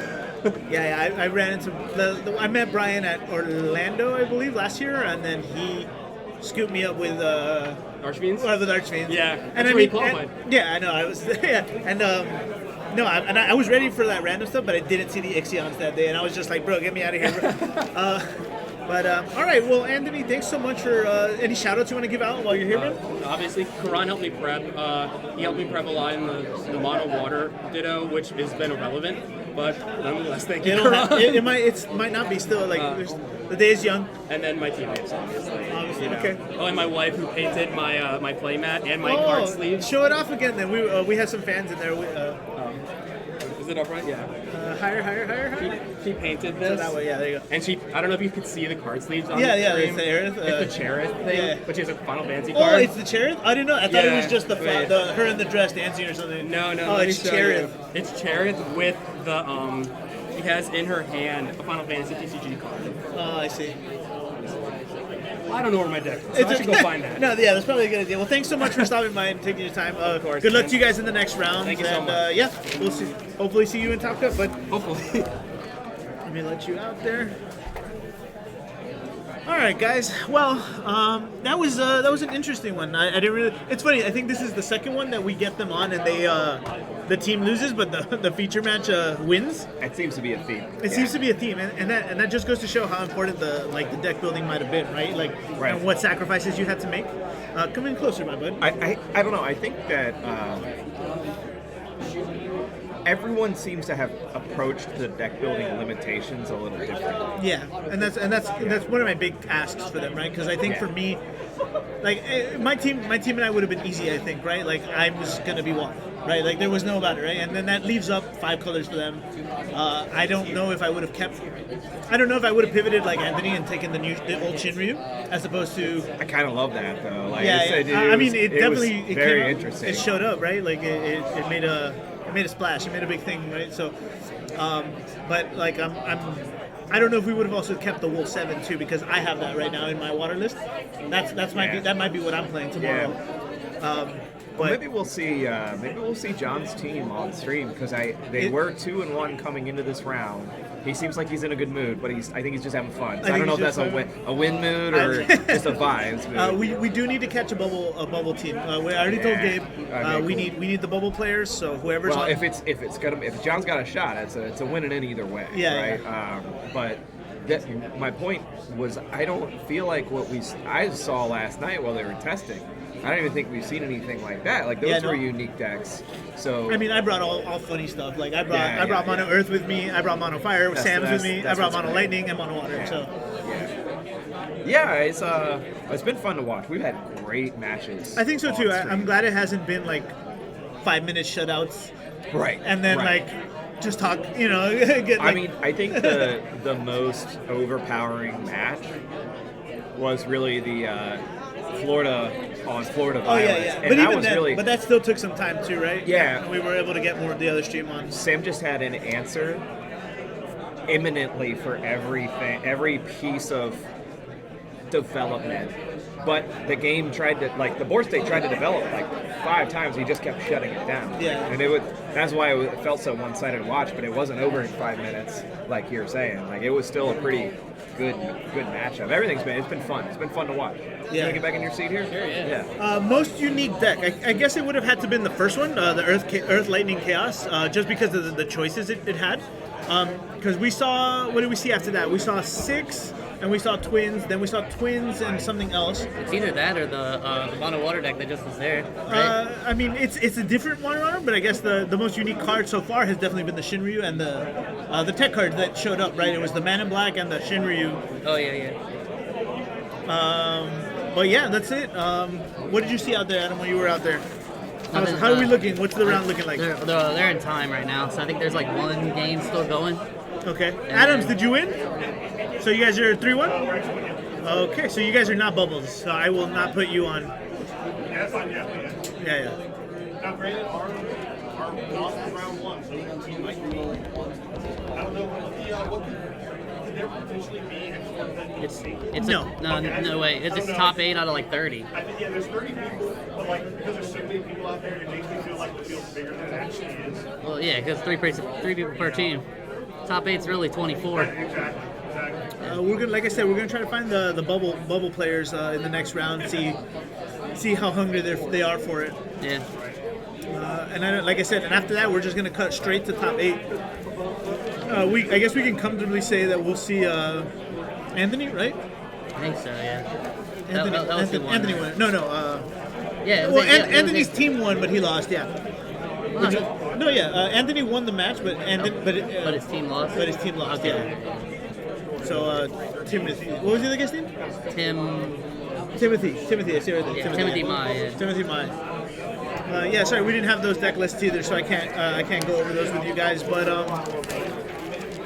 how's everyone doing at home? What have you liked so far? Were you guys expecting to see the Shinryu and Man in Black, or is there something we haven't seen that you were hoping to see more of? I'm honestly surprised. I can't say for sure, but I don't think there's been too much ice water, right? Which is with the toxic one we've been talking about. I don't even think I've seen Mono Ice yet on stream. On stream, no, we have not seen Mono Ice, but we know it's been in the teams. Yeah. Like it's been on the other matches. Yeah. And that's not true. I think John Rivera had it. Remember towards the end of that one? Oh, did he? Okay. Yeah, I think it might have been Mono or Ice Lightning. I think more or less, but yeah. So I mean, yeah, it's been. It's a team. I'm sure there's more than one, but we haven't seen it. We haven't been able to. Well, it's definitely out there. It's definitely out there. Maybe we don't put that one on stream anyway. The Chicago Brew. Yeah, we'll see. I mean, we're in round. That was round 4. That was round 4. We got one more. So we did their team. We've seen Rice. We see Shashir already. We've seen Shriner. Oh man, maybe we can get. Depending on how they're doing, maybe we can get Mike Powell's team. Okay. We have not seen Mike Powell. Our other Worlds competitor. I think we can request if you want me to go ask Gabe. So actually, let me see where the other guys are too. Where's Will Coghill's in the top tables too. So that's Will Coghill, Dorian, right? And Hunter Nance. Yeah. And then Mike Powell has these other competitors. I can't remember. He's another stack team. Yeah, they're all like Worlds players. So. Or big, like almost nationals top players, right? Like. Yeah, I'm gonna if Mike Powell's 2-2, I definitely want to see Mike Powell game, or Mike Powell team game. Yeah, see if you can find me Mike Powell. Yeah, I'm trying right now. Here's Hunter's. Oh yeah, we'll take Hunter's team just in case. Because that one we'll talk about later. We haven't seen it. I've been kind of been avoiding them honestly for a while. We got enough of them.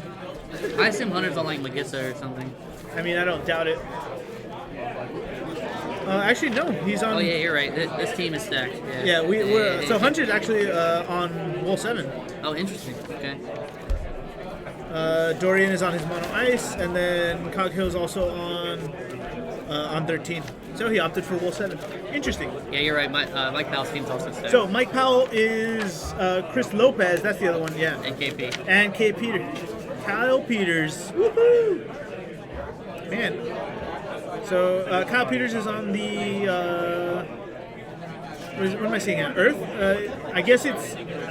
It's Chaos Arc, right? No, it's not because he's playing. all day. He's playing. Oh no, that's the Nunia, I think. Oh, I came to the wrong side. Yeah. And Oh yeah, he's playing. That's the Earth one, right? So Kyle Peters is on water. Oh hey. Hi guys, I'm just seeing what's going on. How are we doing? We're doing good. We're I guess we're waiting for the next round. We're waiting. Yeah, there's a game that's in time that's just like a crazy thinker, and you've got teams. So it's like 3 people being like, "Guys, no, and Gabe's over there like, you know, studious watching the game. Yeah. So I think we kind of time picked. to coach him. If Mike Powell's team is on the bubble, I think we're gonna try to peep them. Yeah. World's competitor, Mike Powell. World's competitor, North Carolina local. Oh my God, the story's there. Hero. The story is yeah, there. Exactly. It writes itself, right? Or he wrote it actually for us. That's fair.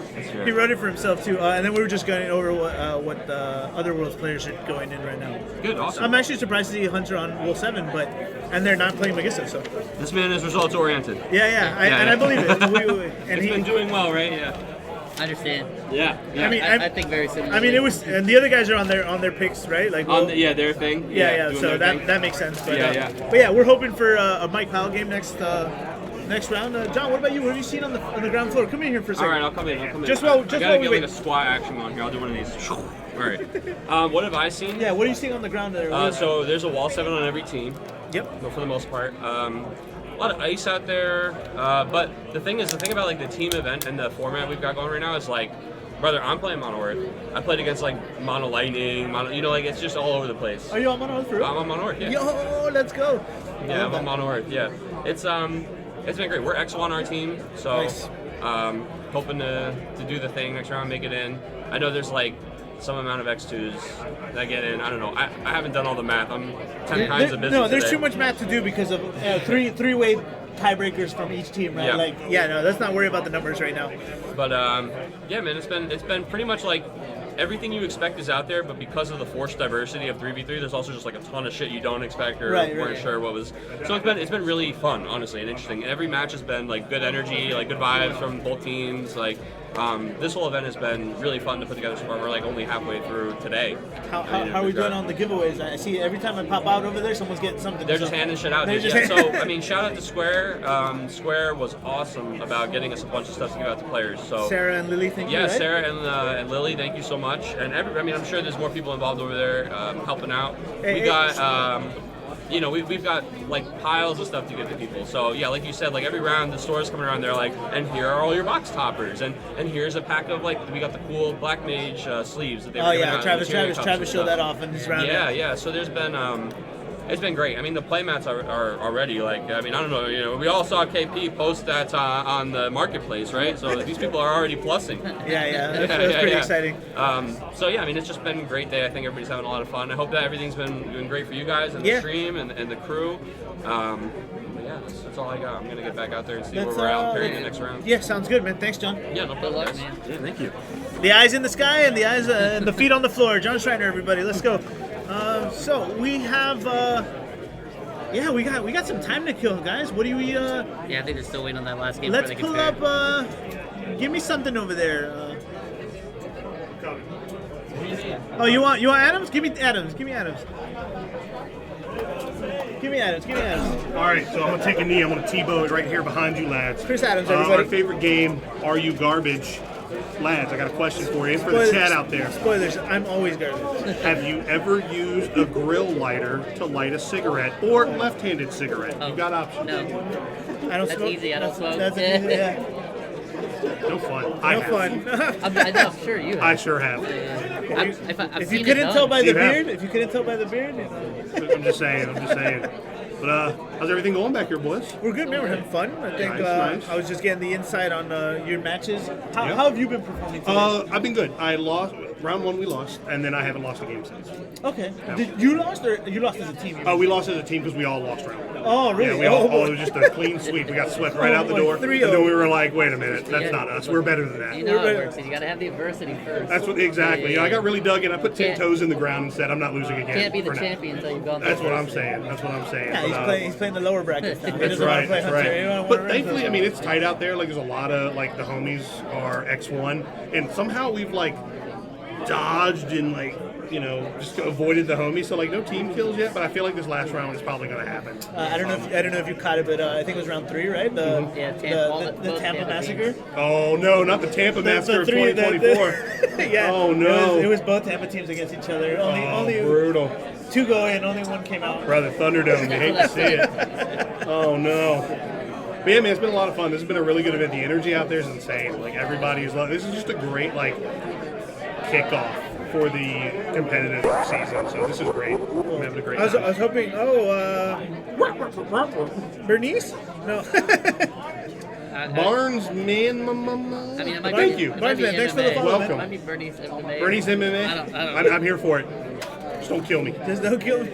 But yeah, man, it's been a lot of fun, and thank you guys for holding it down back here. We're trying our best. I hope you guys are enjoying it. Yeah. I'm not gonna lie. I kind of want to see if you can bring over some of the sweet swag so we can show it off that they're handing out, like a mat or something. Yeah, or like brother. One of the awkward ones. Or what'd you get? What have you? I mean, I've got the good one. Oh, yeah, I've got the Winter Cup one. What's that behind your ear? What? Yeah, like this was participation. Like that's sick. If you guys haven't seen it yet, or you didn't know that this was happening, when you just for showing up today, we got the new amazing art. Garnet, which promo that only like the World's players Yeah, it was the World's promo. and World's promo and like some of the high level guys have done Nationals promo, right? Mm-hmm. Yeah, Or Nationals, somebody with a deep pocketbook. or somebody did deep pocket, and yeah, everyone walked away with this. So at least 87 on the floor. And I know that we have, I don't know if we were allowed to say it, but I'm sure we are. They have the old 2018, 20. Like the old Crystal Cup the old mats. Crystal Yeah, Cup mats that never got released, right? Because that whole the COVID era. It was right before it was announced for the year of COVID, and then sure enough, they went straight to a box, and so they're finally coming out here, and there's a bunch of them. There's the Squall, the Ishtola. Mm-hmm. I think there's a Terra. There's a Terra. I can't remember the rest of them. I don't know. There might be a Cloud. You knew more than I did. There might be a Cloud as a Dane and a It's not the ones that we and have. a Titus. No, they're different. They look way cooler. All right. I think next round's I going think up. the All right, round's lads. up. I will see Good y'all luck. later. Oh, I'm Don't so get- old and sweaty. All right, lads. Good luck. What all table right. are we at? I don't know, dude. Oh, 4. Table 4. Tori All right. Kelly's team. All right. Good luck with that one. All right. Oh no, Mike Powell's on table 2.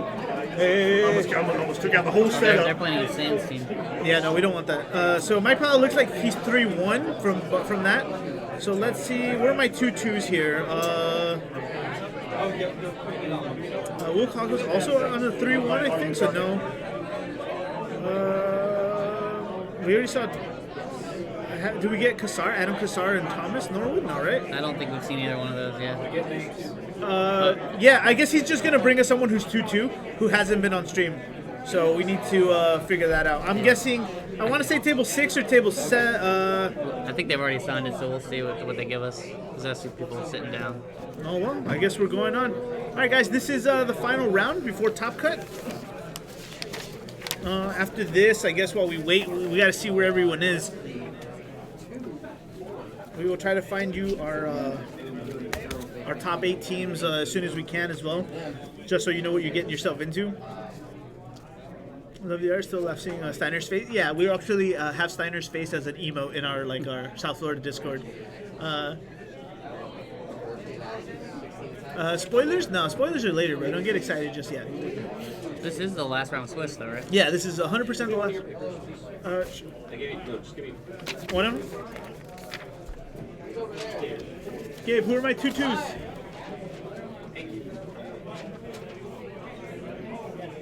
Oh, I don't know. I'll find it. I'm thinking table 6. I think that should be right on the cusp, right? Like one of those is definitely I would assume so, yeah. Yeah, if they lose, they're gone. Plus, I don't think it's anybody we've seen before. Thomas Norwood and Adam Kassar. I mean, I can try to look for that. Yeah, start looking for that, see if we're able to get it. All right, I won't answer you guys, but while we wait for the tables and the pairings to set up, and we get the feed and everyone to sit down, what do you guys think the spoiler will be today? We have an Opus 22, right? Opus 22 spoiler. Yeah, I don't know what it is. Oh, you didn't see it? Nope. Oh, okay, so good. Even he doesn't know. What do you guys think the spoiler will be? You can guess. I will not answer, obviously, but maybe there will be hints if you guess right or get close enough. Who's on the box art of the set? That's a good question. I think it's Cloud, Zach, and Aerith, right? It's the limit break card on the. Okay. Yeah, I'm pretty sure the box art is Zach and Aerith.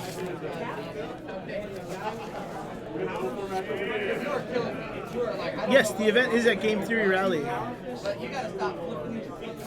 Oh, I'm so sorry. I can't help. That's out of my control. Yeah. I'm pretty sure. So I know it was mega announced on the Facebook page. If you're not on there, I highly recommend you get on. I can only blame John and them for not sharing it in the Discords. Sorry. New poo poo? Oh, that would be cool. Is that what we want? Are we missing a new poo poo? Have they ever printed one since the first one? No, they have not. I don't even know which poo poo that's from because I know there's a poo poo in 9. There's also a Poopa in 14 now. Oh, is it really? Yeah. Oh, okay. So it could technically be 14. So we got Steve D saying esoteric FF12 support. The first limit break, we are not that cool. It's got to be FF7 cards, right? I mean, if Zach and Aerith are on there. 9 DFF Rebirth or comes 14 out. now. Okay, all good. A summon? I mean, Rebirth comes out next month. Yes. Zach and Aerith It really does. are on the box. Rebirth's coming out, man. Are you guys excited for that too, by the way? Also, you guys are way off. I feel like it has to be something 7. Maybe I'm wrong. Oh man, this is my problem. I can't go up on them. Is my problem. Yeah, we don't really have. We only lose a few of them, right? Yeah. Can you squeeze that one that's like up there, the one that says the Minwu effect? Sorry, I missed that one. No sweat. There's always next time. I'll go locals. Anyway, so still. I can't, on those Amat promos. Yeah, actually, everyone here is getting Amat and Fenrir's, I believe, already. So they're out here. Record Keeper title support. I don't think Record Keeper's getting any more support. Period. Right? That game closed. I'm pretty sure they closed that game. But that's just for fun fact. First soldier card. First limit break is revealed February 1st with a card of the week. Oh, that's interesting. I did not know that. Dark Fina? Oh man, he's a man after my heart. So how does the limit break mechanic work? We don't know.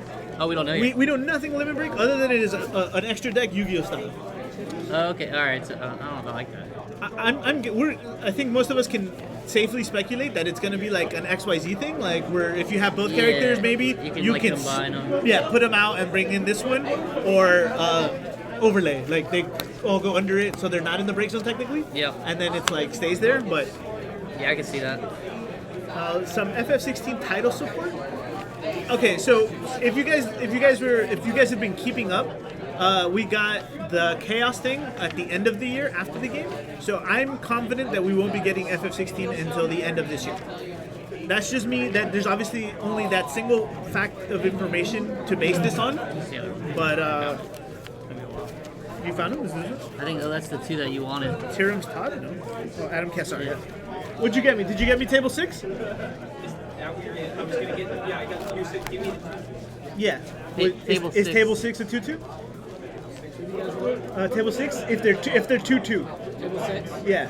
I think we're gonna go with table 6 anyway. Yeah, so then this is. I think. What are they? 3-1-2-1? Yeah, that's what I want. Perfect. Yeah, that's exactly what we want. Yeah, cool. We called it. Pass to the other one, yeah. Title run of the new games? What do you mean a title run? Like title format, or like just more, or just more from the games? Those are the 2 lists. Yeah. All right, so we are confirmed. We got table 6. Ooh, excuse me. We have table 6 coming up. I don't know these players or their teammates. I don't think. Let's go. Thomas Norwood, Levy Price, maybe you know them, Adam. I do not. And Brandon Brewster. None of this. Brandon Brewster sounds familiar, but I can't say I've met him. We have Todd Tirums. We have Adam Kassar. Oh, and Creon Smolnik. Oh yeah, I know, that name I know. We know Creon. Someone asked for Creon earlier. You were getting your. Give me Creon. Make the CCs play. All right, someone asked for Creon earlier, and we are gonna deliver as promised, unintentionally. But we're gonna see if we can get Creon on stream. Looks like this is another 6 deck. Oh, Creon on. No, Brandon Brewster. We got Brandon Brewster. Ready, check, rated. That was just for you, bud. I got you. I'm here. I'm here for it, and I'm here for you. We are here for you.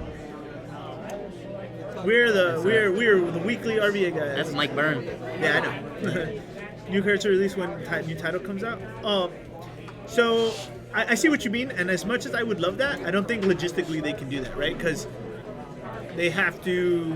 Yeah, they have to do like ahead of time. Everything has remember they're printing 3 sets in advance for the most part. I mean, just from like Final Fantasy 14 perspective, because I play that game a lot. I remember when like the first Graha card came out, he wasn't even called Graha. It was the Crystal X art. Oh yeah. And they had to do that because he was unrevealed. But like by the time they did the card, it was already like known. You know what I'm saying? Because yeah, of course, yeah. They had already designed it. And so like they have to do things in advance, right? So again, they probably knew. Again, like we knew the game was coming out on whatever date it came out, so they needed to plan a year in advance, right, to give you time for everything. And if they had information on the DLC as well, like. Then all of that. So unfortunately, they can't do that, right? It's out of their. It's just not logistically right. All right, so we're getting ready. You can go ahead and send us over to the table now. They're shuffling up. All right, guys, we are here. We got Creon on the right and Brandon Brewster. That's probably the only name I can do that with tonight. Did he take the Douglas? It took put their names in. Oh, got it. Yeah, so I'll get it back. We'll leave Hunters over here for next round. Yeah, I mean we're probably gonna need that. Until yeah, sorry, Val. I can't can't do anything but that. Yeah, I mean I'm sure you'll get 16 cards at some point. All right, we got the fist bump, and they're clear to go. Thank you, Mr. Duncan, for the setup. All right, so what are we cooking with here? Creon is on a Cat 6. No. It's water. Oh, this is water. Yep. Water this ice. Is water ice. We are starting with Griever, turn 1. And then what do we have over here? Final Fantasy 6. Oh, 6 versus... This looks fairly... so the biggest difference from what we saw This earlier... is tricolor, right? Yeah, there's actually water cards. Okay, so this is tricolor 6 on the left versus ice water discard. Yeah, it looks like... Yay, Griever! Looks like we have Gal. It's the first one we've seen tonight, today, Steve, so forgive us, but it's happening. Yeah, it looks like this one runs Gal, Strago, and Go-Go. Let's we know how it makes us feel, guys, but let's do our best to root for both players here either way. I mean, it seems like a pretty good backup start for the 6 deck. Yeah, I agree. He did pitch a Sage, so I imagine he has a Rosa or another Sage at hand. No, unfortunately not. The closest we've gotten to DFF and Crystals was was Matthew Rice playing the new Scion, right? Cyan. Yeah. But I don't even think that's DFF. That's I think that might. Or no, there was the lightning. The lightning deck did some crystal stuff too. Yeah. So unfortunately, we were right. He had another Sage in hand. So he is double discarding him right off the bat. This is big and fortunate. Griever says. I can't remember. I haven't played it, so it should over your opponent. Your opponent discards a card. Yeah, it's on either player's turn, so no fun for you, unfortunately, Brandon Brewster. Let's see what happens here. What did he draw? He drew another Setzer. I think I see a Sid. I can't make out his quick hands McGraw over here. Yeah, it's hard for me to tell. Oh, and the lock. I mean, he's got the Searcher, right? So that's the problem here too, right? Is that so right off the bat, some of the struggles that we can call out is the Sage and the Rosa are just really bad for some of the things that this deck can do, right? Ideally, if he flips a Celeste here, maybe we can dull him free stuff. But either way, he's like, yeah. So he's gonna go ahead and straight up already remove it, and not give him any value. So, no, not yet. No, he's making him discard.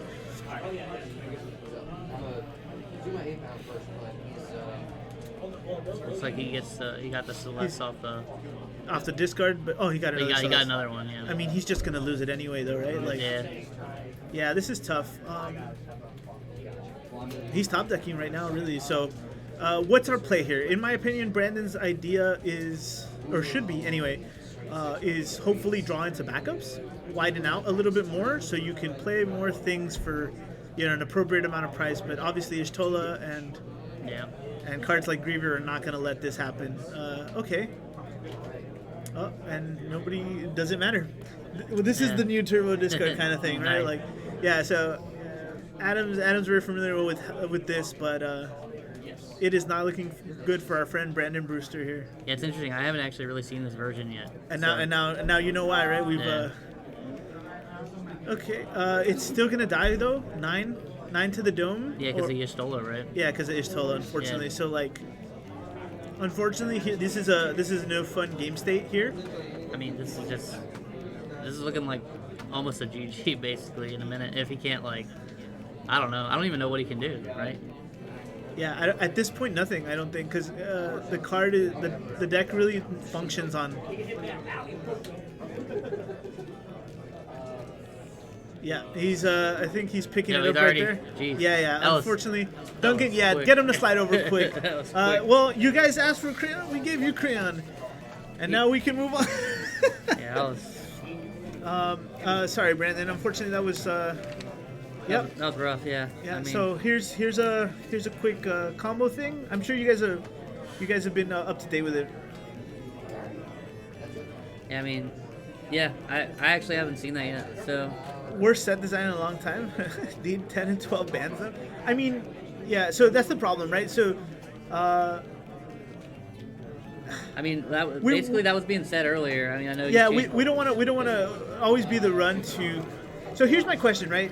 I don't know about bans, right? We don't want to call out straight bans, but how about limits, right? Like, we did that to Sophie, right? Such a long time ago.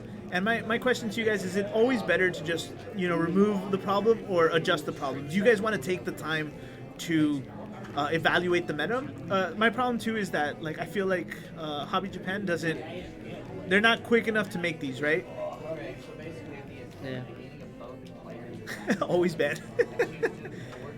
So, opening up this, and it could have been done either way, right? As long as Griever hits the ground turn 1, you have Sage and Rosa to do this, and the Unicorn just doesn't make it anymore. Yeah, I mean, that was rough. As soon as, once the Griever hit and then the Sage follow-up, it was essentially like old Turbo. Well, looks like we're going back into that. We've got him to slide over. Who is this? Adam and Levi? So it looks like Levi is on. Oh, Adam Cassara. This is Deck A group. We have Esther. What is this? Oh, this is Magissa? Oh, we have Magissa. Is this Earth Ice? Earth Ice? Let me see. No, it's Mono Ice. Yeah? Oh no, yeah, Earth Ice. But I only see Ice. I think this is a different person. I don't think that's Levi. Oh, did I get him swap? Oh yeah, you have him backwards. This is Adam.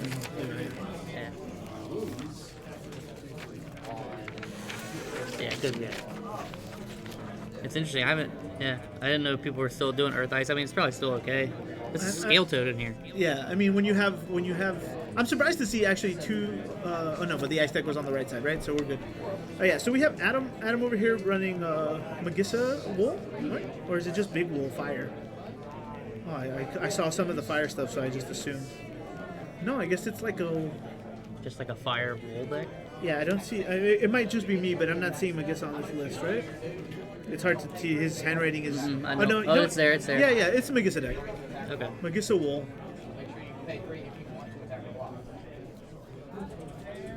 Yeah, I mean, it's I mean, maybe they came hungry. That's 2 aggro decks already, right? I mean, opening up Magissa or Wool is just a problem. He's already putting the pressure. It's kind of crazy, how many ways you can play Wool 7.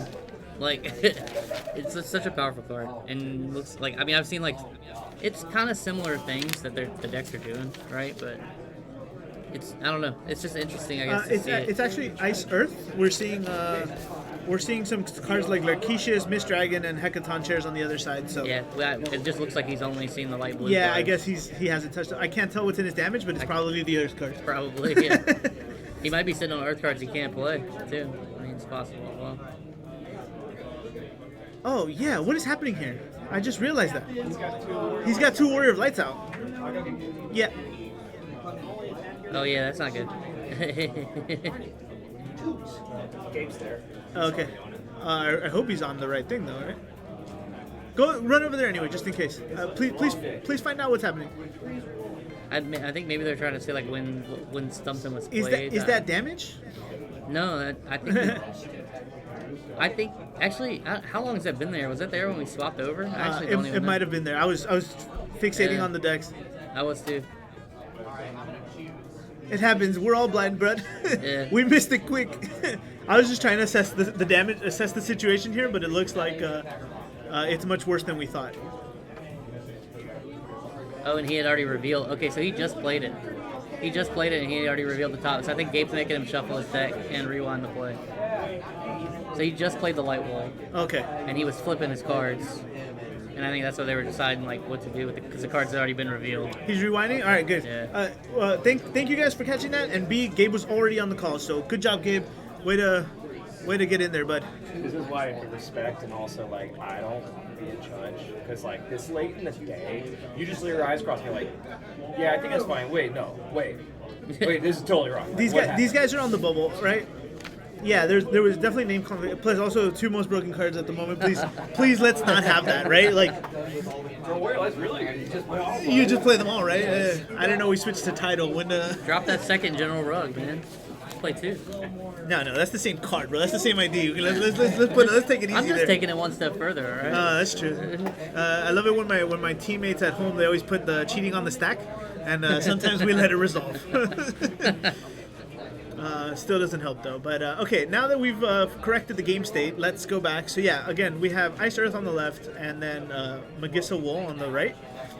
Going back to the team thing, Adam's team brought two aggro decks, and their last one is a 6 deck, so something more mid-rangey for sure. And what do we have over there? It looks like the other deck's a Wool 7 deck. So they have the deck the 6 deck that we saw that didn't really get started. Yeah. This Ice Earth list, and then a Wool 7. And then a Wool 7 list. Huh, interesting. All right, what's the play here? So he does have the what's his name? Arcanist on the board already. So Arcanist, unfortunately, I think for the Magissa thing, it does do a lot of work for us, right? They are mostly 3 drops.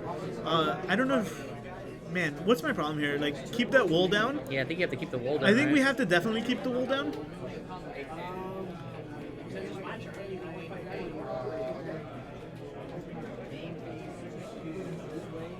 Yeah, I think we want to keep the. I think we want to. Oh, he made him discard.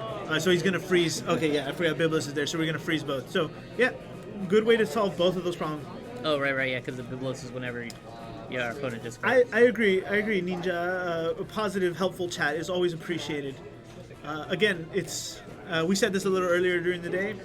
I'm experiencing both sides of this now. Keeping an eye on this, the data we're trying to collect from the decks, telling them stuff, and trying to catch stuff is tougher than I gave it credit for. So I will no longer be angry mob in chat if I've ever been. But yeah, Arcanist is going to do good at keeping all his Magissa's 3-cost targets in check as this game progresses, hoping he can stabilize really well. And then as long as we don't let him play the other wool, those light wools are dead in his hand. Yeah. And then we just have to worry about Magissa. Okay, that's not bad. It answers Rufus. We're good with that. But he did have to. I don't know if he tapped there, but I'm sure he paid. Morrow is 6K or 7K? I don't recall. Give me Morrow.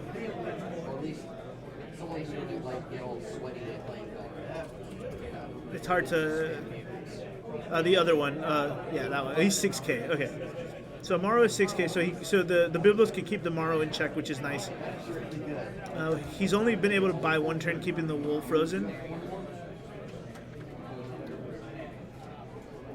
So now he has 2 problems here, right? He could activate the Biblos attack, but then he runs into the ward instead of keeping down the guy. I think is it still the fire player's attack or no? Or No, did he pass? it seems like he passed, right? Yeah. I'm seeing him take action right now. Okay. Or he's confused, or they're discussing how to play 2 Warrior of Lights on the board. I'm not sure. Just scratch out one of their names and rename it. Oh, okay. So because of the other team, remember this is the team format, so that's what's happening right now. They're kind of coaching. Yeah, they're kind of helping each other, guide each other through this play.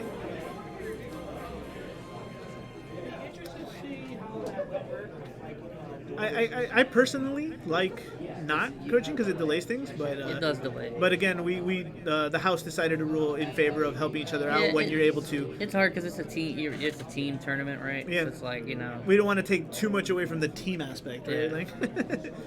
It's a thing in fighting games too. Like people coach in between rounds and stuff. And between. It does use a lot of time. It does, yeah. Oh, there's the first Earth card we've seen. Is that a Galif? Yep. He's gonna straight Hecaton chair, deal 8k to everyone. This is a good solution to the problem we were figuring out. So he's just gonna attack, discard, keep the wolf frozen down, keep him handless too, which is he's gonna go down to 2. Oh, he might not. He might Bahamut him. Oh, discard. Looks like he's taking it. I feel like nobody uses the tape. Nah, but it looks like they're okay. We're seeing most of it now. We're seeing the damage. These guys just have really long mats. I feel like I lost chat. Did we lose chat or no? Or no one's chatting? I think we just haven't seen a chat in a minute. Chat, say something. Show me some emotes here on how you feel about this matchup so far. Just so I know we're still getting chat there. Yeah. Oh no, yeah, we're good. It just hasn't been. It's been quiet. It's intense. This is the final round. We know Adam's team already has 1 point in their pocket to advance. And I know I can't see whether the other guys won. Maybe. It looks like the other team is also playing, so this is very crucial. Thanks, guys. You're the best. Yeah, I think it feels like we're definitely thinking about these turns for a while. I mean, it's early on in the round still. I think that first game was done in 5 minutes, right? Very classic, ice turbo discard kind of thing.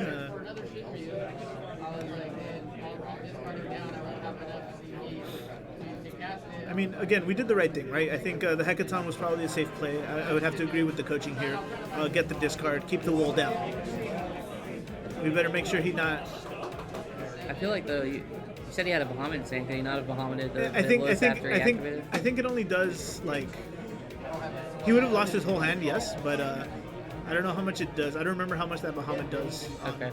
I think it's deal 5 or something to 2 things, or like 10 to 1 thing. I don't know, something like that. We don't need to pull it up. That one's a strange one.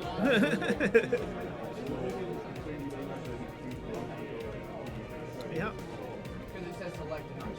Oh, just because we're on the... Ifrit is the card I'm thinking about, or is the one I'm talking about? No, that might be Ifrit, yes, but I think he has that weird Bahamut. Or a weird Bahamut. Anyway, here's another one for you guys while we wait for this turn that's taking forever. Would you guys like to see dual playmats for FF? So this guy on the right, so Adam on the right has got one, a 2-player playmat, but it has it's just a very generic standard one. But I think it'd be cool to see a cool dual playmat for FF that fits both players' cards. I mean, if you're releasing the limit break mechanic, right? Right. I think that's a good time to incorporate that, right? Oh, there it is. Yeah. So that's the Bahamut. Oh, so he can just straight out check it. Yeah, well, I wonder why he didn't do that last turn. Because it could have let him untap his Warrior's Light at least.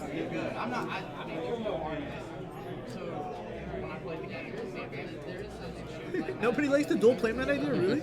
Jeez. Oh, we got Larkishus. Okay. So he gets to bring in a monster for free. 3 or less, I believe. Pretty good. Yeah. At least we'll get to attack here. Keep your stuff out of my space, bro. That reminds me, we have a player at our locals too. If Mike Crystal accidentally touches his mat, he kind of just pushes it back over to my side. He knows who he is. I don't know if he's still in here.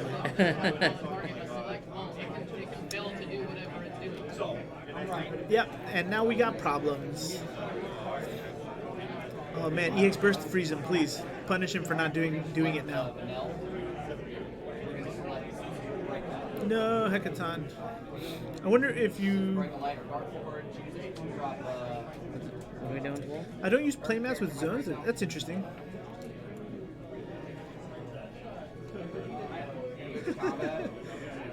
I love how adamant you guys are about this. Yeah, that's interesting. I didn't think about like I mean I'm right-handed, so yeah, I definitely never think about the left-handed problem. But I guess like I'm surprised. I didn't know that like left-handed people swap the positions on their thing. Like I'm just glad nobody does that thing they used to do back in the day, where they put their backups in the front and their forwards in the back. Yeah. Oh yeah, I mean yes. Yeah. we won't say names, but yeah. They're out there. They're out. They know who they are. If you've been playing since before the COVID, you know who they are. I think they're on a team too. They are on the same team. I know exactly who it is. All right, let me catch up. It's fun. They don't do it anymore. Yeah. But yeah, it used to be kind of annoying. But it is what it is. That's old school Magic, right? Yeah. Yeah. Well, their argument was that the backups were more important than all right, the guys, forward. I'll give it to you. Fine, you win. You made enough valid points on the mats. I'll jog on. Don't worry. I'll hop off it. I just want to be your friend. Play with me, please. All right, so we dropped the Physalis. I think he's handless here, right? I think he because he played the Bahamut, he kept the Magissa. Yeah. Pitched 2 for the Magissa. Now he's gonna try to do his thing. He took the damage. It was Hekaton Chair. We saw that. Now he's playing that to maybe keep the Woldol frozen and draw. What are we looking through our deck? So when Physalis came out, because he was handless, he was able to Dolem Freeze and draw. He targeted Wool, I assume, here, and then now in response he pinged Magissa with the Wool to do the trigger. I got it. Now he's coming out with this. This is interesting. To deal how much here? So he'll kill the Larkishas here. Yeah.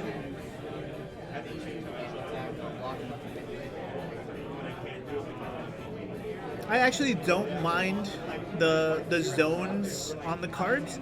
I just don't like negative space. So my biggest gripe was with the re-raise Vaughn one. It was like Vaughn and the picture was all on the right, and we had like at least 60 to 70% all white over here. Yeah, don't give me that. This mat is nice because it's balanced, right? I love the Garnet mat, right? Because you have something on both sides, no mats, and enough, like a focal point, right? It works for me aesthetically. It almost kind of gives you like pseudo zones on either side. Yeah, which I'm okay with, right? But also not forcible, not forcing. Yeah. I mean, I use it too. I earned that one, so I was proud of it. But yeah, I don't know if you saw us. We showed it off just a little bit ago. It's very nice in person. You when you see it in person, you're gonna change the garnet. The garnet actually feels bigger when you're there. Yeah, it's stitched too. It's pretty high quality, I think. Yeah. All right, so going back to the game, Adam made a very smart choice, which I think I'm enjoying a lot. So the Ferris not only is a good way for removal when you're playing the Wool, but whenever you can use one of the pings plus the AoE 1k to put Magissa in like trigger range, which is very exciting. Yeah. Yeah, I haven't seen this variant yet either. Where it's just like the Magissa, like you're playing the Magissa and using the Magissa stuff and the Warrior Light. And they all kind of line up right because they all cost 3. Yeah. I don't know. I think this is. It's probably. He did it on his other turn. Yeah. Yeah, he played because he pinged Magissa on his turn. Yeah.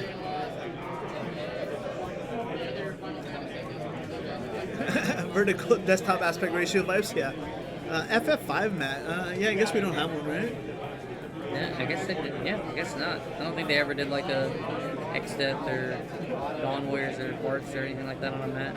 Not even in Japan, right? We don't have any FF5 mats? Not that I remember. Going back to your FF5 mat, who do you want on the mat? Let's see if I can... Oh man, I'm losing the chat quick. I'm losing the chat. It would have to be like Bart's, right? Bart's and Boko. Bart's Boko, right? Would be cool. In fact, just because I kind of hate the chaotic streams where people have to throw them around sports, they can tell what's happening. Damage across the top. I mean, that happens with anybody. Like, a lot of new players. So we have a new player at our locals too. He doesn't know, like, he puts them wherever he wants. He has everything backwards, like, and I don't think he's left-handed, so I can't say for sure if that's why. But he puts his deck on the left and his damage on the left. What's funny is I think sometimes I put my deck on the left too. I don't even. That's why I don't even think about it. I mean, most of the time I think I put it on the right. Okay. But yeah, I don't. I never thought about that as like. I mean, I understand it. You know, if you have a really specific way you want to play. Gilgamesh. A Gilgamesh mat would be cool. All right, Sarah and Lily, if you guys are listening, please talk to somebody. We need FF5 mats. I think we can all agree it's literally the only one we don't have yet. Two? Do you really want a 2 mat? I didn't say I wanted one. I was saying I see. I just think that now, yeah, because People want it. People are asking for it. It's a thing. Oh, did you guys see that cool map that they just announced for I think it was the UK one? Like, it has all the special standard units in like rows. Have you seen this one? No. I don't think I can pull it up for us here, but maybe Duncan can work on that for it's later. like all the different jobs, I guess. Yeah. It's because we have one that's white mage, it's like fighter and all this other stuff, but it's like a weird cool map. But maybe the YYT can send one over to someone out here. Dude, this is pretty. I feel like the only Earth card we've seen is the Hecaton character. Go down. I think I saw it. No. Go back to the web. Go down some. Oh no, that was the 7 mat. It was on Twitter somewhere. Don't worry about it. We'll find it. No, an FF8 mat does not. I mean, so technically it does, but it's like it was in 2018 or 19 that, or no, 2020, right? It was the ones that never got printed, right? Small one that you were talking about earlier. I think. Yeah. So there is a. We might see it. I'll see if I can pull it up for you guys before the stream ends. There is an FF8 one with Squall from Dissidia that's out there, but we never got those because they were never. We never had tournaments that year. All right. Time to get off the mat train. Oh yeah. Oh, is that what happened? So we just got Physalis bulleted to make him discard. We killed the Magissa, and now we're attacking the Dolan Freeze, the Warrior of Light. Again, this guy is somehow managing without like just pitching for Earth. Yeah, because they literally. Oh no, the Lark. RFG bud, get him gone. Get gone. All right, guys. Let's see if he untaps the Larkishas.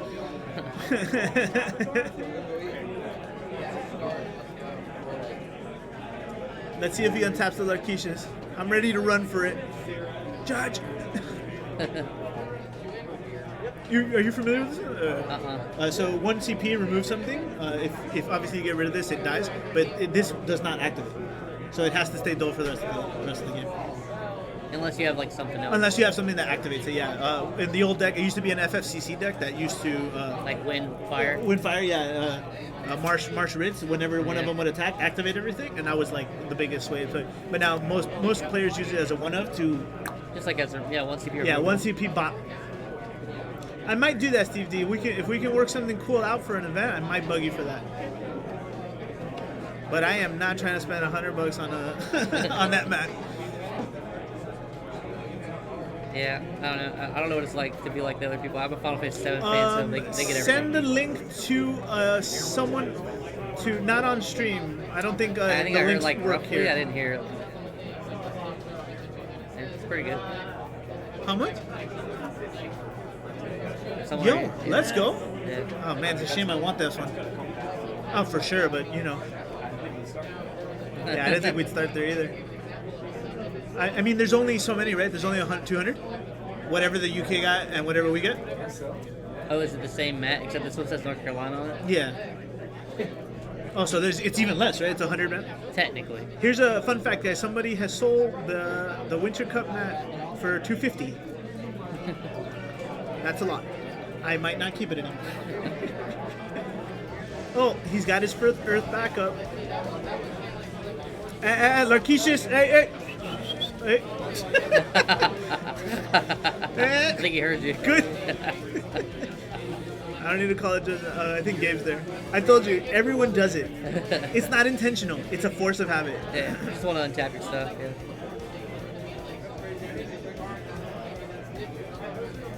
I was reading a bunch of cards last night. We were playing. I definitely had the bad habit of like stopping before the last line of text. Oh yeah. That one's. And then it's always the most important. Like Classic. I definitely tried to use Shantoto while she was on the field. You played Yu-Gi-Oh, right? Yeah, a little. That's bit, why. A little bit. I mean, yeah, well, Yu-Gi-Oh! Like I just got to the point where I didn't bother reading the cards anymore. They're so damn big. Oh, good news, guys. The RVA boys are in Top Cut. Let's revel. Give me some music. Give me some.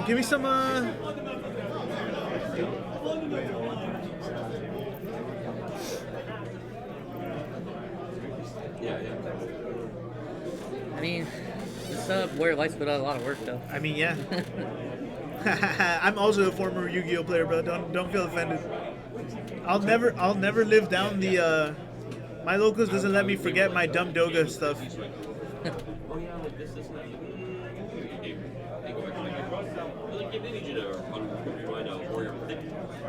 Oh yeah, that one was fun.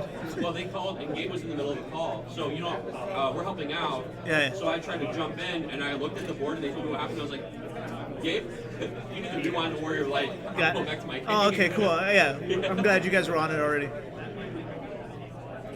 Emo Tempest, is he behaving? I don't know, Chad. What do you think? Are we behaving? I think you guys are doing a great job. I think we're above board. We're good. Yeah, so I think so. Our Ice Earth players here is currently at 6 damage. I'm not sure what we're looking for here. Papa Lane, yeah. I was very happy to find out I was working with him today. Yeah, I pop out every now and then. I'll tell you what, he's as much fun to share a room with as he is in person. So, whatever, do with that what you will.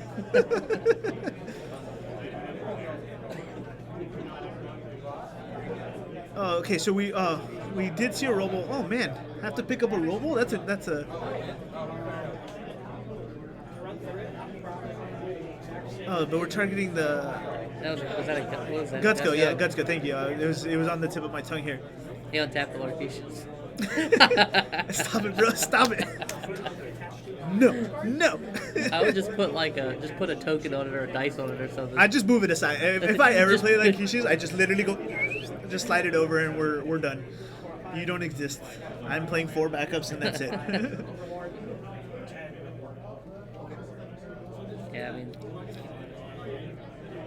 Oh, I wonder if he's been using the Arcanist to keep him in check. I haven't been paying attention to his his hand size right now, but it's very possible that we're looking at. I mean, the Arcanist at least lets him survive this time, right? I mean, he might have to, right? Like he doesn't have. So here's the fun part: you could pay for the Arcanist out of hand, and then just Robo will get it right back for you. So if he doesn't have an answer for the Robo, I think we can. We got a reader. Does he get haste? No, but he is going to search a fire card right off the bat, which might be the answer, right? As long as it's a fire character. I'm trying to think what we get here. Oh, that's a good one.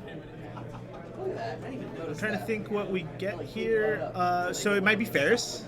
If he has another one, he can just straight into the Ferris. Yeah, but he's playing a Moody into a spell. I know, but he doesn't have the cards for it, so I guess he's out of Ferris because the Ferris would have really, won the game here. Oh, I think you heard me. I gotta keep it down, guys. He put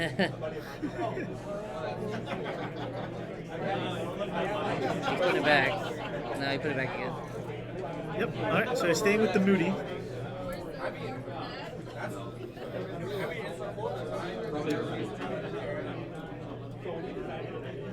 Yeah. So I'm confident he's gonna keep it because he kept it up for a reason. Arcanist is definitely gonna. Oh, never mind. He had it. Okay. He had it. So he was just eating CP. Yeah. Okay. There you go. When you know, right? I mean, he'll still stop the damage if you wanted to try to wait another turn. He could call 3, right, and then just block. No, he'll call 4 because But he's still going to lose the roll. Here's the problem. Yeah, that's fine. We don't care about that. Still ping. And then, yeah, the cleave. When he enters, he does another 4K to it, so he's out. What are we looking for? Is he drawing Shantoto next turn, guys? He has... no, this is here, right? It has to be Toto. Did he draw it? I thought I saw something. He can draw Shinryu. Oh, there it is, yeah. Yeah, he's got 2 Totos, 2 Shinryus. And I think he should have enough here for this. It costs 5 or 6. So because so Shinryu says when your opponent has 3 forwards more than you, he costs 2. Yeah, but you're saying that he should go get the S, right? Yeah, he probably has it already. Okay. That's the only reason he wouldn't search it in this situation. Yeah, okay. Oh, yeah. I love how you just like put it in like game extend hand. That No, bro, wall there's is- still much more game here. That warrior light has been on the field the whole entire time we watched this game, by the way. Yeah, I know. When we tuned in, right? Because the first game was done quickly. Finally died. All right, let's go. I mean, this could be the turning point for sure. He might just be out of gas. Honestly, just attack and hold your Arcanist up. Do not leave Arcanist down. And he might be able to squeak this back. We know at least 2 Magistas are gone. 1 in damage, 1 in break zone. He's not. It does not look like he's happy with his top decks. This Magista player might have gassed out. I won't lie. Look at the size of that break zone. Yeah, I think he just might be out of gas. Yeah, he's okay. So he has something to recur. I'm guessing maybe a selfie. He's looking at his options right now.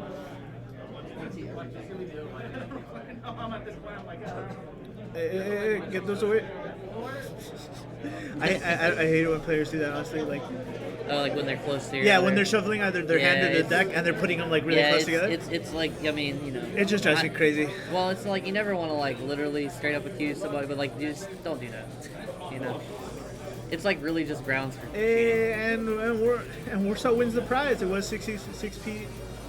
Lidolis. Oh. X-Star. That's okay. We're not. It's not the craziest play, but we're okay. I mean, so he has to play something that doesn't cost 3, right? Yeah, and he's gonna play Ward. He'll kill it too, I guess, right? Yeah. Dead. Yeah, 3 and 7 or whatever.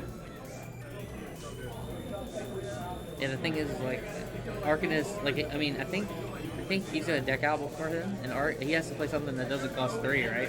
To basically Which at this point I don't think he has I don't know anymore. if he has it. I definitely don't think he has. That's kind of crazy. If that's the case, Arcanist literally locks the game up. It's over. Yeah, but again, he has to. No, stop. No. Stop. No. No. Why? Nope. I don't think he heard us. Stop. Why? No. This is big misplay energy. No, you're good. No, it's not illegal. It's just a mistake. I know. I'm sorry, guys. I'm supposed as a commentator, I'm supposed to restrain my emotions, but I could not. I mean, a double freeze is fine, I guess. That's fine, but you have to open yourself. Like, now you could lose. Maybe he's thinking, like, he doesn't need... He has bodies, right? I have bodies, it's okay. Yeah. But I don't think there was a reason to not... He might not get punished for this, but... I don't... the deck is looking kind of low, but it is scary to put yourself in that situation. What do you think, chat? I know we've disagreed a few times today, so... Are you comfortable with what he did, or would you have also kept the Arcanist out? Yeah, see, now we have unblockable, right? Give me the Squall, yeah. And this is why... No. And this is why you should keep the Arcanist up. That's his job, right? Yep. 2-inch movement bonus. I can't. Guys, get me out. I need to go. All right, he got super. He got super. That Squall is super. It's covered under the whole camera. I can't. Oh, is he really? Oh. That's so. No, it's all good. It's just funny. But no, like that. We did warn you this would happen. That was the biggest punish. I mean, that like super punish, right? Yeah, super no. Punish. This is the. Come on, he didn't have to. Levi, no. Levi, no. Wait, is he able to block? She has to choose a forward and it can't block. So he was able to activate the Biblos. he would have. Yeah, if the Arcanist was up. Yeah, it didn't matter. And the funny thing is like, Yep. I want to know what those last cards What are. a throw. Thank you, guys. Yes, Yeah, Monk says bye.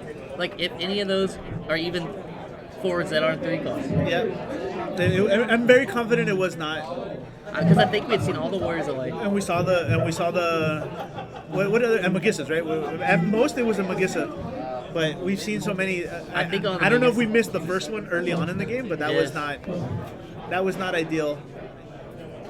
That's rough. If you guys disagreed with me, now you know why not. Yeah, Adam, we're. I think we had moved it earlier when we were interviewing. It's okay. Okay, we're all in here. Where's? Oh, you gave Duncan a break. For a second, yeah. What do you need? Oh, we need an interview. I need give me somebody. Give me Adam's team because I think they just won. Give me Adam or Creon or both. I got the last one or you got the last one? Whatever you want to do. I don't remember. Oh, you mean the one before this? I think you did it. So this is you.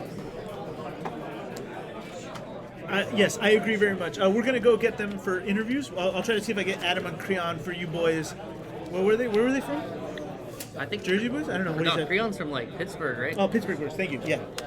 I'll be right back, guys. Adam here will give you the rundown. I'll do my best. I can take both.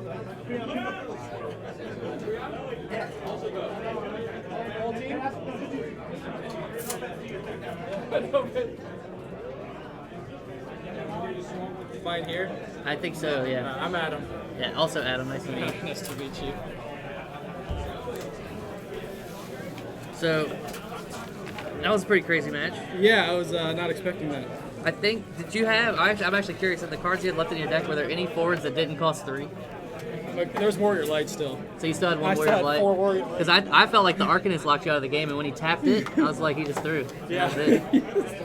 Yeah. Like, Well, that's yeah. why we were debating because I wanted to Idolus Magisa Yeah. into the, instead of the Axstar, so I'd still have a 4-drop to attack with. Right. Or the Warrior Light, but... The Warrior Light put in a lot of work. That thing lived like the whole game. Yeah. Yeah. But yeah, no, when he tapped the Arcanist that last, we were like, he hopefully doesn't get punished, and then the Squall came down. And we were like, well, that's I top decked the Squall. It was awesome. That's about the best punish you can get. Yeah. That was pretty rough. The other game was really fast. Yeah, the Turbo Ice basically. Yeah, the Griever deck has been putting in work today. Yeah, that reminds me of like old days, like Nightmare Fuel. Well, yeah. So we were play testing this morning because I was going to bring 13. And I couldn't beat anything with it, and using the Griever deck, and so we decided to bring what I brought. Yeah, man, it seems pretty good. I think, was that a winning in for y'all? Do you know? That was it. Yeah. Okay. We won that one. Yeah. So cool. All Yeah. three of us. So y'all get to keep playing, I think. So. I think we're hoping to hit top 8. I think so. Yeah. It's borderline for us because we're 3 and 2. Yeah, I think y'all were like right. Yeah, it's on the Right at the bubble, so cusp. it'll be close. Yeah. But yeah, I mean, nah, that was wild. That was a wild game. Like at points, I thought he was gonna go either way, and then It's kind of sad I didn't get to play. It was playing like classic Magisa, but I was hoping to play my 7 roll. Yeah, the four CPU wall just kind of stuck out there, yeah, and then they had to rewind it and all that stuff. Yeah. But I didn't get nervous until they showed up, until they started talking to me. yeah, it's all good. But I guess what's the third deck they all brought? 6. Oh, 6. Yeah. It's pretty much every Cat 6 card in the game. Yeah. Except one Fire one. Have you lost a game on the ice water yet, or have you won every game? You lost 4-1. Okay. And like what beat you when you lost? Ice Lightning, but it was because I drew. I'll give it to you.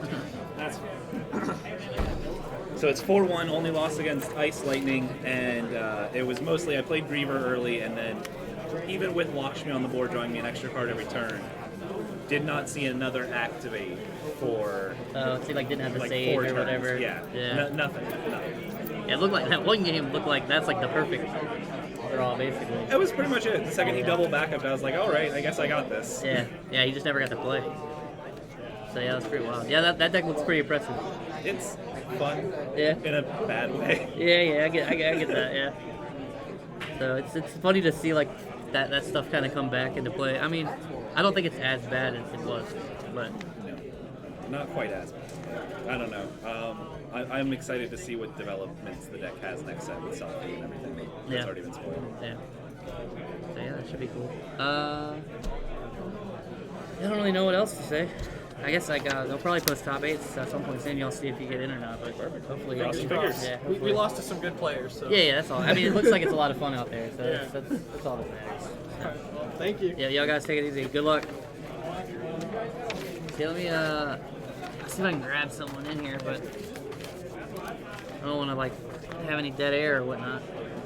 But it seems like the tournament's going pretty good. I think not too many matches left, and then we'll probably have our top 8. I think they're going to go straight into the top 8 as well. I know that Chris and John are in top 8. I think the team you just saw that won is right on the bubble, so I think they might squeak in.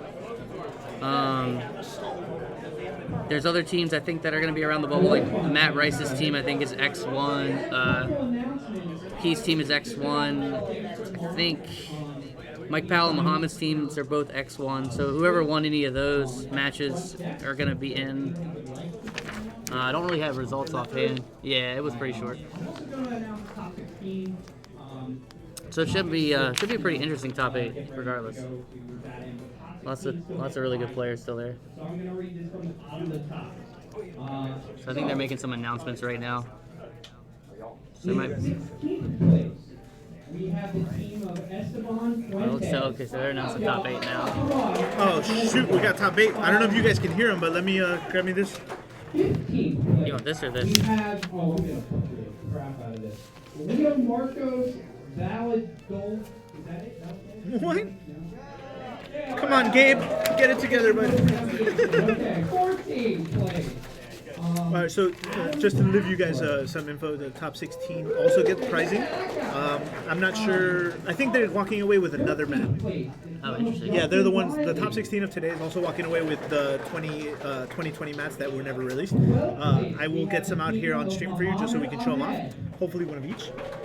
Tomorrow is going to be singles, right? I guess it's singles night. Or just regular constructed, and everyone gets a Cactuar promo because we have like 100 of those or something, which is crazy. There was a lot of swag. Oh, Shashir made it? I think they were going from 16, so I don't know. Oh, okay, so no, we're still not there. We're going to read from first down. Okay, first place is... Yeah, we'll make everybody sweat. Yeah, so he went from 16 to 8, and now they're going from 1 down. So, seed 1 is the team of Daniel Gouldis. Daniel Gouldis. That's cool. Right? That's cool. Second seed, the team of Aaron Williams, Team Ohio. Team Aaron Williams, Team Ohio is in second. I believe Ghoul 02 is he's another content creator. Seed, we have the team of Key. Key's team from New York. We saw them on earlier. They're In third. fourth seed, we have Mike Powell. Mike Powell. That's Mike Powell, KP, and KP and Chris Lopez are fourth. You know it's rigged because in fifth seed we have the team of Jonathan Steiner and RVA. Oh, RVA boys are fifth, so they got top 8. Nice. I think next will probably be the world's cocktail In team. sixth seed, we have the team of Will Cogman. Yeah, there you go. And then let's see if Adam Kessler and friends are... Oh, no, I think he already said them, right? Well, they said they were like close. They weren't sure. In seventh Let's see who we have next. You know it's rigged because we have the Square Enix representative team of Matthew Rice. Oh, Matthew Rice and friends. Matt Rice and friends made it. Very good. So most of these we've seen on stream. I wonder if it's Mohammed's team. Or In Sam Prime's team? Yeah, that's Muhammad's. Oh, Tori Kelly. Yeah, so Muhammad and them didn't make it. Yep, Tampa's out officially, sad face. But we got a lot of locals, man. I feel like North Carolina's starting to be This scene is strong, man. the hot spot, because bro. I think, just from like when I was playing, our scene kind of like died away because like all our shops stopped supporting. But and so like people started coming down here, and then John moved from Jersey down to here. And then I think they just cultivated congrats, bud. a lot of good players. So, and they already had a lot of good too. I think Hunter's been down here forever. You know. We already know for a fact I want Hunter's team on stream, so whoever they're playing.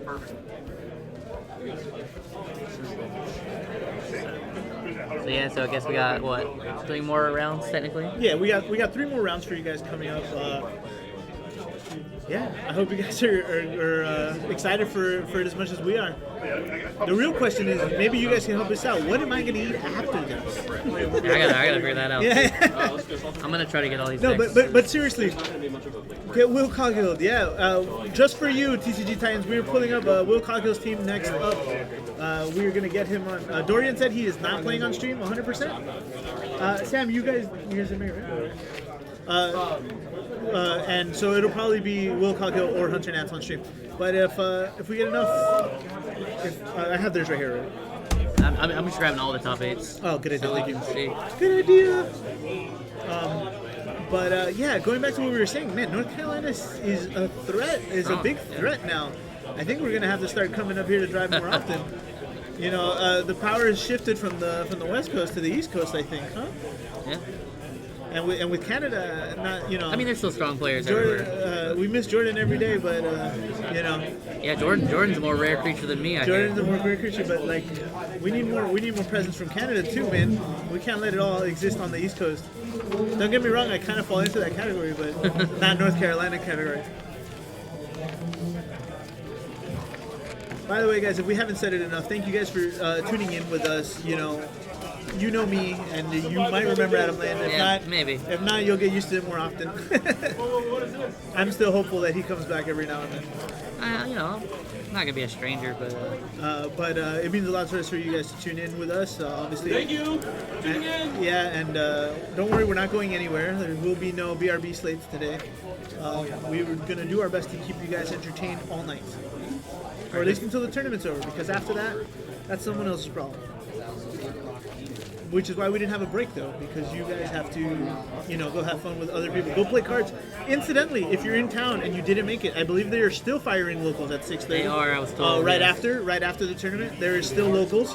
And then tomorrow we have our singles, regular standard tournament. I feel like I'm missing. Okay. I'm missing some, but I think I got 5 of them. That's good enough for now. I don't know what I'm missing. We'll find out once we get that official. Gabe, Gabe, give me 100%. I want Will Coghill's team on stream. I have most of them. Some are missing, but we'll figure that out. I'm just looking through. So these guys, I think we saw on stream earlier. I mean, again, at this point, we'll try to grab the people who haven't been on. So again, we're locking in for the world's teams, the world's boys. Gabe, have you guys seen Gabe today? No, you don't want to see Gabe. Guys, we're gonna bring in Gabe and Ryan really quick. Bring in this guy.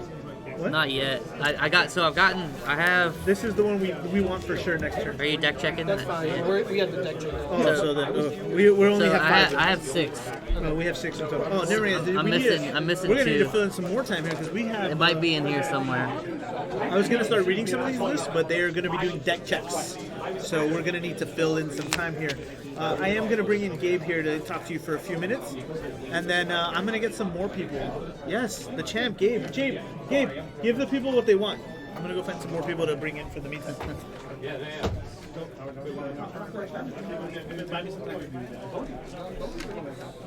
What's up, sir? What's up? Are you talking on both right now? Yeah, dude, we're doing it live right now on both mics. We got the mics on the 1s and 2s. What's up, y'all? How you doing? Yo, my boy! That's my protege, Mr. Taco here. Oh my god, have people asking for me? My mom doesn't even want me to come home most of the time. This is crazy. How's everybody doing? How did everybody enjoy the event? That was some sick stuff, as I would say. How everybody enjoying the games? Everybody, how did you enjoy the games, Mr. I mean, it's pretty good. Yeah, I'm having to read a lot of cards. Yeah, we got some readers up here. I'm a reader too. Reading is important. Well, you don't know. You have to read. You have to read. Reading is important. Reading is solid. But yeah, that was a fun game of events. Okay. Guys, this was a lot of fun. Do you have a lot of fun? What was your favorite decks to see? Because I know I mean, it was a lot of similar stuff, to be fair. See a lot of wall gaming. A lot of the wall stuff. Lots of light cards, playing a bunch of multicolored cards. I mean, Sam's deck was pretty interesting with like the earth, lightning, art, chaos stuff. Oh yeah, the chaos control stuff. We have people that just want to play all the things and have all the fun, and one guy's going to be like, nah, fam, no fun for you. I'm just going to control your stuff. I mean, that last game, the last round we saw was basically like Turbo Ice 2.0. Oh, Turbo Ice 2.0? He played Griever. With the King of the North kind of gaming, the Canadian gamers? He played Griever and then Sage, and that was it. That was it? He was like, it was discard 2 every turn. Discard 2 every turn, just have like no hit. That's crazy. I wish I got to watch it, but it was over in about 2 minutes. It was a 2. Everybody had to sit by the edge of their seats. Anybody who got water, game was over. You got to see this beautiful face, and you got to see my beautiful Floridian face. Sweaty fam winner right here. Dude, sweaty fam winners, dude. You see the moisture going. That's right. I'm sweating from this guy. Seeing this guy in the fucking gold right here, dude. I'm getting a little hot. Everybody, who cares about me? Let's care about this legend, this Mount Rushmore. That's right. Legend of trading card game legend. Yeah, dude. I still, seeing this guy made me realize Final Fantasy trading card game is a card game that exists. Yeah, okay, fine. But yeah, I hope everybody had a good time. We have Ready Check Radio there, my boy Michael, my dude, opening up a game store. Go to his game store. I'm more excited for that too. So, what decks would you play now that I know you've seen a bunch of, I feel like you're just like, man, I saw a wall, I don't think I'd be playing that. I mean, I know, okay, it depends. If I was like hell-bent on winning, I think I'd flip it. Yeah, I get that. If I was coming here to like play something that I was trying to have fun with, but still thought I could win, I'd probably play something like what Matt Rice is on. What was he on? I didn't like the water, fire, like twins. Oh, the twins, the warrior stuff. Oh, yeah. That's crazy. That's a that is like one of those decks that I was excited to see. The microphone. The mic is being stolen from me, y'all. But yeah, I mean, probably something like that. I mean, some of the other stuff seemed really cool, but I feel like that was pretty decently positioned. I'm always a big fan of a deck that's like very out from the norm, like something you haven't seen. Everybody gets excited, you see the wolves coming in, you see 4 things, like I've seen that a bunch of times. Look, we look at all these old Chevys at the old dealership, and sometimes our eyes are just like bleeding out of our sockets, right? And then you see the new Chevrolet, it's got the nice little horn, it's got the dice in the rim, and you're just riding down with it, and you're like, this is a nice little whip. You know what I mean? You guys know what I'm saying? Yeah. That's what I love. What else was he running? That's why there was another. Oh, like Matt Rice or. Yeah, the Rice, Mr. Square Enix. What's he doing? I mean, it was mostly just like it looked pretty typical twin stuff with a few differences of like based on what Jonathan told me, because I don't really know like the super typical list, but I think he was running. Like, I don't either. Like kind of an off the wall like Bahamut that you don't see. Was it 4-cost one? It was 5-cost that reduces by 2, I think. Oh yeah, that one's crazy. I mean, yeah, so, that seemed to go pretty well for him. I think they made top 8, so. No, they were 7th seed, dude. Mr. Rice, man. That was super awesome to see. And there were a couple nail biters, too. The winning in probably was really crazy. That went to time. That was crazy. I actually think, sadly, at the end, the one player made a mistake that maybe could have won the game.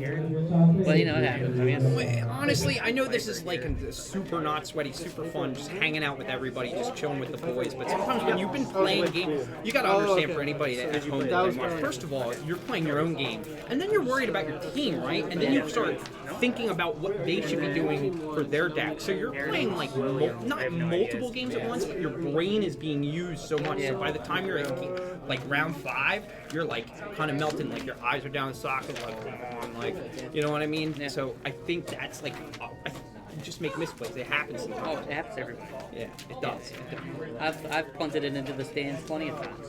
I mean, I know my boy from the Eagles, he can kick, but I cannot kick. We miss some punts sometimes. Dude, our boy from the Eagles is the only consistent thing on the team. That was the only consistent thing on the Eagles. Let's be honest. Let's be honest here, like that was crushing me. If anybody here is a football fan, I'm from Philadelphia. He's an honorary Philadelphian. He's more Philadelphian than I was. So I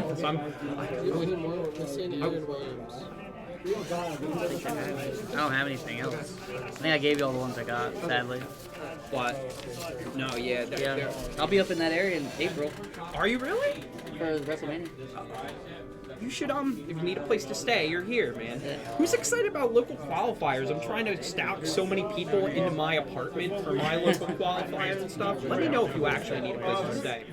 Well, for WrestleMania, we already got the stuff lined up. My buddy might be ring perfect. Oh, nice. Yeah, he's a little indie wrestler. He got into Final Fantasy at the start, and he's been traveling all around what he's doing. So he's going to West Virginia, he's going to Connecticut. He's at a show this weekend, my boy Junius. But he got invited to ring crew.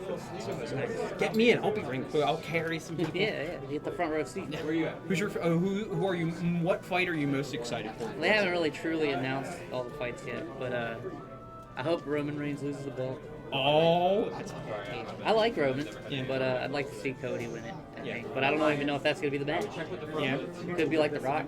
Or, they always have like a hidden guy that's like that hasn't been on in a while, like make a reappearance.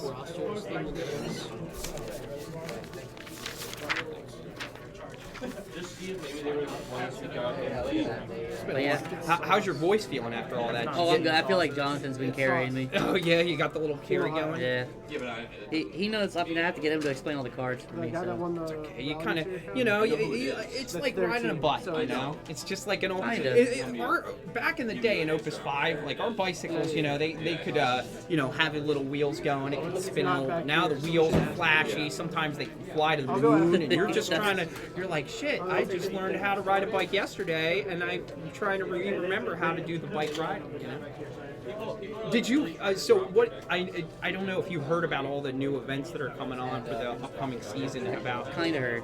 So I know, like, I guess Worlds is in Japan again. I heard that. Yeah. It's always pretty fun. I wanted to go to Japan. We're talking about buying real estate. Nice. Japan's a place I've always liked to go. I'm not playing.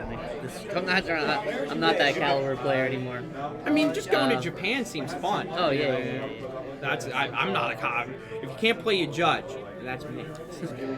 But yeah, they're doing 8 materia cups, so they're back to their normal schedule of stuff. They're doing 80 local qualifier events. Is that like double from last time? Double. I think it's triple. I think it's triple. They really downsized when the pandemic hit, and then now it's just back to normal. 8 materia cups. I think that's one more that we had. I think so, because I want to say maybe they did 6 and then they had 60. I'm corrected, not 80. 60. We'll just have 20 at your new store, Mike. I can't remember if it was 6 Crystal Cups and then they had the LCQ, like the Dark Crystal Cup at the end when I was playing. That was a weird one, though. It was like, I mean, it was a Crystal Cup, but it felt like, you know what I mean? It was like you either got your qualification or you packed your bags at the end of it. Yeah, pretty much, which it felt kind of a little bad. Yeah. But hopefully, I know that there's going to be a bunch of different. It's just awesome that they're bringing the LCQs again. They're bringing a lot of Crystal Cups back. Yeah, that sounds like it's all great. I think it's all good. Any game for deck check. All right. So I have to go. I got to see this beautiful face. All right, dude. But I'll see you later. Love y'all. Take it easy. Thanks for judging, Gabe. Doing great. Here, Gabe was over here. You can't help but not hear him. No, hold on. I got our most undefeated player. Oh, dude, go get over here, brother. Get over here. You want to take my seat? Yeah, I can take it over. Take a seat. You can jump in. You're taller than me, so the serger fits you well. All right, guys, I'm back here, and I got. You want me to call you by your name, or do you prefer your alias? I got Daniel. Ghoul is also good, yeah. How do you say your last name? Goulius. Goulius? It's Ghoul. Yes, basically. Goulius. That's where it came from. So we have Daniel Goulius here, also known as Ghoul02, right? Yeah, Ghoul02. Ghoul02 on YouTube and on Twitch as well?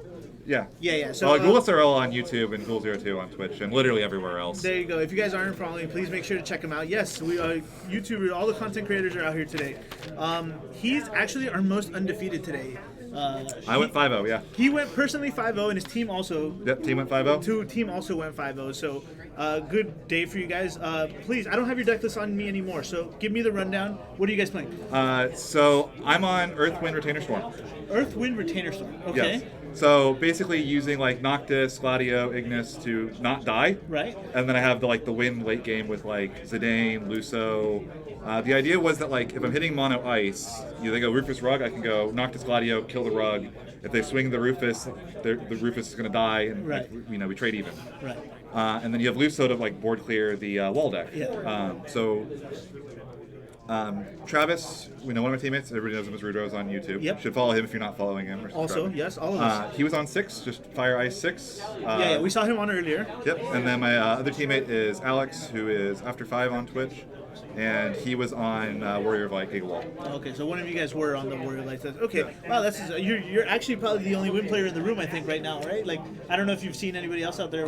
There's one like Wind Water Monsters list that's like hanging out. Is that Tori's? That's Tori. That's Tori? who I'm. Okay, that's who I'm playing in round 1 of. Oh, is it Top really? Gun. Yep, I already played him too. That was a tough one. It was a wild match. Don't sleep on Tori. Tori is a impressive. fantastic I met Tori when I went to Puerto Rico over the last year for the re-raises or whatever. But yeah, he's a very strong player from Maine, right? Or is it? Yes, I think northeast. Northeast, somewhere over here in the northeast. Very strong.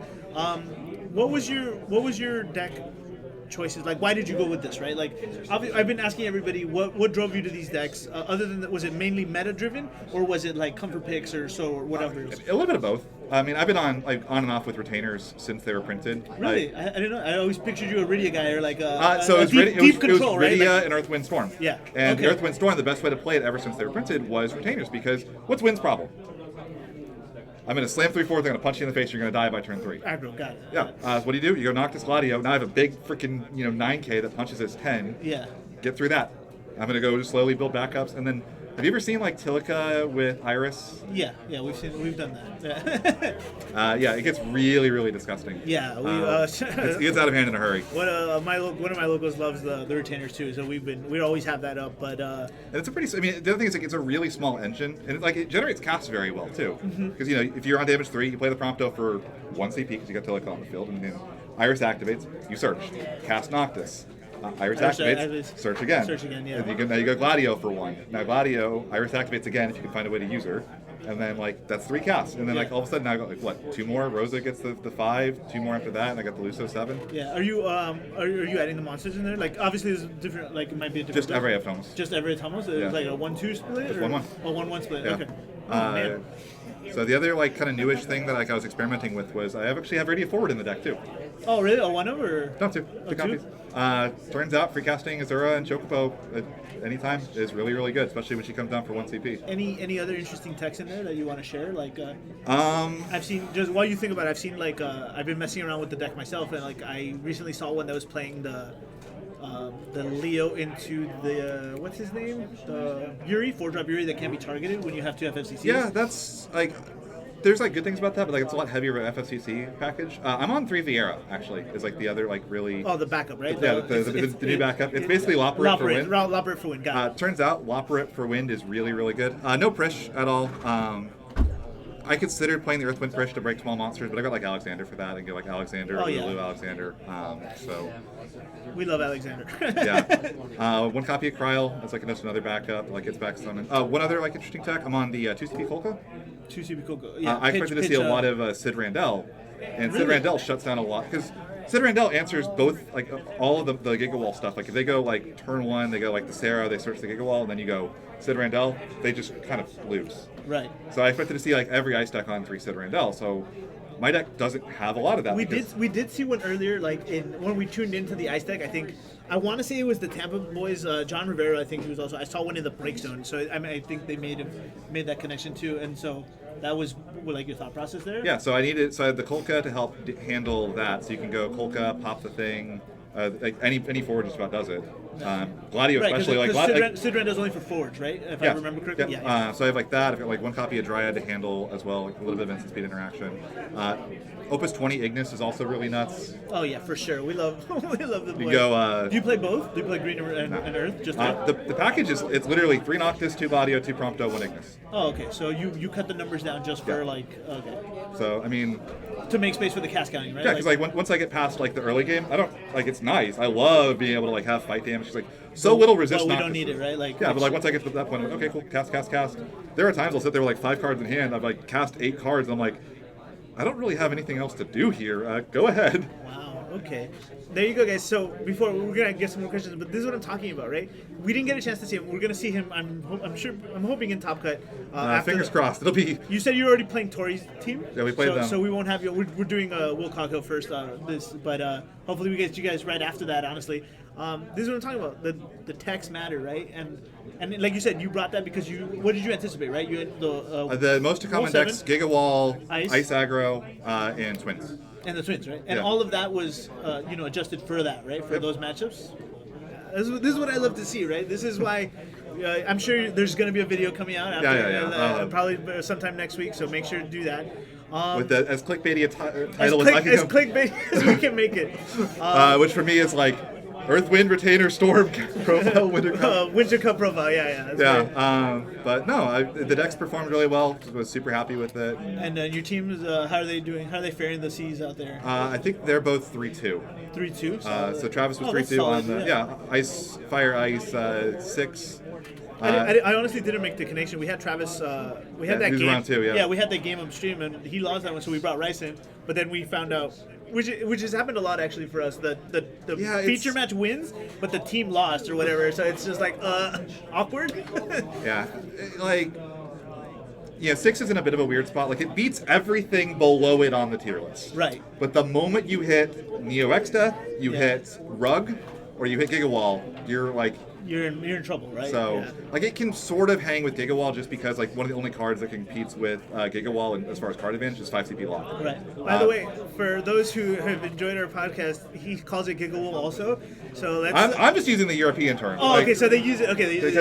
Because Europe uses Gigawall based on because that's what Alex Hancock called it. Yeah. Right. So we also, go with that. if you want some more lore, apparently Gilgamesh BE is Greg.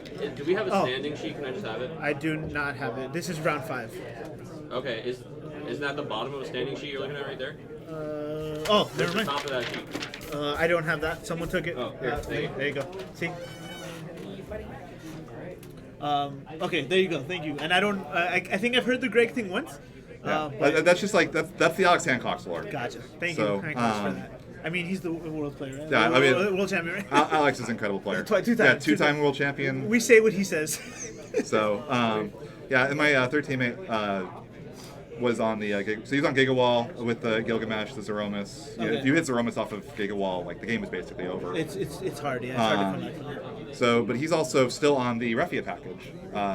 And actually, I convinced I got him to finally put in the 2CP Lunith backup. Actually, is really really good. It's another out to the Sid Randell because again, you can play the Ferris, play like a Refia or Onion Knight, and then give the Ferris haste, swing in off the thing.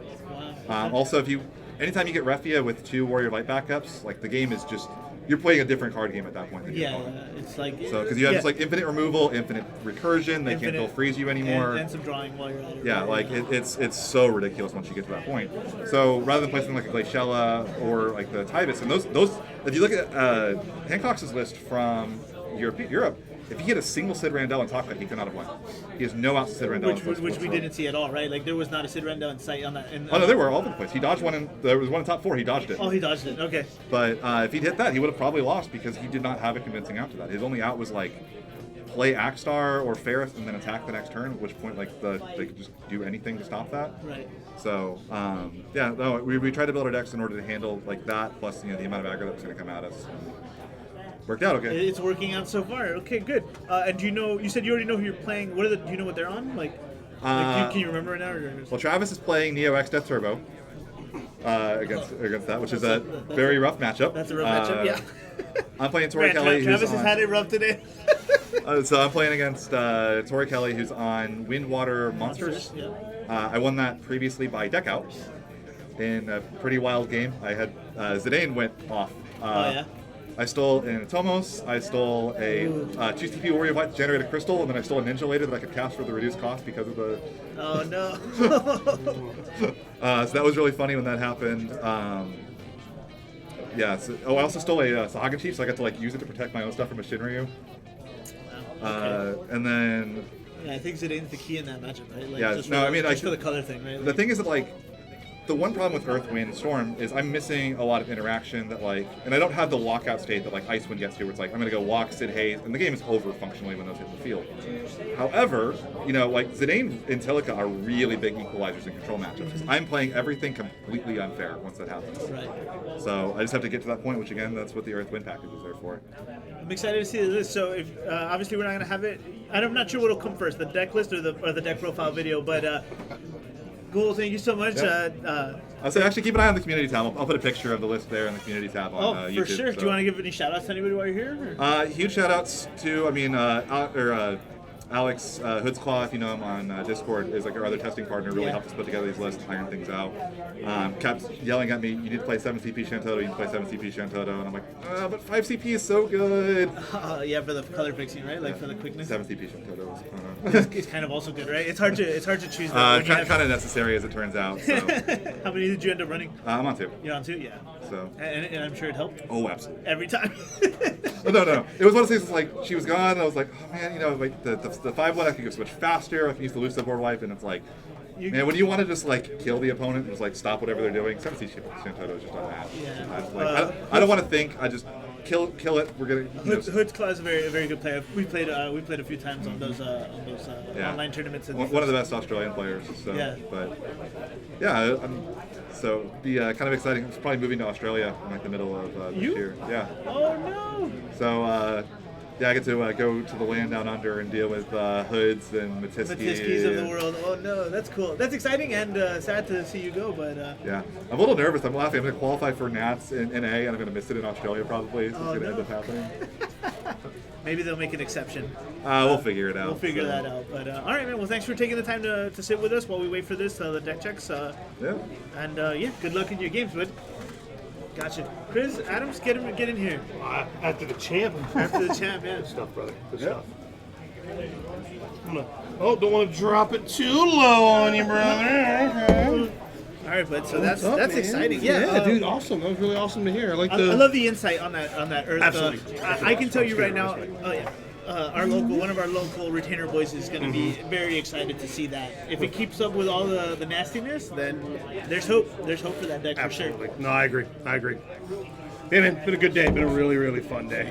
Talk to me about your day. I know we had you on here for a few minutes earlier, but still finished X1. X1 is good. I was playing, mono ice aggro. My list is a little bit different. Like I'm not playing 5 CP Phasaelus. I'm playing 2 CP Phasaelus, which I like because I'm a little more in on the Knights package, and because like in certain situations, like you're kind of in top deck mode too sometimes. Being able to especially if you draw extra copies of Rug, being able to like discard that to her ability and then like remove the top 2 just to get a 1 CP Shiva, get another Knight, get whatever. The 1 CP Shiva would be great, right? Because it goes right to your hand right after. It happened quite a bit. It happened quite a bit. Yeah, that's. Yeah, like you just kind of roll that momentum, and then obviously you get the Laswell trigger off. To me, I feel like, and I get it. The 5 CP Phasaelus is a really good card. It's a really good card, but by the time that card comes out, I'm already winning, right? Yeah. And if I'm losing, it's not gonna help me. Yeah. Whereas the 2 CP can get you, open different doors,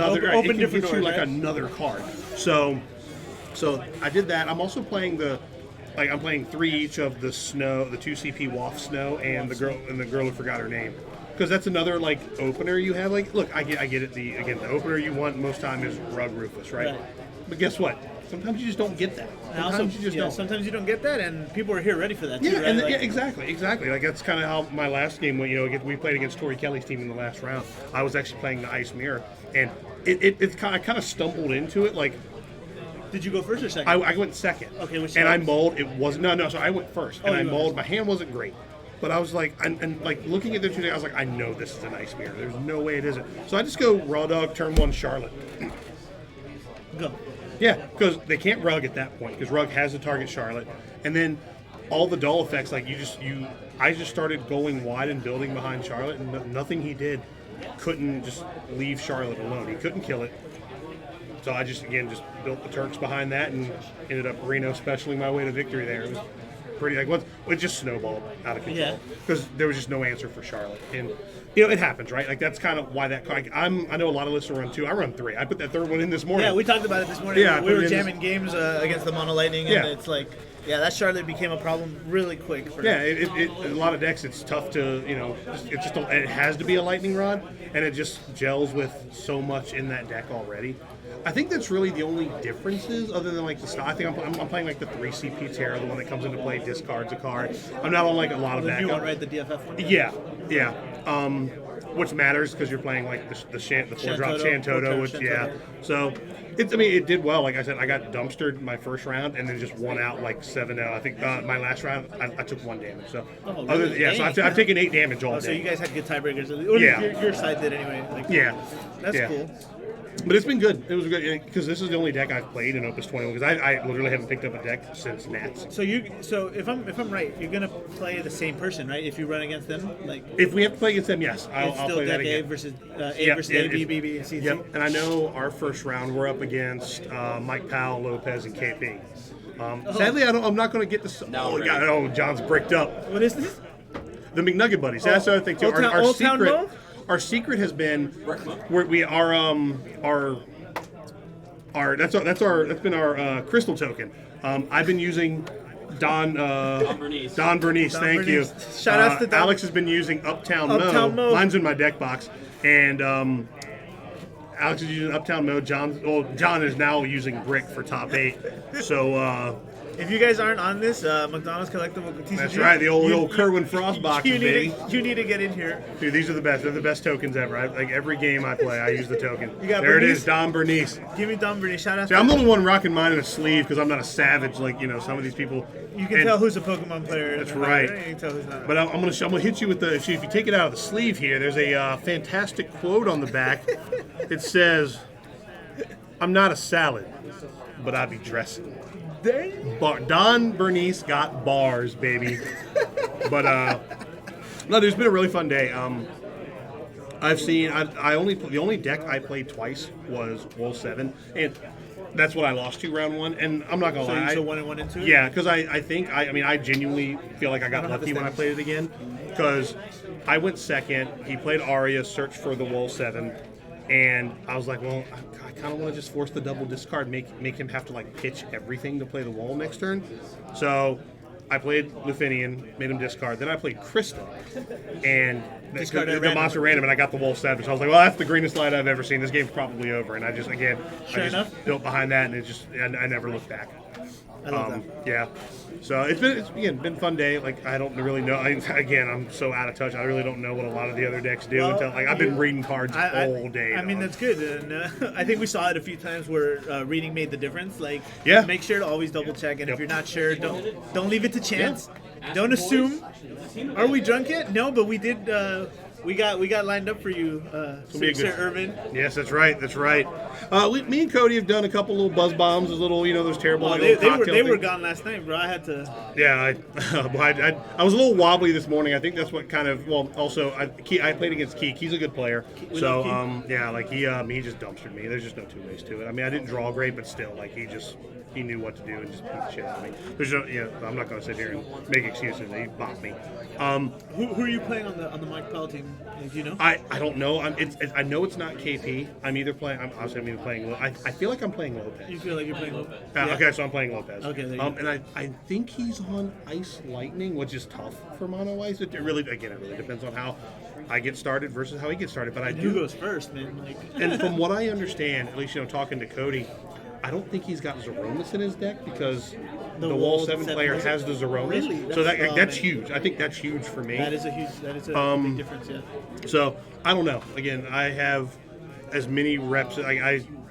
John and Alex stopped by when they told me I was playing. They stopped by on their way up to Jersey during Christmas. They were like, "All right, we're gonna get some reps in on this deck real quick." And I was like, "Yeah, I can play this. This is good." And that's why I decided to switch from the 5 CP to the 2 CP Visalis, and that was the only change I made. Like from the deck they literally said, "Here's the deck, stupid. This is what you're playing." Because honestly, it's good to have friends like that. Right, and here's I knew I wasn't gonna play 6. Yes, in a team event, 6 I think does well. In this environment, we'll put it really good, right? Right. But there's no way. There's no way I was sleeving that up. The numbers, there's no way. We also wouldn't have which done that. which hurts, for me. 'Cause that's always been my baby. But like I just knew, and they were like, "Well, you know how to play an aggro deck. You're going to play this." And I know how to play. Like I know how to navigate the Turks, and I know all the different lines and shit. I won't lie. The team you guys are the decks you guys are rocking might have been what my team would have looked like. Like I would have loved to have run Mono Earth, me, because I've been on it for a while. I was having a great time watching him just do like, Mira, get the Luminous Puma back. Here's Suzuhi's. I'm gonna just draw a ass ton of cards. And then we got a bracket. Which one do you guys want on stream? Kako for sure. All right, guys. So we got brackets for you. We have Goals team versus Tori Kelly. We have Mike Powell's team versus the RVA boys. We got Will Coghill versus Key's team, which is cool. We've seen them on here. And then Aaron Williams versus Matt Rice. So yeah, we're gonna go ahead with Will Coghill's team for sure. The fans want to see some Will Coghill action. Yeah.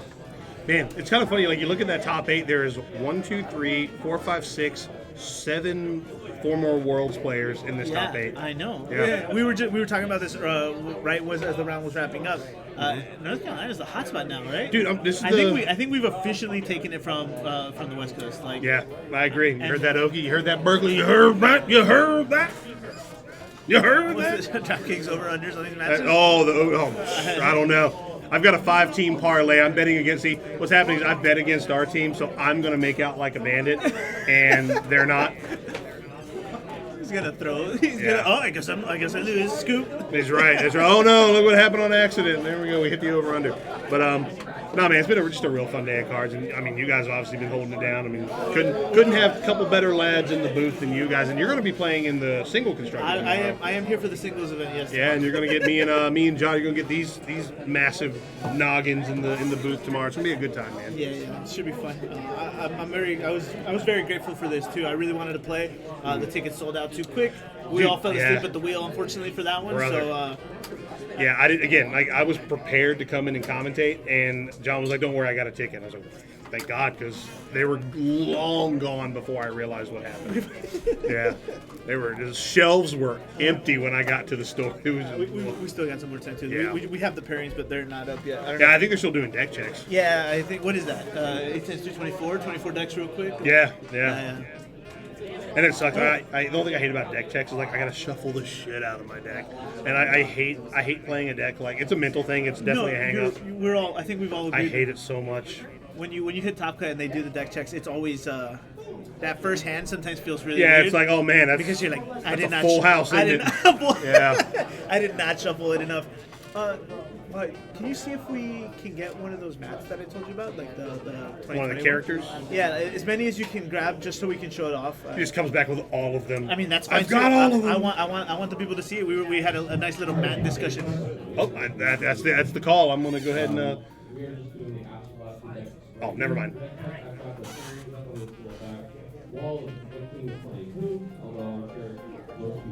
Sorry guys, there's a little quick announcement here in store. John Schreiner's letting us know what's going on. Yep. Maybe you know this. Where are we eating after this? It's a great question. We're either doing Sharky's or we're going to, I don't know, Linwood? I mean, I feel like Linwood's like tomorrow night destination, but I feel like it'd be stupid to not go to Linwood tonight. Because I know, like, they're doing, they're firing off locals after this. I don't know if I want to play locals. I want to eat. I'm hungry. Unfortunately, I'm very hungry. I'm hungry. And I left. You guys told me not to bring my card, so I don't have anything. Yeah. So yeah, I'm hungry. So. I also hungry. So we'll see. So I mean, I just hope these next few rounds go quick. Win, lose, or draw. Like I told John, when he gave me the deck, I was like, we're gonna make top. I'm not worried about it. We got this. We're good. We're good. We got this. You did good, kid. Thanks, babe. And then I mean that's just always how I play in tournaments, right? Like I take it, one bite at a time. I'm like, I just got to do good enough to make top 8. And then when I get there, it's like, all right, well now we'll sort this problem out, right? Like I'll figure this out from here, or I won't. Like I could win and my other teammates could lose, and vice versa, and it doesn't matter, right? So. Hence the team. Yeah, I mean, I know, like, we all pulled our weight. Like, I was X1, I think John was X2, and I think Alex was also X2. I think they both were 3-2, I went X1. But it doesn't matter. Like, we won when it matters. That's what I'm saying. We win as a team, we lose as a team. Yeah, that's exciting. I actually hope we get something more like this. Well, Alex was just hilarious, because, like, the rounds were like me and John won. Alex was just like, okay, whatever, and he would just... you could tell he just didn't give a shit anymore. Oh, after you guys, and John did the same thing. He was like last round, he was like, "Oh, y'all got one? Whatever, I don't care." and just play. Just at that point, you're playing like a casual game. Yeah, but I know tiebreakers mattered a lot, but I always wondered that. Which is kind of funny because John losing that game might be because again we beat Tori Kelly's team, and that could be what boosted up the breakers. Right. So I mean, it matters. Like it really, really does matter.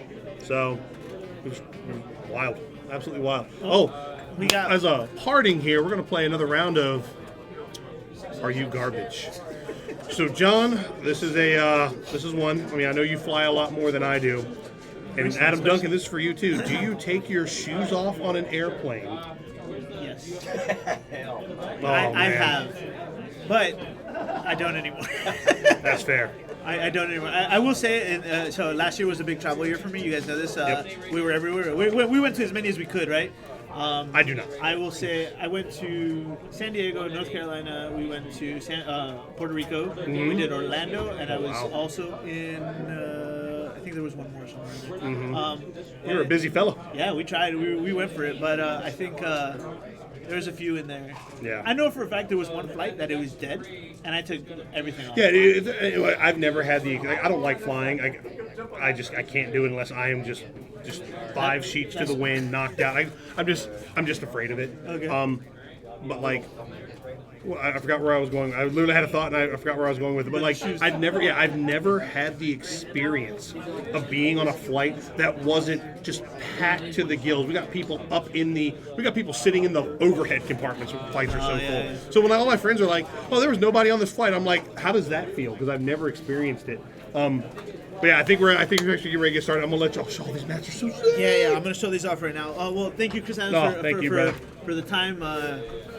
Good luck, obviously, right? Yeah, brother. Rooting for the boys here. Hometown. Don Bernice, holding it down. All the hometown heroes for sure. All right, guys, I got a special treat for you. Yeah, So, thanks, man. This is slide back in. Is this was top 16 or top 8 only? There might be top 8. So yeah, again, they're top 8. Yeah. That's my retirement on DraftKings. The top 8 players, which are the ones we're waiting on right now and should be starting up soon, we'll also be getting some of these. Like L3 Nebraska Open, like this never happened for sure. This one's exciting. I know we have a lot of FF7 fans. What else we got here? I think this one I was personally excited for myself. We got the 2020 Crystal Cup mats. I don't know if you guys remember these, but I do, and these are cool. This one's nice too. Oh man, you didn't get the Squall one. It's okay. No, don't worry. Handed me 4. No, that's all we care about. This is also the L3 Open from Arizona. If you guys don't remember, and I think, and forgive me if I'm misremembering this, the first half of this season was supposed to be standard, and the latter half was supposed to be L3 on everyone, like for the tournaments. And then I think Worlds or Nats was going to be like a split, right? Like or Kind of something. like they did for Sealed that one year. Yeah, like you were going to show up standard, and then Top Co was going to be L3 or something weird. And then this is the last one right before we get. I think they're starting to set up on the tables, but this was the Crystal Cup ones. This is still the one's actually cool. There's a Squall and I think a Zidane out there as well. Adam, you can go ahead and run these back so before they go missing. I mean, they know we can. There should be a Cujo here. Oh, so it's probably actually then the Squall and Akuja then. I think those are. was going to be Florida, and me and Dan Diaz are going to do commentary in April of 2020. Oh, really? Didn't happen for a lot of reasons. Oh man, that would have been but nice. that was like booked and about to like be. And then adios. Yep. All right, guys. We have. I don't know if this is our boys. Oh no, this is definitely Will Coghill, right? Oh, I need my deck list. I should have told Adam to get me those as well.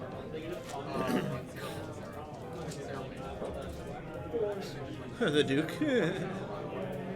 All right, so we're gonna have. I do believe it is gonna be Will Coghill. I think, but that doesn't look like him. No, I got Hunter and Anthony. Oh man, I wanted Will though. It should be. I actually want. Switch the people. Go, one of you go, please. Go before they start, Adam or Duncan, or you're both Adams. I want Will on there. Yeah. We want Will. We've already seen Anthony. No offense.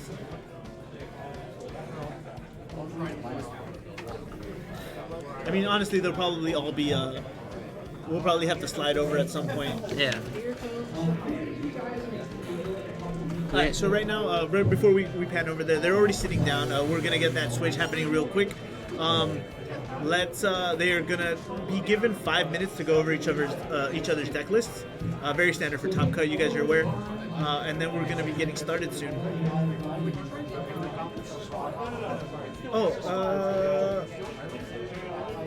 I don't know when John is giving me the thing.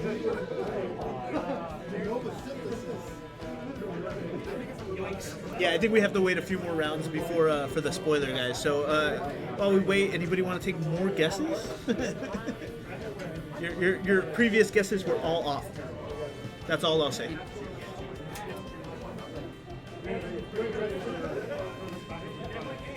I still don't. Yeah, I don't know. And as promised, I have delivered. Will Cockhill is here on the left. I don't know who's on the right, but we'll find out soon enough. Key. Key. Oh, perfect. We didn't see Key play last time either, so this is going to work out for us.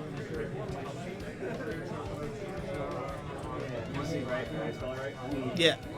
I mean, I don't have it here. Oh, yeah. No, H-E.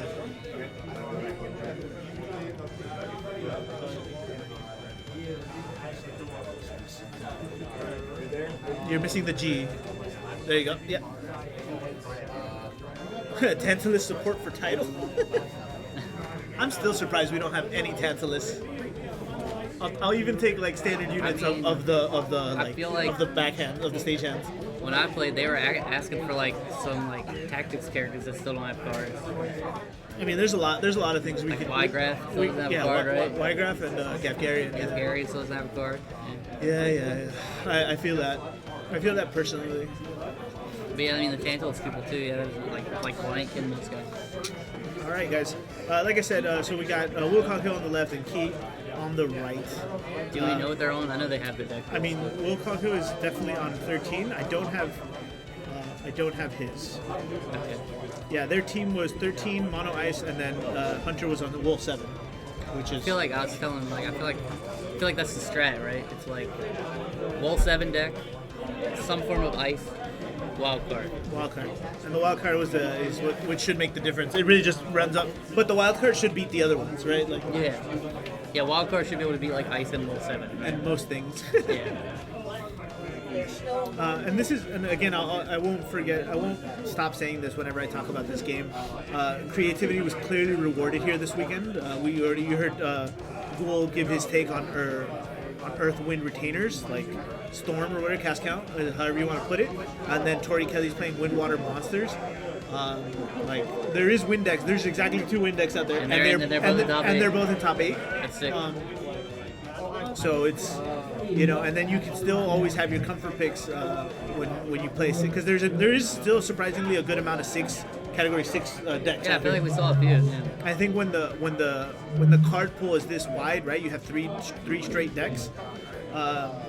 You're gonna run into, you have those options, right? They're going over that cloud he was talking about. This was what Anthony was sharing with us when he was on the player interview. So that cloud has 2. Can you pull up that cloud for me, Duncan? It has like 3 effects. You can deal 5k. You can get an FF7 character back. Cloud. It's a 3-drop backup. Keep going. Right there. Yeah. And then the last one is the important part, right? And we're gonna pull it up for you right now. This one lets you choose a forward that does not, without the, I guess, standard unit generic symbol you control, and search for a forward with the same name in that. It's pretty much what Realm does, but in a backup form. And what card do you search for in Wool 7? Another Warrior of Light. So you can have the S always live, or you're searching to color fix for your Gilgamesh. So I'm pretty confident that this is Wool 7 into 13. Okay. So how does that vary, like the 13? I guess it's whoever has it. Okay. The other thing is too how much if the Wool 7 will get the removal. I don't know if he said, if I'm remembering the interview correctly, but this might be the Refia version as well. So it's like, can you get us deck list again? Because they took everything from us. Yeah. By the way, it is best of 1. This is going to be a pretty fast top cut. Oh yeah. Okay. Yeah. I mean, it's because it's 2 out of 3 still. Yeah, this is best of 3, but it's one game. Yeah. No, that's we like that. Do they have to? Okay, so are they going to wait on the other games to finish before they start? 7 minutes. I mean, But I guess, mean, like, if the brackets are done, maybe we can move it along. Yeah. I would Yeah. like to move that along. That way we can. Yeah. No, but I mean, like, let's say this match is done and the other person in their bracket is done. Can we just move that up? Yeah. All right. Good. All right. So, all right. Fizz bumps have started. So I'm like somewhat familiar with some of the 13 stuff. Just 'cause, like, So I am seeing Lightning, Larkishus in Will's hand. The Lumina.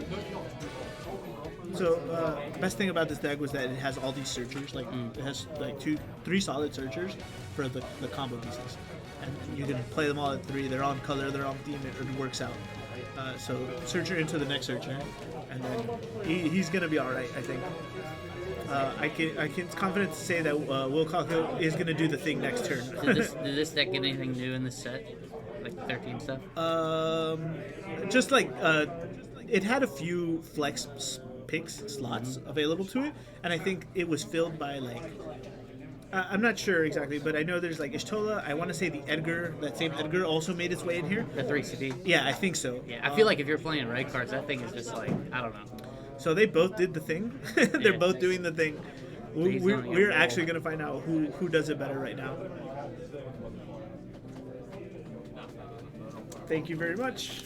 So they do present at the beginning of rounds, but then after they're done, like I go grab them. Oh, okay. Oh, even better. Thanks, bud.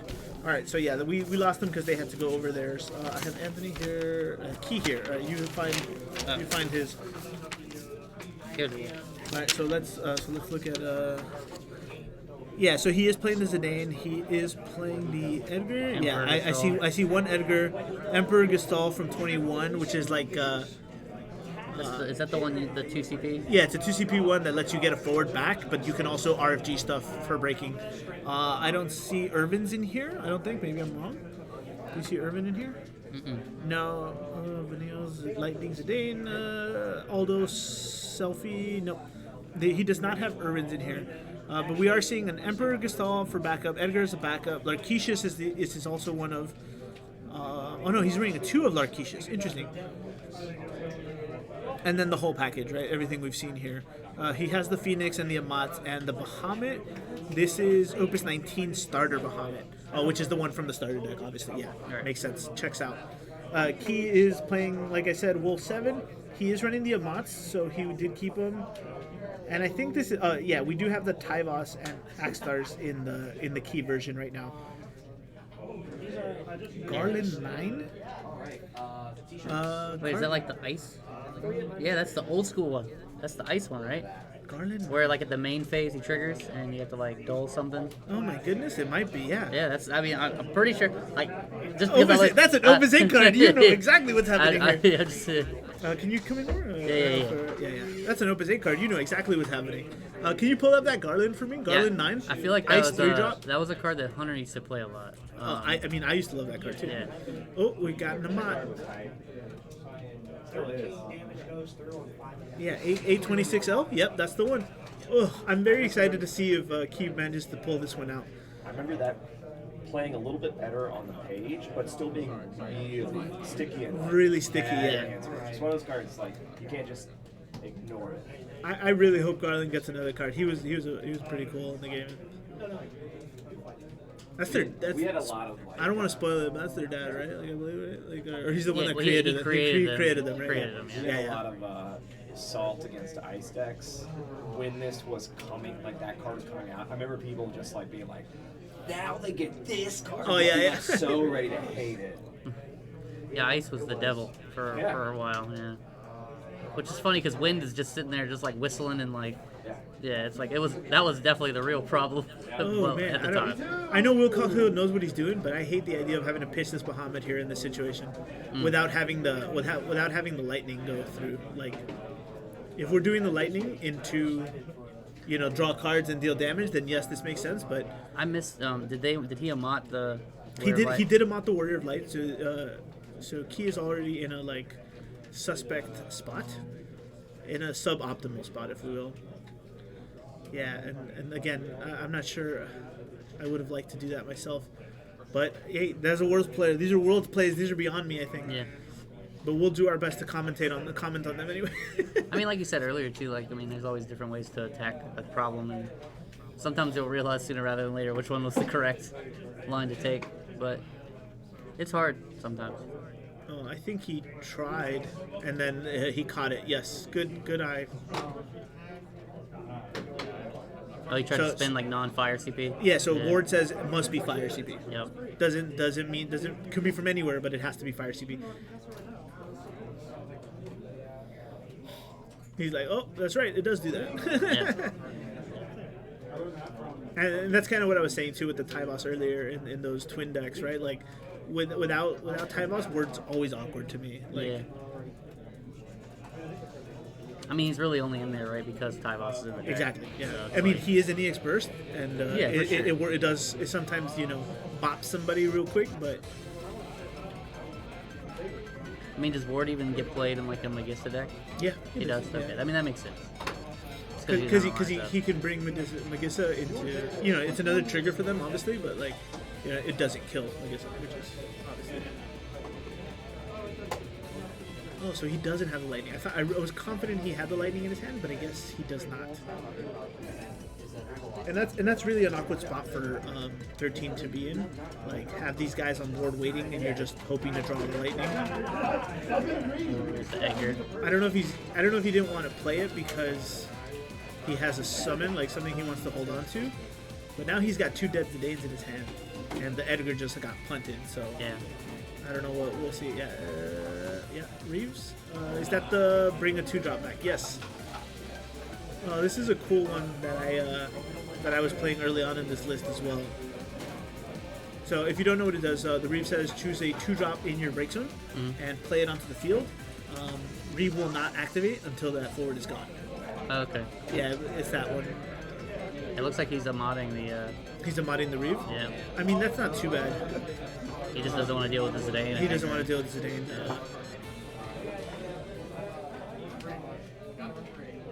Oh, and there he goes. And there's the bait. There is the bait. So he did have the lightning, I think, probably this whole time. I think he was just waiting to bait it out, knowing exactly what was going to happen. That's Will Coghill for you, bro. I feel like the last time I watched him play... Yeah, that's the starter one. The last time I watched him play, he was also on this deck. Or at least, like, this is one of his 2 decks. I think I've only played Will Coghill in draft, and I've made big mistakes. Yeah. Happens. Oh no, now he has a Vanille special? Yeah, this is looking pretty rough for Key. The Amat definitely set a different pace for him. Ooh, and he hits a Ferris. No. Yeah, I feel like it's funny. Like I feel like Will's Amat on the Wall 7 hit pretty hard, and then the Amat response from Key was not at the same level, right? Yeah. He thought he was stopping a problem because he wanted to keep that, I think. Oh, he has it again. No. He's got it again. That's rough. That's rough. What's that thing they say? They always have it, bro. Always have it. And for that statement lives true when you're Will Coghill. Yeah,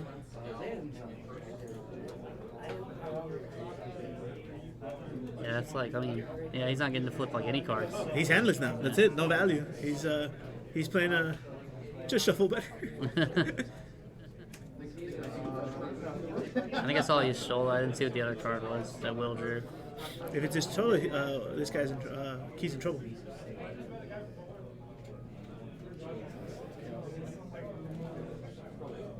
Yeah, I definitely see Ishtola. I don't know what the other card is, but he definitely doesn't want to. I think he's hesitating here because he doesn't want to lose it. He doesn't want to lose the Ishtola. Yeah, he can follow me, but it basically just takes spring forward right here, and you just go straight, and then like it's in that same little shopping area. So what are we doing here? So right now the problem is that Lightning and Vanille are not stronger on their own. Right. So he can't really benefit here. They can't party attack. If he can find a way to get rid of one of them, or at least the Warrior of Light, he can attack freely over, Ward. We don't care about that, or at least attack freely into Ward. And then, like, what does that Ishtola do? Oh, it's Godot. Oh, that's the other card, Godot. So the one in Will's hand, right? Yeah, the Ishtola. Yeah, so he's gonna have to pass here. So the Ishtola says whenever either player takes a damage, deal 4k to something. but it also says when it enters, you can take a damage to get haste and become unblockable. Okay. It's that fire. Yeah, that one. Yeah.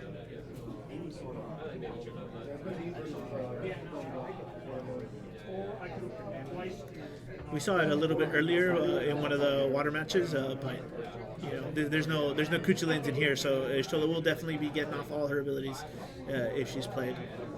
I think Will knows that, right? Which is why he didn't like. I didn't think he needed to jump the gun there for the Godot, just to buff. I want to say, let me see which Godot is it? Which is the Will's one? This one? Yeah. Yeah, so that is the Opus 1 Godot. I believe it did buff lightning and plus 2k. Oh wow, that's the really old Godot. Yeah, that's the really old one. Okay. Right? There's the Sid one we saw, the Empire Sid. So you can discard a card to get a forward back. Oh no! Why is he getting rid of the Vanille? I would have gotten 2 Vanilles here.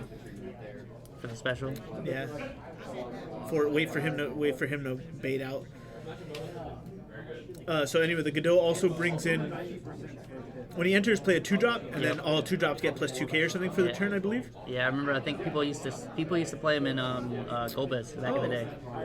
Now I'm even more interested. Did he end up? Yeah. Okay, so he pitched the Godot for it. He's choosing to keep the Y'shtola in the pocket, which is also nice. Gotcha. Yeah, that Godot's an old like Golbez card. Yeah. We used to break Golbez, bring him in, buff everybody. Yeah. Play. It's the 2-drop one.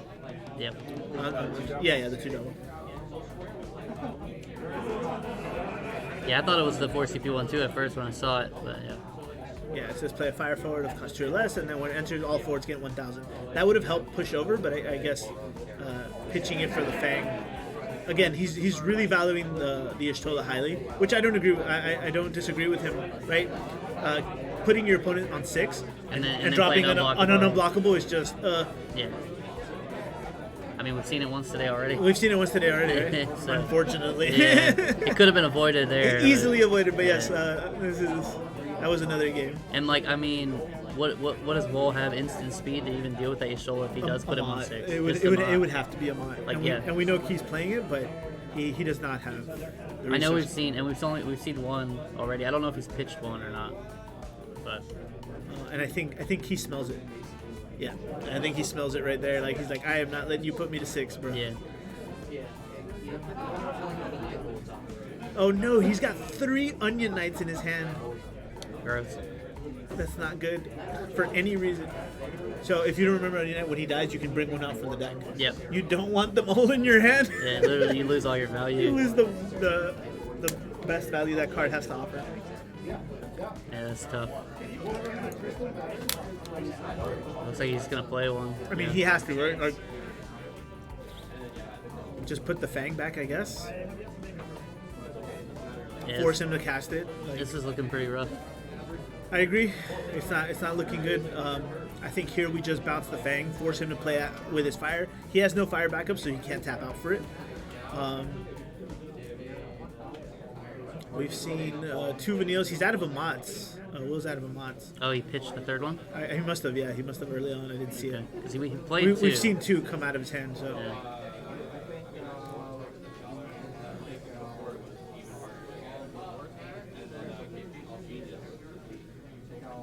But again, I don't think Will minds here. I think he's okay.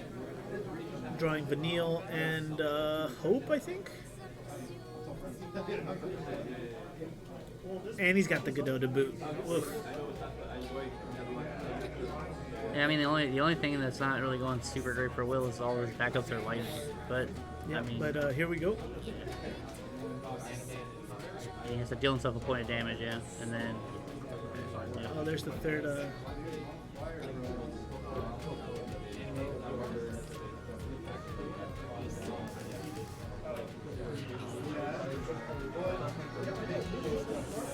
I love how we've been talking about bans, but nobody's like advocated for like bans for this deck anymore. It was really strong early on. Yeah, it was really strong early on, and like we said, it kept a lot of aggro, like the wind decks in check. Yeah. But you know, everyone's complaining about Big Will now, and it's when tough. I noticed nobody said Guido should come back. Oh, yeah. I mean, bring Guido back, bro. Oh, really? He was a joke in our locals of like every spoiler would be like this busts you, and then it actually happened. Yep. You spoke it into. That's the round for Key, unfortunately. So they're gonna run it back. I don't actually know. No, that's like you said. This is best of one, right? So each. The two out of three is still the team aspect. Oh, okay. Here, right? So my bad. I misunderstood. I guess when you said 2 out of 3. So it's still the same. See if you can slide someone over. If not, bring me Will. Yeah, that was tough. I mean, Will obviously. I don't know Will very well, but we're gonna find out. We're gonna interview him right now. I mean, the couple times I've watched him play, he's been on that deck. Yeah, that's his. So it seems like he probably knows a lot about how to work that. And that's what and I guess for him it works both ways, right? When your comfort pick is the meta pick, it's the what's the word I'm looking for? The knowledge and the reps really shine. Yeah. And I think we'll really display that in this game. Right? Yeah, I mean, saw he held on to the things he baited him out. He baited him out with the Edgar to the Zidane. He's like, "Yep, I knew you would," and then he held the Estola for the trap. He's like, "I knew you would." So yeah, that was really just really well played from him. Yeah, I think so too. And that's why I mean, it's rough for Key too. You're playing probably what most people consider the best deck, right? Or at least. I mean, he thinks he is, yeah, right. But I mean, you got both your Wolf 7's got a modern. Yeah, and that's another thing too, right? He had it right, he could not have felt worse about that one. Yeah, which is perfect. Thank you. I think where's Brian Ceballos right there. So we got a famous Golbez player here playing not the villains, I guess, but playing the heroes of Category 4 this time, and it looks like he's playing against Ice. So on the right is Brian Ceballos, and then on the left we have Dorian. Yes, Dorian Finn. And so he's playing the Ice deck. Yeah. Yeah, he's playing his Ice deck. It's not like he's got solo General Rug. And I think the big shine here is the Cecil that we were talking about earlier. That water Cecil is really good into a lot of interesting matchups. He has innate protection for the deck. When your whole deck revolves around Category 4, 4 drop, go down. He's a newer card. One of the newer ones. Keep going. That one, the shiny one, yeah. You could tell. You know he shines. I do like all the new art actually. I love this one. I'm actually missing 2 full arts of this one yet because they kind of stayed at a pricey range for me. Yeah. Well, more than I wanted to spend, really, but he's got them all. So here's a fun one. I think Anthony mentioned this earlier, but Brian has 3, 6, 9, 10 different 10 count. A 10 Cecil count, but 4 different Cecils. He's got the other. It's because the OG Big Boy could come out from the Dark Knight. That's why I was talking with John about that because I was surprised to see it as well. Because I remember when this card was a problem, but it was this card was a problem 20 sets ago. So it's that was actually one of my favorite. Remember Raban Cecil combos? Yep. Those were good days. But yeah, he's playing 4 different Cecils and a total of 10 Cecils in his deck, which is quite interesting. Yeah, he's playing the Wind one and he's playing the Earth one, the other Opus 20 Earth one, which is just crazy. So his playability into all of these different Cecils is probably what's been giving him an edge into the meta, right? If we're being objective here, this Water Cecil plus the Wind Cecil really deal with Ice right away, right? You can't be targeted, or I'm gonna tax you, whatever I choose to be. Sounds like Chris lost. Did you lose or the team lost? The team lost. Yeah, oh no, the RVA boys are out. Unfortunately, I was playing against Mike Powell, who was on both sides. Yeah, Mike Powell. The other world's team has advanced to top 4.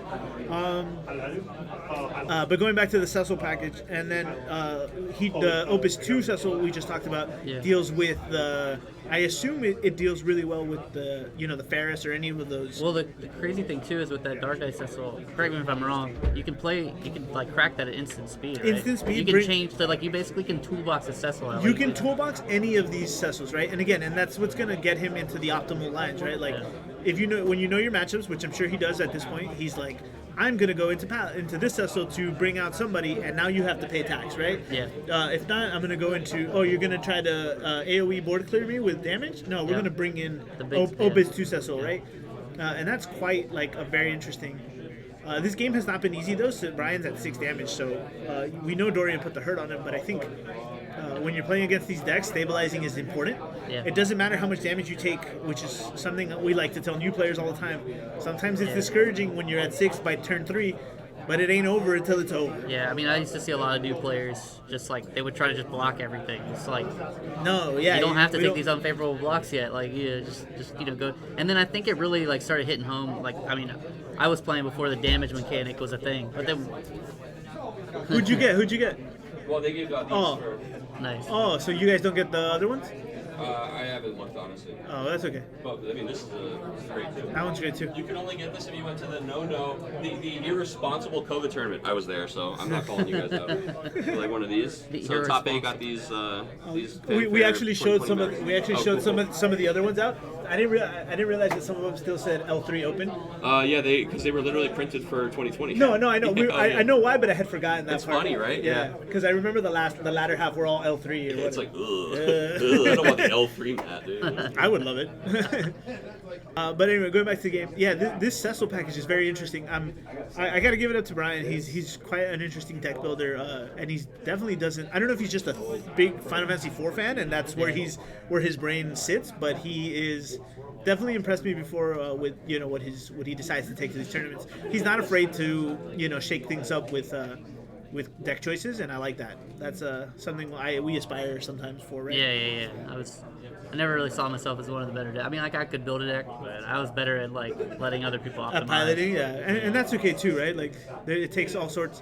Sometimes you're one, or sometimes you're both, and that's either way. As long as you play good, we're in here. I didn't see how he dealt with that with the Physalis, Yeah. but I'm gonna assume he was able to reduce it to 1K or something. He set a trap, I'm sure. Yeah, the Porum just gaining counters here is just too unfair.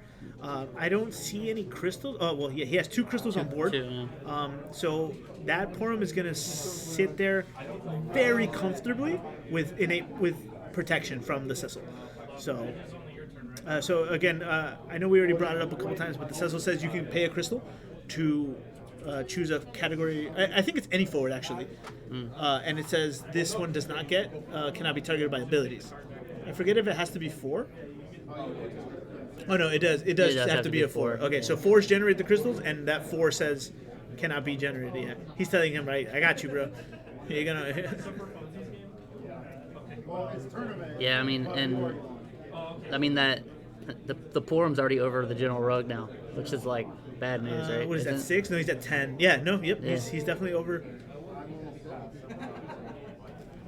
Oh, and the Riddy. No, what's your name? That's the monk, right? Ursula. Yeah. Yes, pull this one up. I actually don't know this one.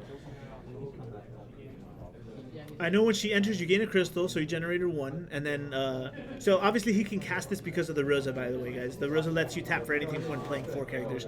But so yeah, when he enters, gains a crystal. You can pay a crystal to get 3K, and during this turn, this forward you control cannot be chosen by EX burst. Oh, the forwards you control cannot be chosen. Oh my goodness. Yeah. It's a 1-of. Let's find out. I got it right here. Yep, it is definitely a 1-of in his deck. He's got like a lot. Like he's got a lot of like 1-ups. He's got a lot of 1-ofs. Theodore, Ursula. Oh, there's 2 different Theodores, and then Ignis and a Fusoya. Yeah, I mean this is interesting. I think Final Fantasy IV is cool. I mean I think this got pushed like a few sets ago, right? Like the whole chart, like the Final Fantasy IV type stuff. Yeah, there was a starter, and then every set after that, I think we got a few new pieces for it, which was exciting. The starter was a letdown, but some of the only the Rosa and the Rydia, the Water Rydia, found some homes. Rosa's definitely out here right now. She's a very great card, but the Rydia found some random homes. This is all mostly from the set now. Like we have the Cecil and the Ursula from the newer sets. The Porum's Opus 16. The Rosa's new set. The Rosa and the Cecil came out at the same time. I feel like having like just coming from like the video games and stuff, having strong decks like this is actually really cool. Oh, I agree, 100%. Because you get to see like the whole party, like they get the party up. They party up just like in the game, right? Yeah. I think that's why the 6 deck's kind of cool too. because it lives the dream. Yeah. I mean, 13 does it, and now we might have a viable 4 deck, which I'm excited for. I know someone at my locals who might actually love this. Yeah, I think they both on 6 now. I think they are. 2, 3. Yeah, I think Dorian's at 6 here. I think we can update that real quick. This rug's been flying solo for about 3 turns. Well, he can't do nothing. He He's can't. getting blanked. Yeah, he's just like, oh, I guess I won't attack. Yeah. Yeah, it's rough. And it's just an example. I mean, like this is top 8 right now. We just started top 8. This is like this is the round same 8. team match. Dorian's partner, Dorian's teammate Will Cockhill got his round. I'm not saying for sure, but it looks like Brian might be getting this one. So we're waiting for we'll probably have to wait for the deciding Hunter against Anthony to see who gets that one. But yeah, unfortunately the RBA boys are out. They did get the El Scooperinos Baskin Robbins 31 flavors. 31. They got all 31 in that match. I think our good friend Adam Duncan's looking to see if we got any more. I mean, this is tough, right? Results come in. I mean, yeah, I don't see how the ice player wins here. So far, I think all the other ones are like 1-1 splits. 1-1 split? Yeah, I agree with you here, Dorian, because, again... I mean, like, even if you can play something, right, that's, like, unblockable or whatever, which I don't even know if he has access to. Oh, Anthony got it. Oh, no. Oh, interesting. So that means if Brian wins this... So if Brian wins this, it looks like our world team is officially out of the thing. Yeah, because, I mean, like, the thing is like, Porum's just waiting to blank whatever, right? And, like... I don't know. It's like I think it's gonna be really hard to like surprise and sneak an extra 1 point of damage through here. Just because, like, I mean, yeah, I don't know. Maybe there's like some world where he plays like a couple forwards and then it can like dull the whole board. Oh, this is interesting. So now he must target the Charlotte with the blank. Oh yeah, I mean, okay, that's good because now Rug actually will get to do something. But he's got bodies, right? We don't care here, and he's got hand. He can at least get rid of them, right? So like, but yes and no, right? The problem is that, remember, so we have 4 crystals, right? And Cecil can pump by 4K. Right. So at most, if we can block 12K, the Ursula can also pump by 3. Yeah. So the Ursula can just block here for free, like all day. Yeah. So you're right. Yes, it'll burn the crystals. He probably can't even get over it. Like, yeah, he's gonna lose them. He'll burn his crystals, but then he still loses. We're getting some more results here. Matthew Rice's team has advanced, and then the top seed won. So that was. And Daniel and the Ghouls team had also won. So this is the last one. So this is the last one we're waiting on, but it's looking pretty one-sided now. Yeah. So just to go back into it, all the creative decks are in top 4. So what's he picking up the rug for? Yeah, I mean he's gonna do some stuff, but like you said, it's just like all it's gonna do is make him use crystals and then right like. Because it doesn't really matter that they have first strike. These guys are just going to be bigger. Yeah, if the Cecil wasn't here, I would say it might have been different. Yeah. But thankfully, like, we have answers here, right? Like, the Cecil definitely put in. Because I assume he's just going to put everything into Reno here, yeah. So yeah, I mean that would be a good plan just to kind of get more bodies out. But then it's like, I'm losing the rug. What am I really like trying to? Right. I mean, yeah. Here it comes. He's just buffing. I honestly would have.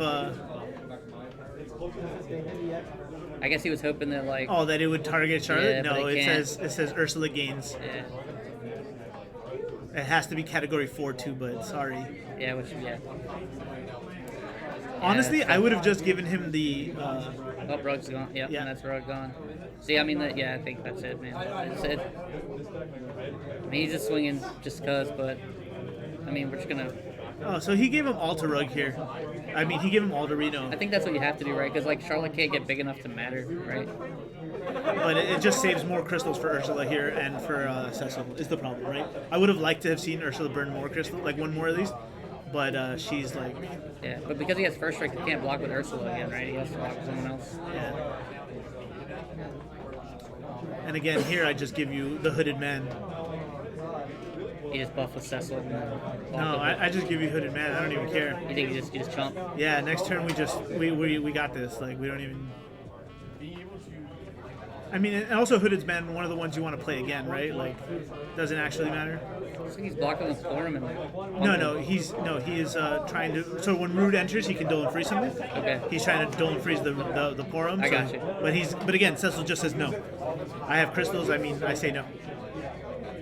Ooh, the hunger's really hitting me. I'm feeling it. I had a snack and I'm still getting hit. Yeah, same here. I just felt like that deep. So it looks like we lost the Rosa. That's interesting. Maybe he just doesn't need to play anything else anymore, or he doesn't have another Hooded, or maybe he just has another Rosa. He don't even. Excuse me. I mean, so this is somewhat interesting, right? Because I mean, Brian has to be a little careful about how he attacks, right? I don't think so, because he's got 3 forwards that can. I think they're all pretty much bigger than those guys, especially with the crystals and stuff. So he can just kind of swing. Yeah. Okay. Once the Charlotte's gone, he has to. It just doesn't matter. I think here. Once the Charlotte's gone, he can blank somebody else. Oh no! All right. I'm just gonna Shinryu here casually, and I have 3. Oh, he's getting the Theodore. I don't know what the Theodore does actually. I know he can bring it in for free. I think. Is that an older But really, he's just gonna he's just gonna Shinryu special. Oh, yeah. So that's GG. Yeah. Extend hand, hands up. That's it. Attack. Yeah. GG. So GG. yeah, so that's so they're gonna move forward. Against unfortunately that's it for our Worlds. Dorian Finn, Will Cockhill, and Hunter Nance will be not going any further here. I would have liked to have had the Price is Right for next time, guys. But yeah, Brian Ceballos and what's his name? Anthony and Key advance. This is quite an interesting turnout. I think this is what you call an upset, right? A little bit, yeah. Yeah. I mean, 2 Worlds players, right? 2 Worlds players, yeah. That and all the hometown boys are done. I'm gonna go get Brian. I'm gonna go get Brian in here. I want to know more about this deck. Yeah. I'll interview him. Just let me get it. Okay, yeah, that's fine. That's pretty cool. I really enjoy seeing decks like that. It's just like, I don't know. It's like, feels like you're playing Final Fantasy. It's part of like why Versus was so cool, right? With the team aspect. And it makes you feel like that. Where it's like you got the whole party, the whole like 4 party. I think that's why I like the Final Fantasy 7 stuff so much too. And 4's become so diverse now, and they've given them finally some really powerful cards across multiple colors without like ridiculous name slash. Yeah. I mean, he's running like 12 Cecils. Oh yeah, absolutely. Absolutely.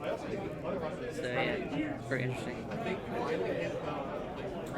All right, yeah, we got Brian Ceballos coming in right now. He's just picking up, as you can see. That was a very interesting game. I am really. We didn't get to see like the beginning where he went to 6.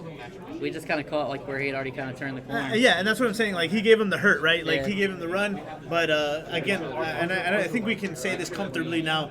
Into the aggro matchups, if you're able, I mean, you guys know this probably too, right at home. If you're able to stabilize comfortably. While responding to the threats, then you guys will definitely come out on top.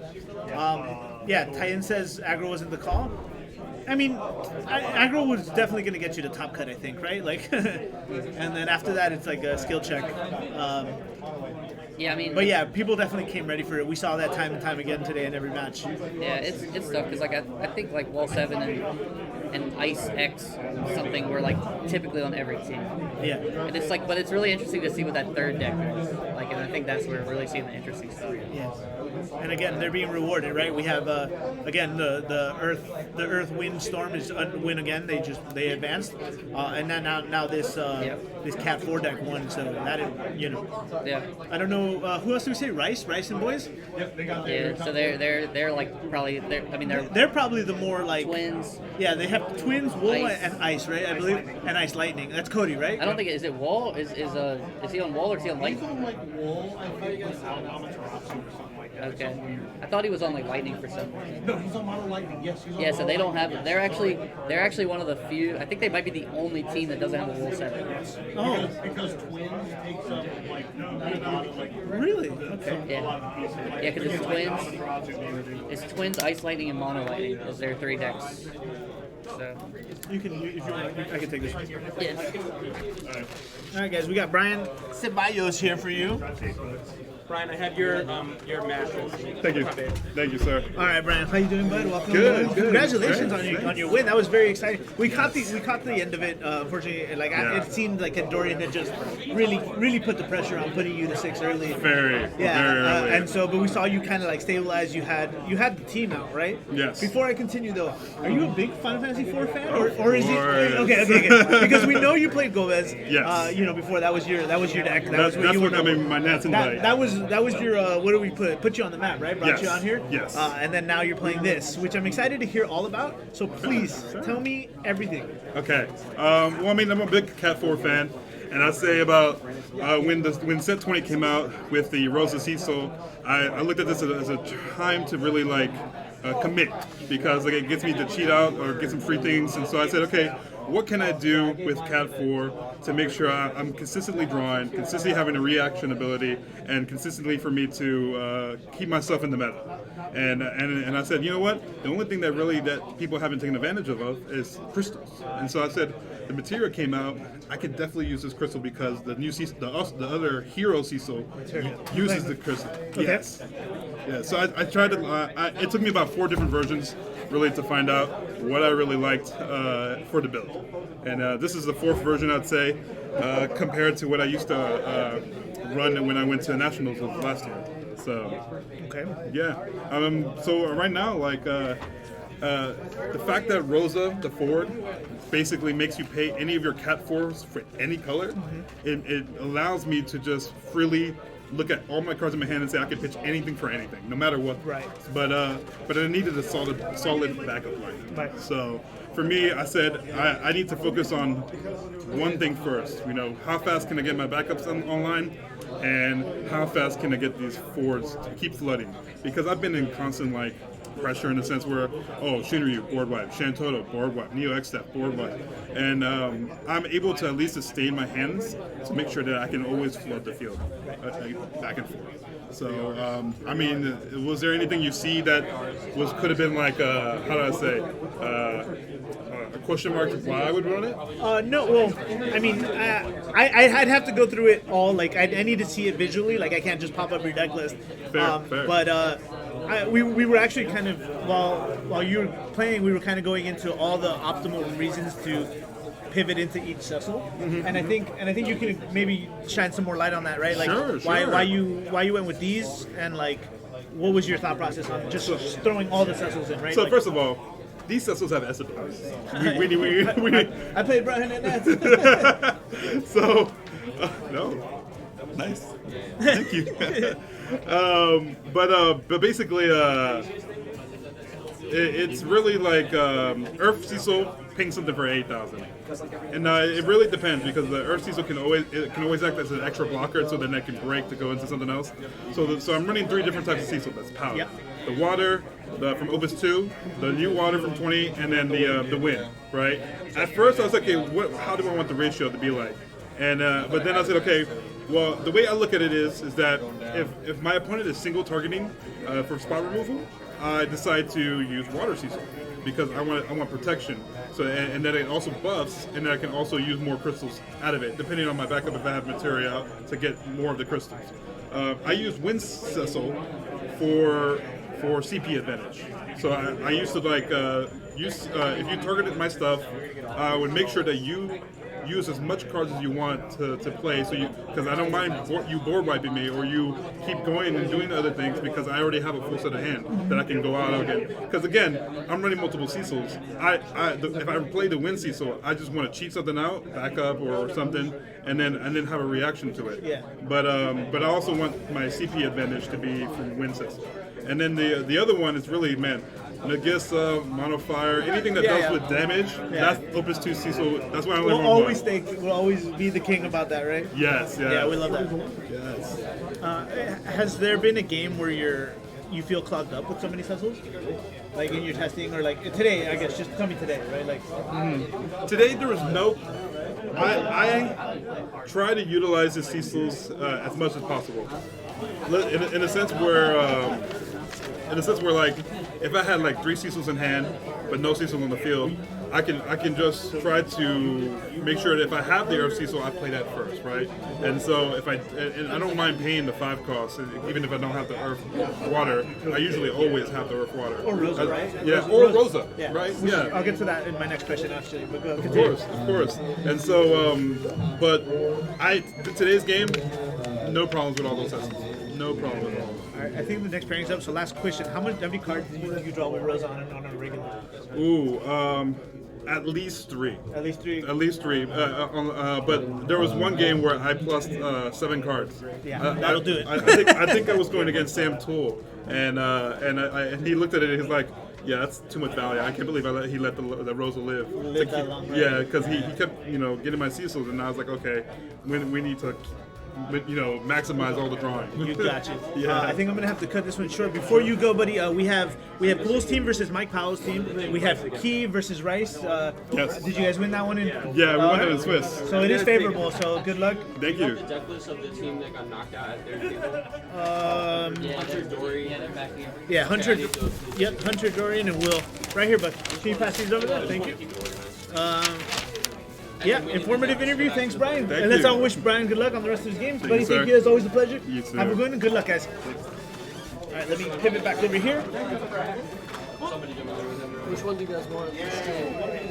Who am I playing right now? So we just had them. So give me Ghoul and Powell, right? It is going to be Mike and Dan's team.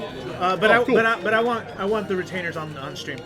Who? He was Ghoul's I want deck on I want stream. Ghoul on stream. I need to see this thing in action. There you go. Come in. Yeah. Oh, my As man. Adam Duncan leaving the building. Adam Duncan, everybody, show some love. Our behind-the-scenes producer looks like Space Cowboy Adam What does Duncan. my hat say again? It's a reckless soul over here. We got one reckless soul. We got one reckless soul. Oh, local hooker is what they. No, it'll be domestic. Yeah, local hooker, and it was like a fishing hat. Until next time, right? So I just, how do we do this whole weekend? All over again. This is Yeah, awesome. I'm ready to do it So you're again. saying I get the Format of couch today, this- right? Yeah, it's yours. No, it's just there's no way we could have captured how good the vibes were out there. Like it is Great vibes. Just like But we tried. That's for truly everyone's just winning outside, regardless. It's a shame. Again, everybody, give a shout out to Adam Duncan here for all of his hard work behind the scenes today. Thanks, Yeah. buddy. Hey, Have a safe drive. all home. your hard work in front of the In scenes. front of the here. scenes. And your hard work in the scene. No, look, we did the damn thing today. Well, all of us did. It was a team effort. It always is. I'll be listening on my drive back. Love Cheers, that. bud. Later. Love that. All right, guys. So I have, since Adam Lane, I think, is moving to the back end here. I got El Senor Adams. On the Yeah, front we're end. gonna do. I guess we're warming up. This is my warm up for tomorrow, right? So You've seen it too many times. Oh, he is your locals as well, right? say what? So okay. They're also signing up for locals tonight already. Yeah, they're but firing off locals. we still have a tournament going on. So yes, we don't get to see Ghoul very often either. Like I'm lucky if I play him on the Cure series or one of these Yeah. webcam ones. But yeah, it has been a good time. I will say that too. I've had a blast hanging out with you guys. This is new for me. I don't know. Again, I'll refer back to our podcast. My New Year's resolution was to be here with you guys more. Right? love Like that. Obviously, I'm going to be competing this year, but I want to be more in touch with you guys. Right? Like obviously, I only have the followers on channel, but really, I want to be. If I can't be at the events this year, Can I grab the deck list?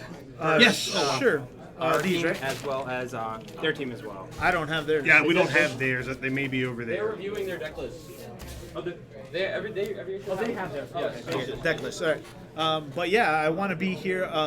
Doing the commentary. I always felt like I've had a lot of insight, and I want to keep doing that up. It's a Yeah, hard dude. I balancing promise act. to keep this up too if I'm gonna be on the. I was really like, My I water. let it It's my grow TikTok out. water. I let it grow out just so I could clean it up the night before. I literally went to cut my hair, and then get on a plane. So So you're shining like a new penny, sir. You look great. You look great. Thanks, everybody. But no, it's hard. It actually is a hard balancing act to try to do like commentary and play in the same season because Yeah. you miss out on one or the other, right? But at the same time, I heard y'all talking about it earlier. There are so many events this season. Yeah. So I feel like if there's a season where you could do the balancing act, this is the one. This is the one, So, yeah. And absolutely. with the large amount of local qualifiers going around, I think if I'm correct, obviously we don't know for sure, but I know all of the stores submitted. So I'm gonna have my 2 stores. Hopefully we have the Tampa, which is Gamer's Command, and then Lockwood's. Will at least I imagine we'll at least have an LQ, if At the nothing else. minimum. At the minimum, right? So that's 4 that I'm going to be able to go to, plus the Materia Cup that I'm, whatever's in Florida. Yep. And that's my 5 for the year. Yep. Everything else, I'm going to try to be commentating, and hopefully I'll see you guys at Worlds. Awesome. That'd be I great. mean, at Nationals at least. Yeah, right? at the very least. If I don't qualify, I'm definitely going to be behind the mic there. They're about to fire a 16-person locals. I love it. Oh, brother. Oh, I see. So 16-person locals also firing So I think alongside of it's 18. They told me it was 5 rounds, so it's more than 16. 18-player locals at the same time. Just shows you that game theory's got it going on, man. This is the scene. If you're This- not, it is- I feel like if you're on the East Coast, if you're not in Florida, like you're here. If you're ever on this side of the world, definitely try to stop by because they have great people here. The staff is awesome. I've had a pleasure with them, and the competition is clearly at the top of its game here. So It's good. It's good. And this, you're seeing what I really, really like. And, we started seeing a little bit of it last year. You're seeing a lot of old returning faces, but you're also seeing a lot of new blood that picked up the game during COVID. You got my game in. Like when you look at our top 4, right? You've got, really, it's actually like a dead even split. You got newer guys like Key, Anthony. These are like newer players. Yeah. Rice, Cody, and Jacoby. Like they're old. They're the old guard. Right. Same thing with Mike Powell, KP, Chris Lopez. These are all the old guard. And then you've got Gould. You've got Travis. And I'm trying to see I who we got apologize. here. I'm not too familiar with their other teammate, but like Alex, I know, he's and very I quiet. know- yeah, and I know they're newer players. Like they're like the COVID generation that came in, or like maybe right before COVID kids. Yeah, so it's like. It's really, really cool that we get. Look at that. It's really, really cool that we get this kind of mesh of old and new players, and that's the one thing. If you're an older player, like us, we've you been can't here rest for- on your laurels, man. Like you'll get left behind quick, dude. You Yeah. will get left behind quick, and that's what we're not trying to do. So who we have? So we're gonna have Daniel and who is Daniel playing? I don't have deck list yet. I think Adam. Can you go get the deck list now, or is that? Oh, yes. Thank you. So we definitely have cool. I think that's Anthony.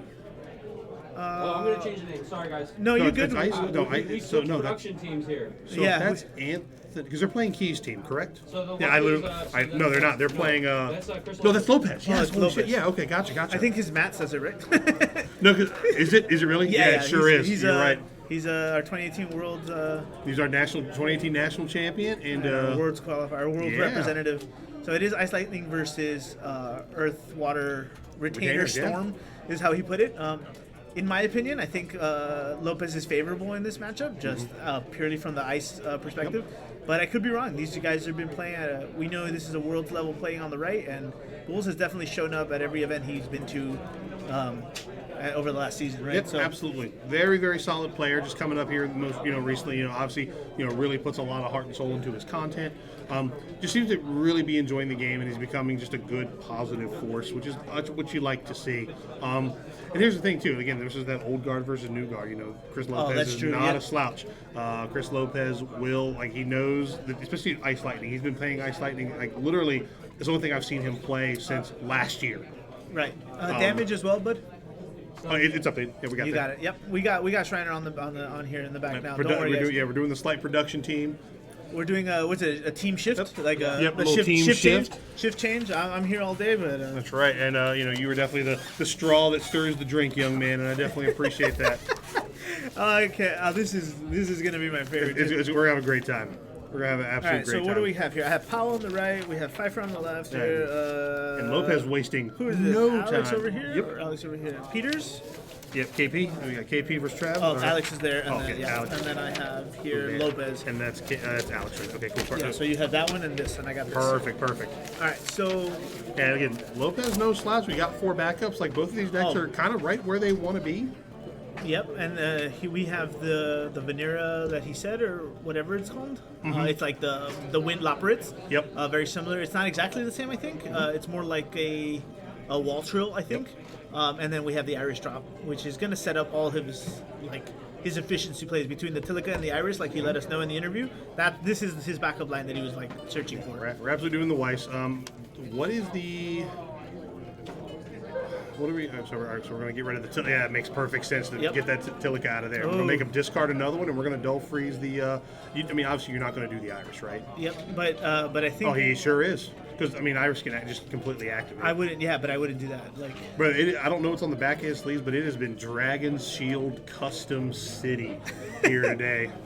Those are exciting. I have some. I have quite a few. We have quite a few, right? Yep. So Daniel definitely has his. I'm gonna call him Daniel from here on forward, by the way, guys. Yep. So Daniel, we were able to peek his hand, and we know he has the Noctis, which he's dropping now. This is definitely Noctis into Gladio for a big body boy, and we're definitely gonna answer the Rufus here. Oh, Prompto. So Prompto is that 8K? Well, because what's going to happen is because when he plays the Noctis, that should activate the Iris, if I'm not mistaken. Yep. And then he's going to be able to play the Prompto for. No, he can't play it for. He's got to pay. Ideally, it's for one, but he's going to Evray here. Well, that'll do it. Prompto. I mean, shouldn't we have Everett first to just do the Tilica thing? So he's got 8K on board. As long as Noctis is out, he's at 8K, and and Noctis is going to trigger. I'm thinking we clear the. Oh no, the Whis is probably the better bet, right? Because we have Luna Freya on board already. Oh, absolutely right. Yeah. Oh, in other words, get rid of the Rufus. They're both problematic. All right, we're passing. Yep. So Evray brought up the Vieira. I don't know that card. Can you pull that one up? I don't know how to pronounce it. Vieira. And then when Prompto came in, we got the Iris back up. So. I don't really know. It's Vieira. Okay. Vieira. Got it. So like we really need to answer this Noctis, right? Because I know he's earlier he was saying he's on 3 Noctis, like 2, 2, 2, and then like 1 of the Prompto. Exactly. And I think that's a very interesting split too, right? Because it helps save the room for all the storm stuff. Yep. And he'll trade all day with this, right? Yep. Like Well, he has no cards in his hand, so he doesn't care. Oh, yep. But So he we're wants to gonna get the Weiss back. We're gonna do Vincent freezes back. Oh, is that what we're doing? I guess, yeah. Yeah. But some of these, this is interesting because with Every out, we don't actually feel too bad about this, right? Yeah. Oh, your speed test. There it is. That's fine. So Every's gonna bring up the Tilica, I think. Yeah, that makes the most sense. So we're gonna play Lulu. We're gonna get back something.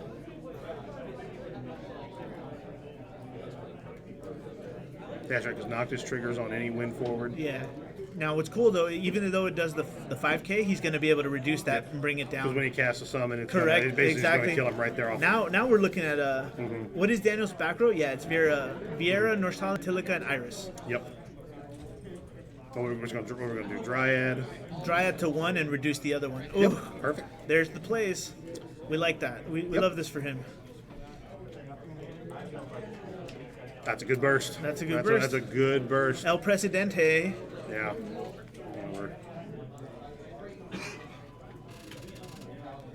This is quite a slugfest that we got going on here.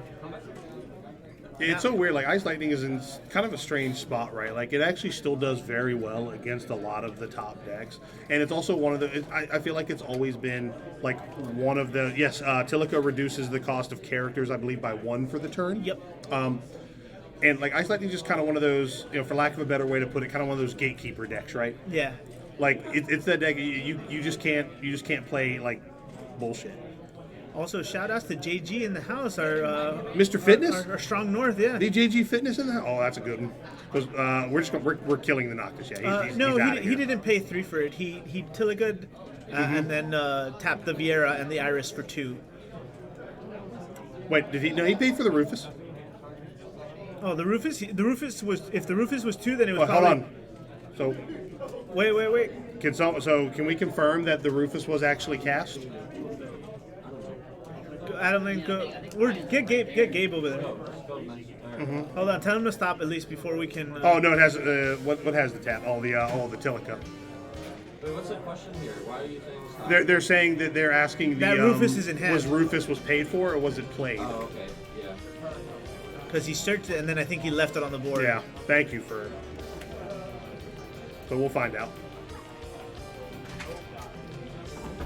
No, I believe he paid 2 because he only had 2 cards in hand, which was lightning, and he full tapped for the lightning, right? Yes. No, and we're talking about also as far as he only paid 2 for the Yeah, he only paid 2 for the Lulu because he had Tilica and a frozen backup, and then he tapped the 2 backups to play the Lulu because he had 1 card in hand, and then he got the Dryad back, and he pitched his 2 cards to play the Dryad.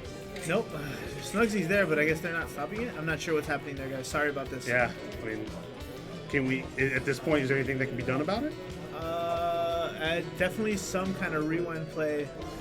Yeah, that's another thing, too. Everybody at the table said it's fine. Oh, All 3 of them said it was. yeah, table said it was cool. Really interesting. I mean, Yeah. probably, I don't know if he pitched something like as he was starting. I don't know. I wasn't looking. Judge, is the judge there? Gabe there? Yeah. Yeah. So Ryan's there, and the 2 players, all 3 parties agree. Sorry, guys, if something was missed, but that's it. Yeah. Play will continue. Yeah. It'd be different if like somebody like agreed or something. Yeah.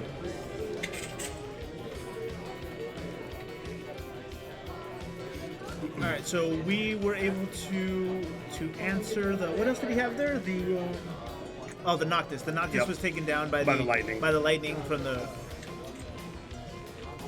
So we're going to force the discard.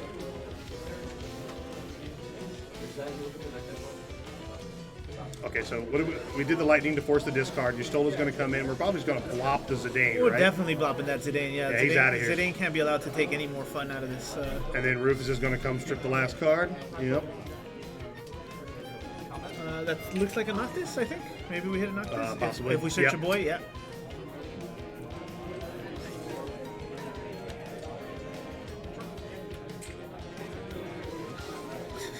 Our chat is having fun with this. Again, Yeah. guys, one more time. It was agreed upon. All the parties, the judge and the both parties agreed it was fine. Yep. So it's we're not so much glossing over it as it is we can't. If all parties agree, we're good. They're just going to do it.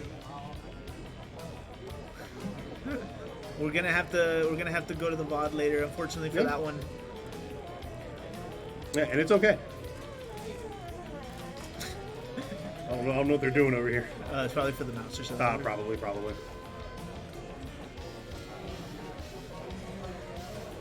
Yeah, you know that's what the president does. The president gets Rufus and just slams him in the play. He just put him on the job, right? That's it. Here's the deal. Who was the opponent? And he said that he Yeah, did for it. It was fine. I know. I said that. I'm letting you know the same I'm just saying thing. in the chat, like, sorry, I mean, it is what it is. I don't know. Both players agree. Again, it'll have to be left up to the VOD later, just for confirmation. Yeah, of but course, but, something like, might have been missed or They all whatever. say it's okay. Yeah. I mean, Yeah, I agree, though. Yeah, we obviously we looked into it, and we even double looked into it. Yeah. So sorry, guys, but let's move on. Everything's about rewinding, you know. Yeah. Yeah. It all happens so fast too.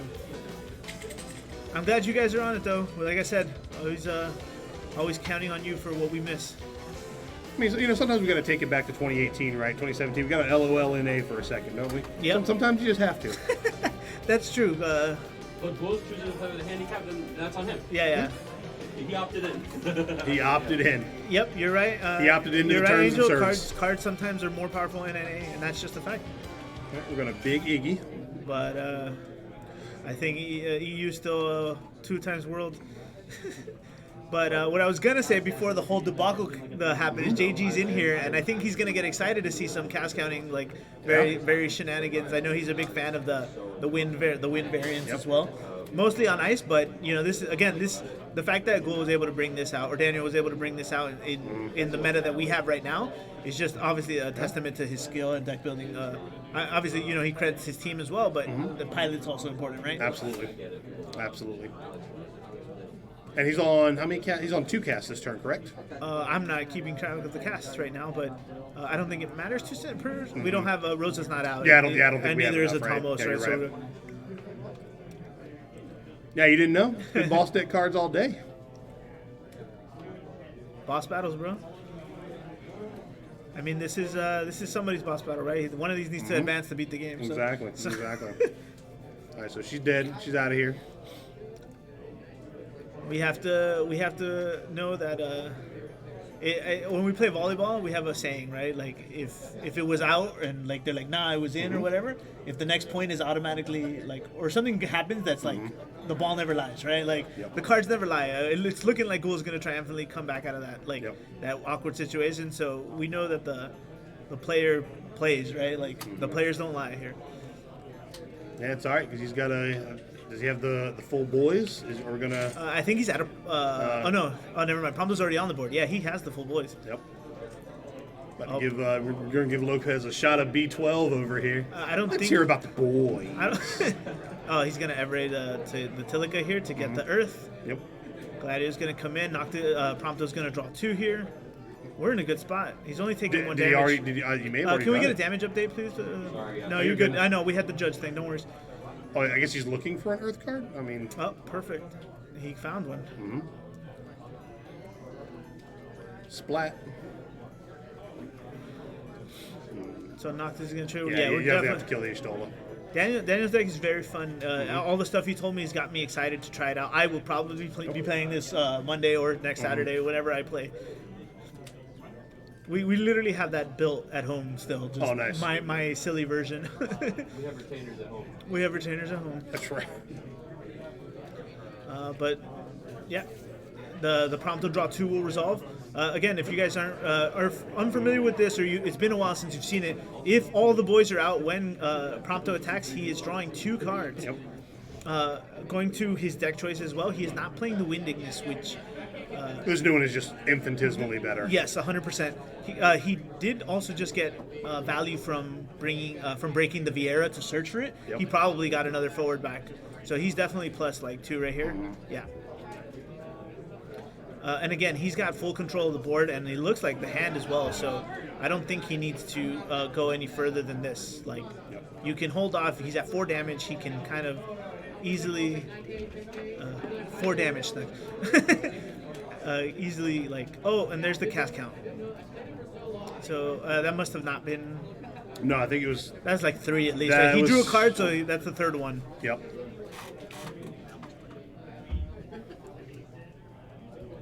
Yeah, and like I said, no need to Lopez is in trouble. No need to There's no 2 ways overextend. to it. I see Lopez another Ishtola off the top. We love it.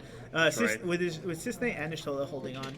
The problem with the Ishtola here is that he has more cards, so he doesn't have the haste. Yeah. And even if he did, he can't really kill much other than the Noctis. Yep. But he's gonna run right into that Gladio anyway. So the Cisne, he's been holding on to the Cisne for a bit. Yeah, because I feel like you have to play the Ishtola. You have to use the Cisne counter to make him get rid of a card. But because you have to kill that. We have the Luna Freya like, there ready to So- lower the hand count too. So if we need to. Yeah. So do we I think play the Ishtola, swing with the Rufus, use the Cisne to dull freeze. Rufus gets another dull freeze, or we use the discard. Or I think you're right. I think it's definitely attack with Rufus, Dolan Freeze, Gladio. Use Cisne to Dolan Freeze, Ignis. Have the Luna Freya discard the last card to make the Ishtola live, and that way you can start picking stuff off. Obviously the. Well, he didn't play the Ishtola here, so now we have a different problem. I think he's still going to do the Cisne thing. And we wish you were here. We wish everyone could have been here. Now I'm This is very interesting. Now I'm super confused. I think he's just calling it, right? I think he just doesn't give a shit. I think. GG go to next. I mean, there's no next, right? There is no next. Yeah, That's I the think problem. Oh, is that Jason Toro? It is. I know. There must be some Toros in the atmosphere. I would have loved some Toro in my life. Oh. No, unfortunately not. He only has the boss deck Shinra. See, present. he keeps that card in his lap. You know, when you really, really need it. Yeah, I don't know how Lopez digs himself out of this one. Ike is in the house too. All the lovers. He has a Sephiroth in hand, right? So I feel like he there's something he can. Oh, do. does he? Yeah, he's got Sep in hand. I mean, so no, he doesn't. Okay. Oh, here it comes. Yeah. Here it comes. Ah, play the Sephiroth music. Give me Sephiroth music. Oh, do we have an answer? I think we've got a response. Okay. Oh no. He's gonna, It's gonna reduce the he's Sephiroth gonna to bounce, 5K, reduce, yeah. bounce. Yeah. Oh. I think we're now. I think it's starting to feel definitely GG go to next kind of situation. I mean, at that point, you kind of have to block at that point. So. I mean, I think he's out anyway. That's what, and that's what I'm saying, JG. The cards don't lie. Yeah. Right. Ball don't lie. It's true. They don't. True. I love how every time like that comes up, like the ball when they serve, ball right always into net. The ball don't lie, and neither do the cards. Yep. And now he's. That's 3 casts. Yep. He might be able to block with the backups. Let's find out. Stay tuned for more. Yeah, brother. Do we just fire off that Kusiv? I think he can cast Medine from Breakzone. That's Medine's second line of text, right? Right. I mean that makes sense to me, right? We'll stop trolling, guys. Let's. With double Chocobo in hand, though, I don't think Daniel is worried at all. Yeah. I mean, this game is over now. But here's Guys, the thing, though. Yeah, I was just about to. What's going on with the other 2 games? I was just about. You and I are on the same wavelength right now. We don't, despite, and it's happened a few times today on stream, right? Where our feature match won, but the teams did not win. We're sitting at our expert Adam Lane, man in the streets. Send in the scout. Yep. The hand was The chief. extended, and that is 0.1 for the ghouls. That is the Ghoul Nation is Ghouls and Goblins. That would have been a cool team. Goblins. Would have been a really tight name. Yeah. Yeah, that's a wrap. BM for days. Well, I guess maybe he did the BM for the possible, boss level deck. So there you go. I mean, he's got the sneak peek. I don't know who won Mike Powell's game, so. Okay. And then, we're waiting on one more. KP and Travis are playing 3-0 KP. Okay. So we're waiting on KP and Travis' game to figure out more. And I don't know who won Mike Powell's game. Okay. Yeah, I think. I'll ask Yeah. I'll just ask Mike. Yeah. There we go. The chief just hitting the streets hard. Yeah, I agree, Ike. I think again, Daniel said, "Excuse me, we got this." Yeah.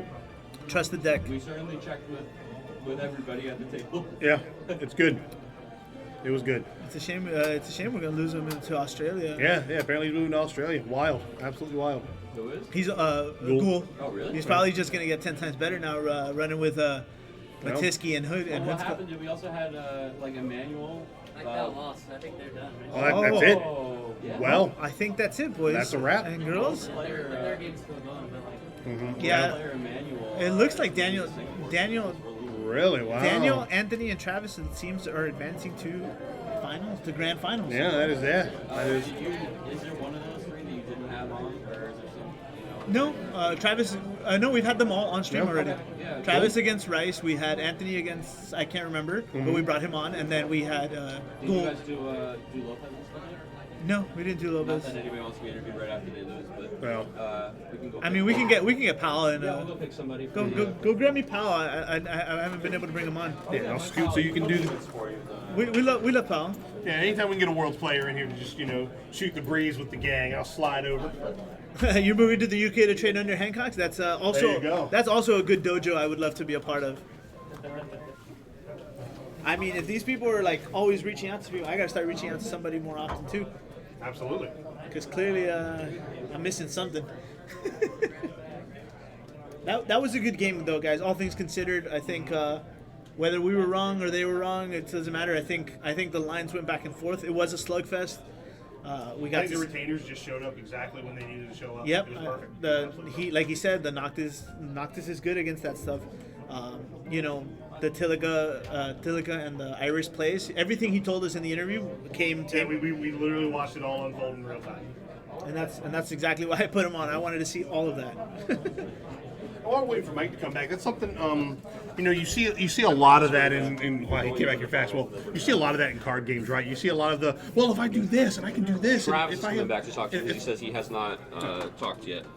Okay. Sounds good. So bringing Travis for just a quick Yeah. interview on his team and their performance so far. Yeah, and sounds then good. Mike will be behind him just so that these guys can wrap up their other top cut games. Beautiful. Sounds good. Beautiful. Keep it cooking. But yeah, like it's kind of cool to see because you see a lot of people like when they're theory crafting, deck building, you're like, well, if I do this thing, I can do this thing, and if I play this card and I have this in play, and I can, you just got to go down these rabbit holes of like, if I have this, I can do this, and it becomes this magical Christmas land thing. But like, we saw it. We saw literally everything that he said. Like, I can do this, I can do that. Like, and it didn't feel like it was ever a stretch. Yeah, it Which is wasn't. huge. We definitely got the prophecy foretold and seen in all in one. Right, we heard about the boys. All right, Adams, I'm going to leave you here to interview our boy. All right, sounds good. Oh, we can both swap. Here, let's swap. Let's swap. Oh, well, okay. Welcome in, buddy. Just do a Well, pop. let's do it. Pop. Just do a I'm taking pop. over. All the content creators have been on stream today, I believe, yeah? so Okay. let's keep it going. We got, ladies and gentlemen, Mandy Potemkin on screen. What's new, Buenos Oh, Aires? my Wow, my goodness. head looks so shiny in the. I know. That's why I keep being like, I look homeless today. Yeah, I need a. It's okay. It's because it's been a busy day for you. You've been working hard. Who you telling, man? Yeah, I know. So you guys are going into finals now, huh? Unbelievably, yes. Talk to me about the day Yes, so sir. far, brother. So, it's been a very. I keep saying every time we finish a match, like we pick each other up, because the first match we all went we all won. Yeah. And then I lose the second one on stream to Rice, but the other two guys won, so it's like, you pick me up, you pick me up. And then our Giga Wall player, he loses on stream, or he lost at some point, but then we won games. So like, we pick him up. And Daniel was 5-0. We get to our first top cut round, and I've got to face Neo X Stat. So I'm just like, and I'm playing 6. I'm playing 6, what am I supposed to do? Right, yeah. Somehow, through the grace of whoever, I pull Umaro 7 cost, which is my only out, put it away. It's the first game Daniel loses, and then Alex and I picked it up. And so I was like, we pick each other up, Very dude. cool. That's part of the cool thing about the format, right? I mean, all we've been hearing all day, because of course we're getting trying to get some feedback from players too. People just love this event for the community event. Yeah. For a non-Materia Cup format. They're saying it's just so fun. First of all, just the being able to interact with each other during the game. It's Also huge. being on that team where oh no, I lost, but we still won. And you don't just get that bad kind of depressing feeling of we're out now. And when or you're whatever. single and when you're doing just a single standard tournament, it's all on you. So yeah, you lose the first 2 games. It's like, cool. Well, there goes my day. No way I'm making top cut now. kind of Also, thing, so. Final Fantasy doesn't do best of 3 in Swiss, so this kind of gives you you don't usually have a second life Exactly. in Swiss rounds. So It's amazing. No, that first match of Top Cut, legit, it was all down to the last 2 matches. So all the team members are around each other. Okay, I think you do this. Okay, if he's going to do this, it was really enjoyable. I love that. Very Yeah, different. I think I was literally pointing out your last round when you guys were standing there talking, and I was like, this is exactly that vibe, the team event vibe. That's so cool about it. I was even trying just to, because you can normally it's so serious. When we were sitting there playing the games, I would just put my arms on Chris and Alex and I'd be like, I need your energy, brothers. I need brother energy. Just trying to just playing around with it, having fun. I mean, I said this a couple times today too. I think I said this to you with the news yesterday about the tournaments and the competitive season. It was not just news, but it was better news than most people were expecting or hoped for. And it just made the vibe today too, just so everybody's oh, we're back to it. We're kicking off 2024 in a really fun way. So yeah, Square Enix, if you're listening, thank you for making it bigger than last season, because I was so afraid oh man, what if it's just the exact same I thing? told Travis to Expanded it. trust. I He told him did? to He believe told me in to me. trust. I told him I promised it was looking better. It was looking really good. And yeah, it's been the team over there has been working really hard. I mean, even just the support they sent us for. I mean, every time you're sitting there playing a game, they just kept dropping stuff on top of me. Oh, it was and great. also these I was like, playmats. I'm getting buried under. Also here's some promos, and everything was just they're all rare stuff, hard to get. So it's been really neat to see just that stuff that was meant for Crystal Cups didn't just go to the void. They Exactly. make sure it gets to the hands of players. So that's what it. you want. So talk to me about what you were playing today and just kind of how it's been so far for you. So I'm on my bread and butter Final Fantasy VI. Of course, yeah. Well, and it's nice. It doesn't steal cards from the other players. Yeah. It's so self-contained. So there are times I feel it can be kind of swingy. Sometimes you see the lock, you pop off. It's there's nothing you can do about it. Mm-hmm. And other times you don't, and you're just well, I literally can't do anything. So yeah, just now Kyle Peters destroyed me, and he's on Earth Water. So he's Une Porum. It's all right, well, Porum stops every single thing I want to do, and I can't easily answer the Une. Dude, if they ever give 6 a reliable way to do 9K bodies, you gotta chakra Amaro, right? Yeah, you gotta exactly. pump and dump. But no, it's my bread and butter, and that was the other thing too. Is I wanted to play something I was comfortable on. I was That's huge. even if it's not the best deck, knowing the lines and knowing I know how to play this, I would always recommend that over taking what's the best deck, but you have no practice with it. I would always say play the one you're familiar with. Yeah, absolutely. Comfort. We're the especially returner shirt too to represent. So. Thank you. Yeah, no, I mean this is also because you're no slouch to the online tournaments either. This is not just a shirt. This is a victory shirt for this man. Yeah, winning our 200th event, which is still just crazy to say numbers like that. Oh, yeah, it's insane. But yeah, I mean and it's you see how many people come back when the competitive season last year and this year, and it's just growing and it's bigger and it's bigger. And these off-season events that we get to have now because there's confidence from players and from Square that it will continue. Yep. I don't think we had that going into last year. It was kind of a lot of I hope it comes we'll back, see, and I we'll hope it's see. good. But yeah, so I'm gonna let you guys get back out there and take a little breather between rounds. But it's great to have you on. Great to have you here at the event, man. Glad you can make it out. Thank you so much. And congratulations. Good luck in the finals. Much love to my girlfriend Kelly at home and to my dog Flash. I love you guys. Get those brownie points. Thanks so much. Local boy Cody in finals. Toss me Mike real quick. Mike, come on down. Gracious in defeat, Mr. Mike Powell. Look, nobody's favorite time to be interviewed is right after they got knocked out of the tournament. But there's nothing on the line at this tournament. So how'd you enjoy the event today? How did everything go for you and the team? It was awesome. It was a whole lot of fun. Like I would look forward to doing this again, to be honest. Just get to hang out with buddies all day and just jam games. It was kind of interesting because the deck limitations and stuff, that was pretty fun. There's like, so what you see is you see at every table, like, oh, there's wall, right? Like, oh, there's that, there's the other, like, oh, there's the things I expect. But then there's like, there's mono laning, there's mono earth, like there's mono water, like it's because they don't overlap. So you see this like forced diversity that actually shakes out a really interesting way because those people are still prepared to deal with those decks. But it makes the pool wider. It just forces it to be wider. So it's been a really interesting day to watch, to see what people are playing, to see what I get to play against. And everybody just keeps saying that the team aspect of the off-season event is just so fun. So I'm really glad. I know that it's different, right? Like this isn't the format they had at the other off-season events. So I appreciate Square taking the chance to because I know they were soliciting open feedback at like Nats where a lot of people were like, we would love to do a team type event. I've never played in a team event in like a card game before, so this was just like tons of fun for so many reasons. So I think the feedback is just all positive from everyone here today. So I hope that you guys at home get a chance to attend more of these and they just have more of these kinds of events in the future. But what'd you play today? I played Wall 7. Hey. It's good. I can't give it a more glowing review. Like it's a very, very strong deck. Yeah. There is counterplay, so that's nice because of course it's a known quantity now. Like everybody is aware of and testing against Wall 7. Yeah. Like I definitely dropped the game to my opponent just slamming a Sid Randall today, turn 1. And in what world does that happen? Only the one where Wall 7 is stomping around, right? Right. But hey, he did it. He slammed it, and he played Charlotte right after, and I was like, well, yeah, we're dead. We're pretty dead here. That's how they draw those up. Yeah, that's not great. Yeah. But otherwise, it's fun. Like just because even though I was like pretty much out right there out of that game, I'm still in it because my teammates are still in it. So I'm over there like KP, stop punting. Yeah, and I love that the like you get to just come over there and be like, brother, like no, don't do that. Stop, calm down. Like it's been a lot of fun. Are these guys ready to go?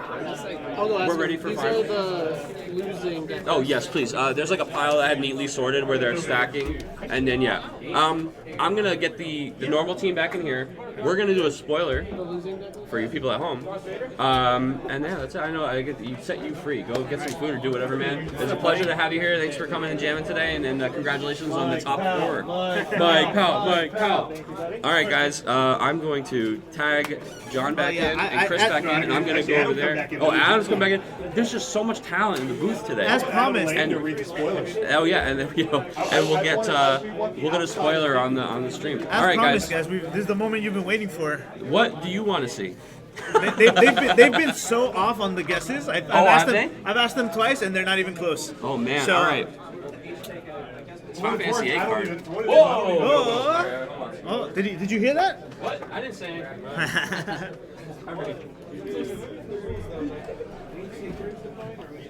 He kind of just said it. I don't know if you heard it, but it's coming. Yeah, no problem. It's we got a good one for you guys. I haven't even seen it yet. So I haven't either. That's what I Oh said. really? Oh no, it's Cody, right? We were at dinner last night. I only show the people who are working on stream. Oh, that's right. Yeah. Damn, Chris, we're not working on streaming here. Well, now, I mean, I'm just fucking with you. You weren't there last night? I'm just messing with you.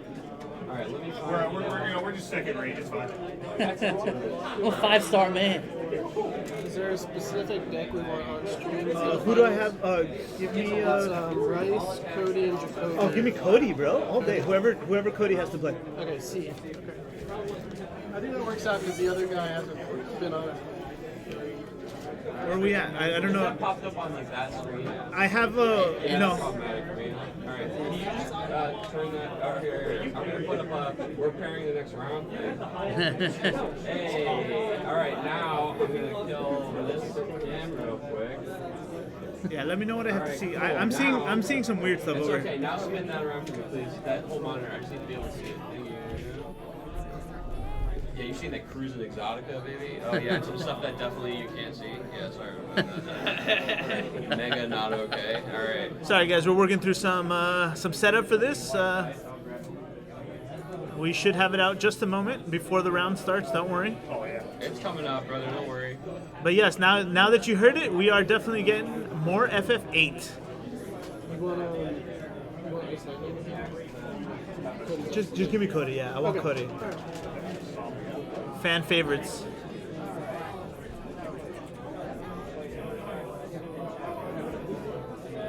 Just a few more moments. It's coming. It's coming. All right, you can flip that back around now.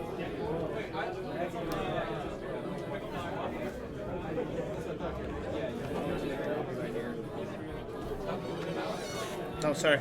I don't even want to touch it anymore. All right, ready? Yes. All right, guys. Ready? 1, 2. And we have Quistis, everyone's favorite Final Fantasy instructor, Final Fantasy 8 instructor. 3-drop, 7K, forward. When Quistis enters the field, choose up to the same number of characters as Category 8 forwards you control. Dull them. If you control 3 or more Category 8 forwards, also freeze them. Very solid, and this is character illustration from Gen Kobayashi. Hope I got that right. And you know what that means. Boom! We got a full art. And I am very excited for these. We have been collecting all the FF8 full arts up until now. We have at least one of each. I just picked up foil squalls from what is it? It was the Amano ones. I just picked up foil Amano ones. So this one is going to fit really nice in my collection with the new selfie that we're getting as well. What do you guys think? Do you love it or do you just love it, right? I know Ice players might be interested, but 8 players are definitely more interested in this. So yeah, there it is. Quistis is your day 1 team events Opus 22 spoiler. Adam, what do you think? FF8's cool, I guess. I mean, it's beautiful. I love it. I don't know how much like 8 support there is now. I feel like if it said characters, it'd be really, really, really, really good. Yeah. Instead of forwards, but I mean, I'm sure there's a lot of things you can do with it. Yeah. If it said characters, that's what I'm saying. Characters. Well, she can't see the characters, brother. She can only see what's right in front of her. She's not wearing her glasses. Oh, that's true. But yeah, the art's fantastic. Mad props to Gen. I think we're setting up here. We should the stream should be ready in just a moment. That's the one. Make sure to take a screen cap, put it out on the page for everyone who's not tuned in, like you hardcore fans out there. And yeah, I'm really hoping for more FF8 support. I don't want to. It might be too early to say between the selfie and this. I'm hoping 8 might have a chance next set. Yeah, it'd be really cool. Like I said earlier, like I like to see the category decks. I think this is the coolest thing to see.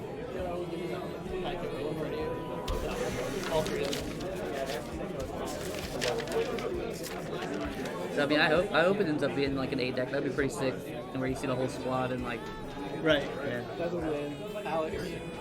I mean, my party. I guess my early party. I like just gravitate to Squall, Irvin, and Renoa. That's just my thing. Like I know it's not optimal or whatever, but Quistis does work. Is there a good Zell in the game yet?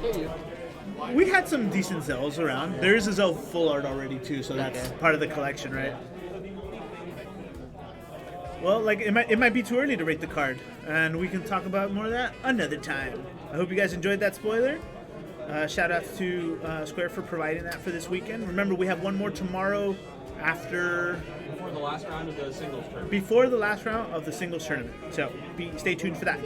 Now, we have Cody Snodgrass on the right and Alex Koo on the left.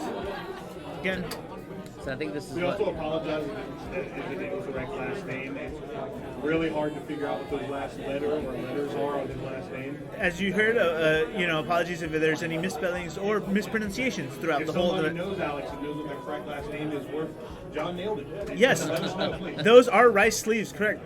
Rice is their hometown hero, and I think this is Wool 7 versus Ice Lightning. Wool 7 versus Ice Lightning? I believe that's what I saw Alex playing when I walked out there. Okay. I think.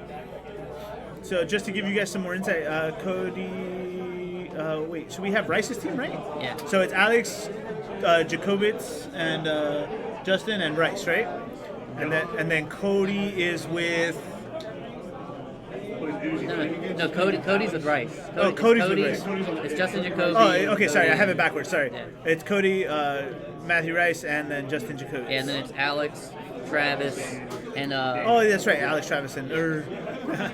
Because I'm pretty sure this is their Wool 7. Oh, so we actually haven't seen Alex on stream I don't yet. think so. I had the pleasure of playing Alex in San Diego last season in my first round, and he promptly scooped me up Soiree into. Well, I was playing Soiree into his Cat 13 deck, so he did do the vanilla specials on me too. When I thought I had just stabilized, it was not fun. Yes, this is grand finals. After this, we will probably. I don't know how much we'll do after this. It might just be a quick announcement, maybe another interview, and then we're off to the dinners. I gotta eat. Adam said he's ready for a whole pig. Yeah, I'm gonna order. Yeah. At least 2. You get the whole shark. Yes. I'll take the shark. So actually, those Rice sleeves are a tribute to what Rice used to look like, I guess, because Rice looks much different in person today. Yeah, I made sure I told him. I know you guys might have caught a glimpse of him earlier, but he's been putting in the work. So both on the mat and off the mat, and I mean the card mat.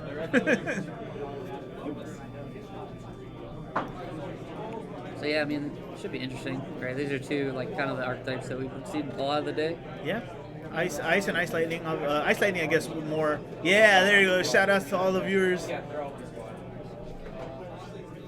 for the Rice lovers.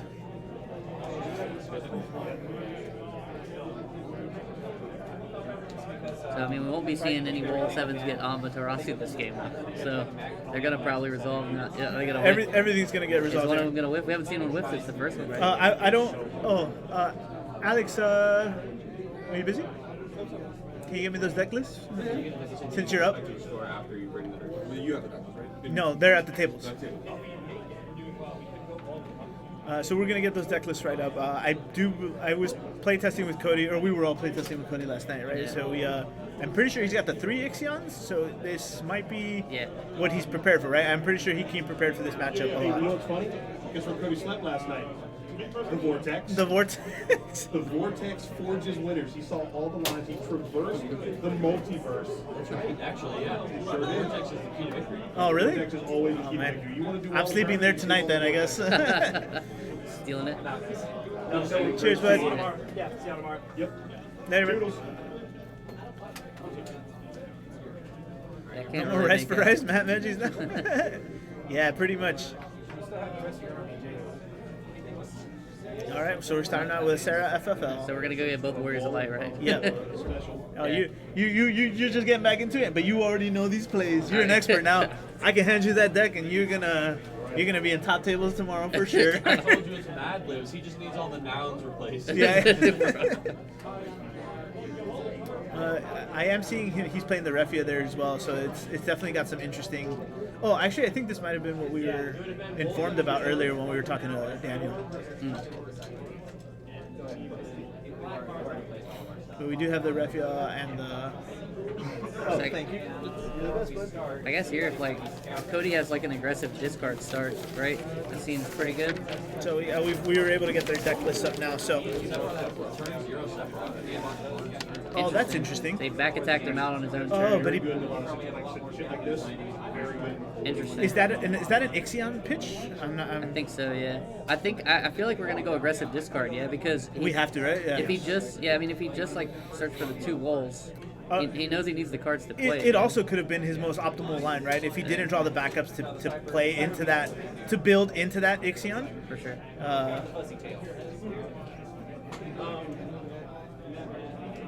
Looks like it might have a response, maybe. I know He's just discarding? Yeah.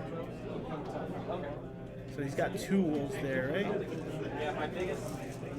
Did he discard the 7? Yeah, he discarded a single 7. He probably has 2. Yeah, it's a vehicle. It's a tank. This is like, well, Yeah, so he definitely has 2. Okay, yeah, so he's counting his numbers, so he definitely has 2, and I'm predicting either that or he's going to just drop a Gilgamesh here right now. But yeah, I don't think Cody opened optimally or desirably, so he's definitely taking the more aggressive route here. Either the Wolves coming down or the Gilgamesh is coming down because The he's Wolves the whole hand, yeah. Here it comes. All right, so we're banking on getting the Gilgamesh because he's got all the colors here. Axstar could be problematic. Ishtola is definitely a problem. No, we're definitely not whiffing today. The Setzer will get us our Gilgamesh because I believe he has one in the break already. Looks like he's eyeing the Stolen. Oh no, I'm pretty sure this is 100% in because he's gonna answer the Zeromus right away. Or at least that's what I would do. I do with no cards in his hand and no 2-drops. I'm not worried about the Sephiroth doing anything anymore.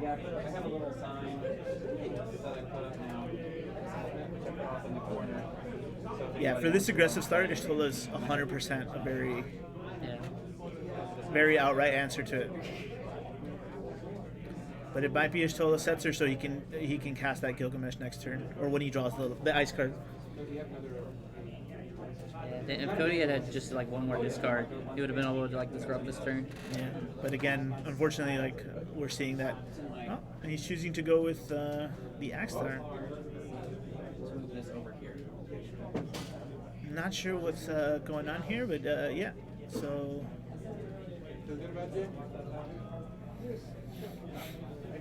There's definitely words being exchanged here. Triggers. Wool should be frozen.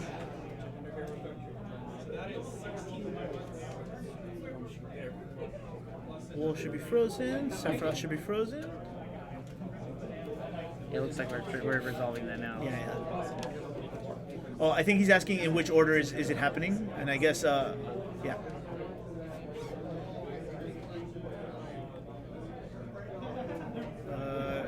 Is this totally gonna do the damage thing?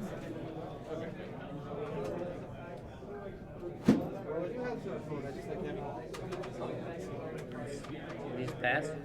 Okay, no. Here we go. I think he let that resolve. Now he's told it's gonna. Yeah, there we go. All right, trigger the damage. We got Sarah FFL. No, that doesn't hurt anybody. Yep, and like I said, he's gonna target the Zeromus. This is definitely Yeah, that's rough. I feel like Alex is really liking where his chances are right now. With Cody drawing poorly. I mean, Cody on no backups. Cody on no backups and no Zeromus anymore. Let me see. How many Ishtolas does he have in that list? Can you find them for me? Yeah. Is it a 1 of or is it like a 3 of? 2. So he's got 2 Ishtolas. So the odds were in his favor there with 2 Ishtolas and two Gilgameshes to run into. I think either one was real unfortunate for him. Yeah. And it's just, the unfortunate thing is, if Cody had a single more discard, that whole turn doesn't even happen. Because he had just enough to play the wall. That's what I thought if he did the back attack. But maybe the back attack Sephiroth's his only play, like you said. And that's why he just chose to do it. But I thought maybe he had one more discard left in his hand, but but based on his break zone, he only had the Arcanist, which doesn't really get us anything right away. Again, for me, it might have been better to hold the Ixion, which I think that's what that first card is there that we're sitting there, just for this, right? But I don't know. So I'm gonna start off with. Cody is also a Worlds qualifier, right? He qualified the year I was still playing. Oh yeah, back then. He beat me on the way to that qualification. Oh really? Yep. It was in Top Cut. It was at Gen Con. Oh, yeah. That was Riku. Oh, I love that Gen Con. Never forget. Well, technically that one too, because it is flying. Yeah, that was the one right before Riku got banned. That makes sense. So here's another big unfortunate, right? Both of these forwards are going to be able to get their damage in. Axstar's going to ping the 6, and then the Ishtola will finish it off. Yeah, it's looking rough. Yeah. So all of that, it's just going to go. So Cody's sitting on just like a Weiss, right? Like, Yep. I don't even. Yeah. So what does Cody do? To 2 even, ice. Like, 2 ice now. I mean, that's better. That's good. I mean, see, He might also have the boss deck Shinra. I'm really hoping he sees it. Is really what we're hoping on. But as always, guys, remember this isn't it. We're still it's team results are what matter here. So I mean, what's the best draw here? Like Ixion Lightning card? I don't even know if that's even good. Yeah, I mean, he can't even. So excuse me. So the problem with the Ixion play here is that he doesn't have enough of the kicker, right? So Even if he draws a Lightning card. even if he draws 2 lightning cards, he needs to pay 1 for the Ixion, and then he has no lightning cards in his hand. So he needs 3 CP extra. Two of that being the.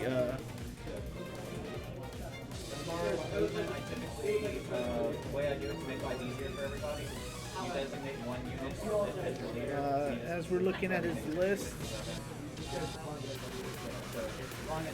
It's easier just to move 1 and then have them all follow. I'm trying to think. Oh, actually, an Alcid Weiss might be what we're looking for here. Okay. That's a good way to delay him. We would get what 2 freezes here, which would kind of hold things down. Yeah, because you need to freeze what you stole in the X card. 100%, yeah. We can like let the other guy go through at least one more time. I mean, yeah. The problem is always to the Sarah FFL. She has a action ability to just activate a forward, I believe, right, guys?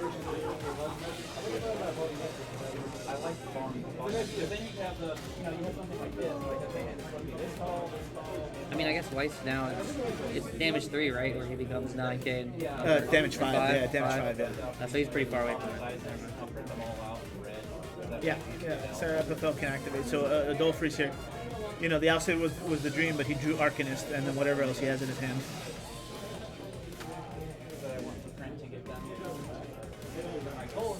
Yeah, tough. He still had discard, right? Or did he already discard? Nice little 2,000 point tournament. I'll even bring a couple armies in case people just don't have an army. I froze though. Well, I guess it doesn't really matter. Yeah. I mean, I guess he can activate whatever he freezes. Yeah, it really is just like, it feels weird. There's 500 total attachments, so you basically have your main army, and you have 3 little 500 point attachments. At the very least, Weiss can take one of these guys down with him. You can choose whoever you're playing up against. The real question is, do you activate the Warrior of Light to kind of just swing over and kind of... Well, if he has any extra way to ping the Weiss, right, he can then like still follow up and kill it and not lose anything. Yeah, which is exactly what I'm saying, right? Like, is it worth risking to activate the wool to try to swing over, to deal the damage for Shtola to ping and Axstar to finish? And, nope. And he's got everything. He's got them all, yeah. I am, this is a big unfortunate for our boy Cody Snodgrass. He's got all colors, he's fully live, he's got 3 forwards, all 3 costs, and only 1 card in hand. Yeah, yeah.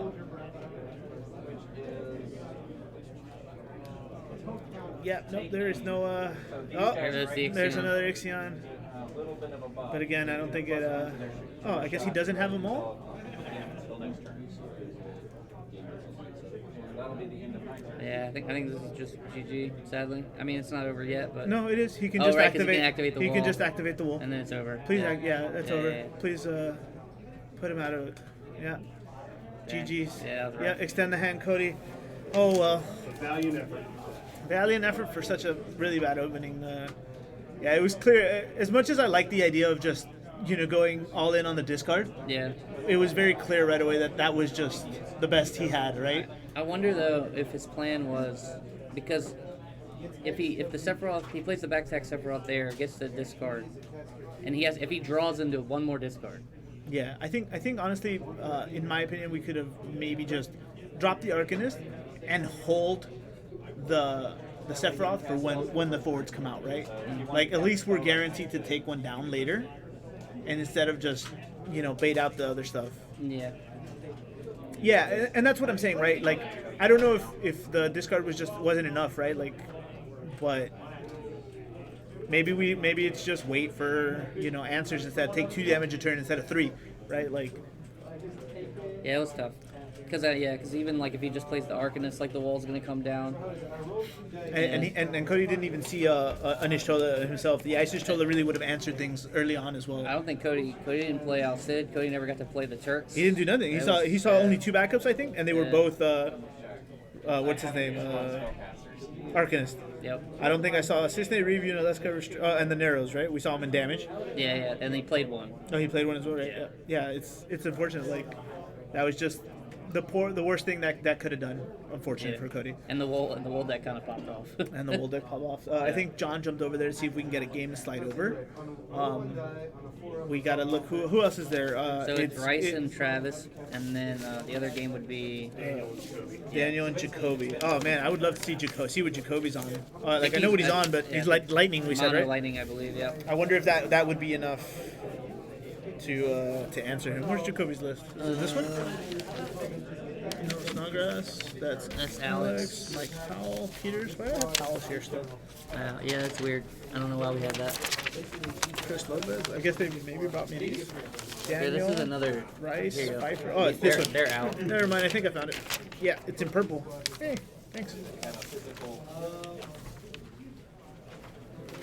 Oh no, John just went to the bathroom. Can we see if they'll slide over one or no, or is it over? Oh, okay. Yeah, so Justin Jacoby. I mean, we don't know whoever's next, and that's whatever deck can slide over, whatever's on the seat over is what we'll get. But hopefully it's Justin. I mean, I think we can figure it out for the power of deduction. Were they Team C? Yeah. So Team B might have been in the middle. Yeah. What do you guys say? We're on the case, right? Is it Jacoby? Yeah, let's go. We're on the case. The detectives, yeah, right? I'm a detective for the day, guys. I love it. I see some old cards in this. Oh, man. I'll leave that up to you guys, bro. All right, so we're looking exactly what we thought we would. We have Justin Jacoby on the right playing Mono Lightning. I haven't seen that Adia in a long time. The EX Adia. You can feel Daniel's confidence as he shows his hand straight to the camera. I don't know if that's always like a confident player or just a. What does that Graha do? So Graha says, "Can you pull up Graha for me?" Or no, Adams? No. Yeah, let's not have Adams. I'm buttoning all my C and say over here. So the Graha says when it comes in, you can pay X to bring out another Scion from the deck, but it's also at 10k if you have any Category 14 standard units in the back, which I believe that 2 cost is. It's the Weaver.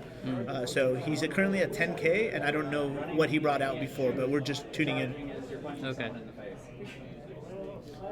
Yeah, I'm surprised we didn't see any EX Burst fist bumps, the Hancock's fist bumps today. But yes, he is doing that. And one of those is Zidane. It is interesting that in finals it's the one team that doesn't have a Wall 7 list.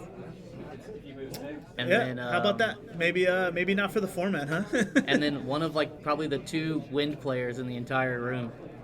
I feel like where their deck is actually a lot of. Oh, I guess there was 3. I want to go back to that. I guess there's 3, right? Because Brian is playing the Ford wind thing. Okay. Right, and then we had Tori Kelly in top 8 with his wind monsters as well, water wind monsters, right. and then now we have this one too. So there was actually 3 wind decks, 3 wind variants in Top Cut. So not all doom and gloom. But I'll say it again: creativity is rewarded in this game every time. So take the time to explore those cards. Then, actually, on the other side, I mean, I know the FF6 deck has ice in it, but it's not like the traditional ice stuff that everybody else is doing. Exactly. Yeah. So, yeah. Is that what he's holding? The Exodus still? They just played it. Oh, he just played it. Sorry, we was going over the other stuff. What did he call 2? Yeah, and basically dared his opponent to call 3. I mean, I would have done it. They did not. I guess they're afraid that they just play another Graha. Yeah. Is that why? Yeah, probably. Yeah, because Graha's a great facilitator. Another one. Yeah. You get Graha into Alisei that brings one back from the break zone, and then boom, that's 3 forwards. Zidane died for now. Yeah, Liz, it's I don't know if you're a fan or, but Zidane's out here. Hide your kids, hide your cards. Man, Hide your extra deck soon, right? We're gonna get a Zidane that steals your extra deck down the road. Bet.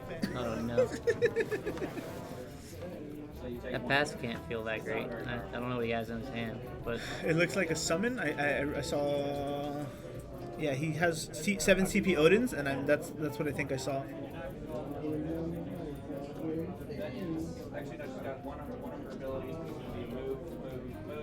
I just feel like if he can move Graha out of the way, I mean, he's got to have some answer in his hand, I would assume. But the cool thing about the Graha into the Rosa thing here is that Graha will still be at 8k, I believe, right? After the reduction, because he's reducing base power, so Graha can still stand tall into a lot of the cards.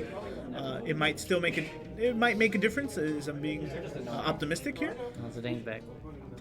Yes, Zidane is. I can't see what Zidane cards because he actually has cards over there. Yeah, it looks like he has a Zidane stack off in the glare zone. So unfortunately, I can't tell you what he grabbed or what he's got in his up his sleeve. Steal your shoes on entry, yeah. Just steal your deck, steal your shoes. What if you just say yoink your binder?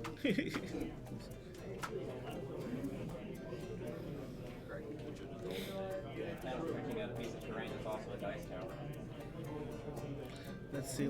What did he? So he just stole attack and passed, or is he stealing something else? So you're playing. Is that Arnea? Oh yeah, plays an Arnea for the clean cut. Is that GG?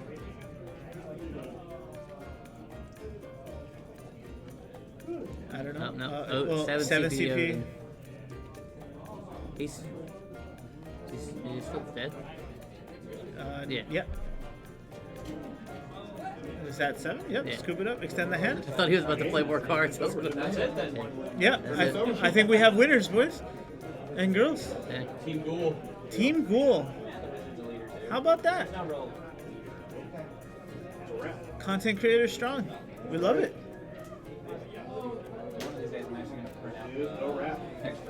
Go get all 3 of them. Yep, I'll be right back. I'm gonna go report go get the winning team out here for final shouts and. That's what I said. Just try to get final shout. Fucking dinner. Yeah, I want to talk to him. I'll talk to him. I'm white. Yeah, my brain don't think good.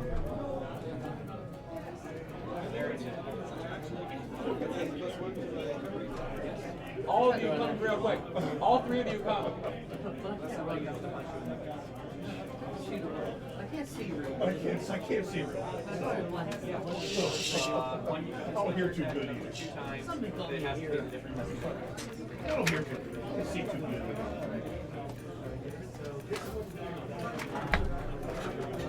Does this chair go up? I feel like I'm sitting on the floor. Does this chair go any higher? Team? Who wants to watch the ladders professor go higher? Okay, well, I'm in the tiny chair. We're coming right now. You gonna interview? Yeah, we're just going to grab them quick before we prize and stuff like that, and so that's not on stream, so we can cut these people loose, let them go home. You can click the button. I can handle it. What's going on, stream? I know I haven't been able to check in with you guys a lot today because I gave myself a little gift and I played today. But I hope that everything's been okay. We had the returner team, basically, I know it's not to call anybody the B team, but I know it's not normally Adam Duncan's job, right? So we put a lot of responsibility on them this week and they did a great job. And now Chris and I are going to take the weight off these guys' shoulders and let them play tomorrow and have a good time. So we'll be on tomorrow. Me and Chris doing the singles event, which is it's basically like a mega side event, but we'll be bringing that one to you guys. We'll be doing whatever we can tomorrow, and it'll be starting at about the same time. Woo-hoo-hoo. Watch the terrain, Case. We've got some bulls in a china shop coming over for the interview, but I've got our winning team coming in right now. Hey, congratulations, guys! Congrats. Get in here. I know. I like moved the chair just so you could come in. Or we can tilt up. We can tilt up. So we don't have chairs. Okay. Yeah. All right.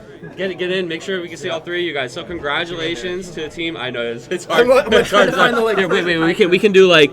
There we go. Hey, there we go. All right, well, I'll be down here. Congratulations, guys. So this is our winning team. Wow, what a long day of cards, A, well, for Final Fantasy, right? Yeah. But B, man, well fought today, guys. And so, of course, Stream All Day has been talking about the creativity of the decks that we've been seeing, and Ghoul's deck has been a very popular one for people to get to see. But all three of you guys just like kind of breaking the mold of what's expected of like all the wall 7 spam kind of. Oh. I know, right. But I mean, but hey, look. I think most teams had one on it. But really, like just changing it up. I mean, 6 was I think also one that people, it feels like bad into wall 7, so a lot of people were like maybe not playing as much of that, but obviously did very well for you today. And then of course the retainers is just like a great meta call for the angry forward boards that you're expecting. So just talk a little bit about like your guys' event today, what you thought of everything, and how it feels to be the first North America team event champions. You want to start? Yeah, I mean, I joked, I called us the dream team, I put us together. So I actually wanted Travis like from the moment that like they announced the team event. I didn't think Travis would ever come out. He's not been out here before. It's true. Yeah. So I was He like, said he had a free ticket. I was like, Hey, I mean, all right. I paid for their entry, by the way. So Ghouls buying talent out here. Like all the professional sports teams, right? Yeah. So, but no. So we put together the team, and it was figuring out meta calls, deciding what we wanted to do. I knew I probably wanted to play something kind of windy. I was considering for a long time Mono and Sky Pirates, but that deck, Pirates. It's really good. It just struggles into all the aggro we were seeing. Yeah. And it turns out Noctis Gladio is really, really good at stopping big things from punching me. Yeah, like playing a dude that removes their dude is like some of the reasons Ferris is so good behind damage 3, right? Like you can stabilize the game on one card because it removes the threat and is a threat. Well, the other thing is Noctis they have to kill Noctis. If they don't kill Noctis, I'm just going to keep picking their board apart. Every turn it's like I'll play a guy and remove one of your guys. It's like a 2-for-1. The calculus just works out in Noctis' favor every time. So that ended up coming out. We knew Alex played 13 at San Diego, and I kind of showed him the Gigawall list. He goes, "This looks really, really fun." And I know that you actually really enjoy piloting it because there is like, it's autopilot, but like there's a lot of like little things you have to do to like the good Gigawall pilots are completely different from people that I mean that's the way that Final Fantasy is designed, because you can pitch any card to pay for anything. The decision tree is always complicated. It's never one lot. You know what I mean? It's always everything's like an opportunity cost. Like I won't be able to do this later or next turn, etc. I mean, and you see things happen like people in this game always pick apart those decisions. Like, he should have kept this, he should have discarded this, but that's like the hardest part. Is every turn you're making a million like micro decisions. I've introduced the game to Magic the Gathering friends, and they look at me like, how do you make any decision in this game whatsoever? Because there's no mana. It's like I can't believe I'm pitching away the best card in my hand to play this like crappy 2 CB back in my turn. I'm like, that's what you do. Like, that's what you do. And then lastly, Travis, you were looking at originally Ice, Mono Ice or 6 were the 2 options you were looking at. Yeah, but man, Mono Ice, like it has those openings where it's just like, hey, I got the nuts, so you lose the game. As Kurt Richter, if you're watching, you destroyed my RBA every week with it. But then it has openings where I would run it against him, and he's Mono Water, and he says, okay, 6 cost Leviathan, Rug to the bottom, Rufus back. It's like, all right, well, I guess I lose now. It's definitely like live by, die by those first 2 turns, and that is not a style for me, so I understand why that's not somebody's style. But that is very much some people, they love that, right? So it's the same thing like Wall 7. People say like, oh, this isn't fun, blah, blah, blah, blah. But like there are people who are having the time of their life playing Wall 7, revealing like and doing like this collected company kind of thing like early. So it's the only thing about Wall 7 as a deck is that like when you're playing against it, until they cast the wall, you don't know if the wall is aggro kill you or the best ramp spell in the game. Oh yeah. And that's I think that there was probably a lot of people looking at that card for like these mid-range to like late game, like all these values that, like mono water versions that can play like the X-rays and stuff, and then you just see it like kill someone in 2 turns. You're like, okay, well we should probably start here. But I think that there was just obviously there's forced diversity in this format, but it seemed like the room was a great mix. So how did you guys feel about just kind of like the field and the event? I didn't play the same deck twice today outside of when I played the same people. Yeah, the rematches. Yeah. So I mean, you guys are probably a little biased, but we love the team event, the format. Yeah, that was fun. Yeah, this is really, really fun. Well, and a little biased. Even obviously it's hard to take the win out of it, but it did feel more relaxed and more casual. Like I said earlier, like it feels awful if you lose your first 2 rounds and you're like, all right, well, do I even play the rest of the day? I'm not going to win anything. Whereas here, it's like, again, that's what I kept saying. We pick each other up. We pick each other. If I lose, they won. He lost, we won. Like, it was awesome. That's awesome. You love to see it. Well, guys, I'm going to let these guys go get all their prizes, and we'll get everybody to get some food so we can get back for tomorrow. Yeah. Congratulations again, guys. Absolutely well played. Well done. See you next year to hold your title. That's right, yeah. Thank you to Game Theory and RBA Returners for hosting. If you could see like how much work they put into this, like I know you guys love them anyway, but they absolutely deserve the credit. Yeah, seriously, Thank like, you so if you're much, not brother. following and or subscribe to Snugsy for all the work he does with this, and for the community as a whole, you guys should be. Like, seriously. Flattery will get you everywhere, guys. Thank you so much. Well, go collect your beautiful trophies and crazy prizes. Thanks, Square, for all the crazy prizes. And I don't know if you guys got to see the spoiler. We showed the Quistis like right before your game started. So take a quick peek. Yeah, we'll get that one up. Oh, look, they're following now. Thank you. Appreciate you guys. Thank you so much. Also follow Rude Rose on. And Ghoul. Let's plugs. Do the plugs. We'll get him a channel so you can start There it following is. him. Yeah, I'll be there sometime soon. I did do a little journal of every match, so I'll have a fun recap video. awesome. Just like, here's what we lost, here's what we won, here's what we do differently, etc. So look forward That to sounds good. Awesome, guys. Thank you so much. All right, we're gonna cut stream today, guys. Thank you so much, everybody, for tuning in. I'm sneaking back in here. We're wrapping it up. We will be back tomorrow. 12 o'clock is when we're gonna start the stream. Expect matches to start like 12:15. But that's it. Mr. Emotemus killed it today. That's it. I've seen nothing but praise from chat and everybody saying great casters, great event. So thank you so much for It holding was it my down pleasure, today. guys. Thanks for having me. Of course. Like I said, it's my thing this year. If I'm not competing, I'm going to try my best to be here on the front lines with you guys to share. Honorary detective. Yeah. Oh, thank you. Of course. I'm flattered, bro. So, again, thanks for watching. Shout out to everyone involved. Obviously, the RBAs are always killing it. We love them. Game Theory. And, now it's time for me to sign off as well. So, that'll be it. Have a good one, guys. I'll see you. Doggy. Bye, everyone. See you tomorrow.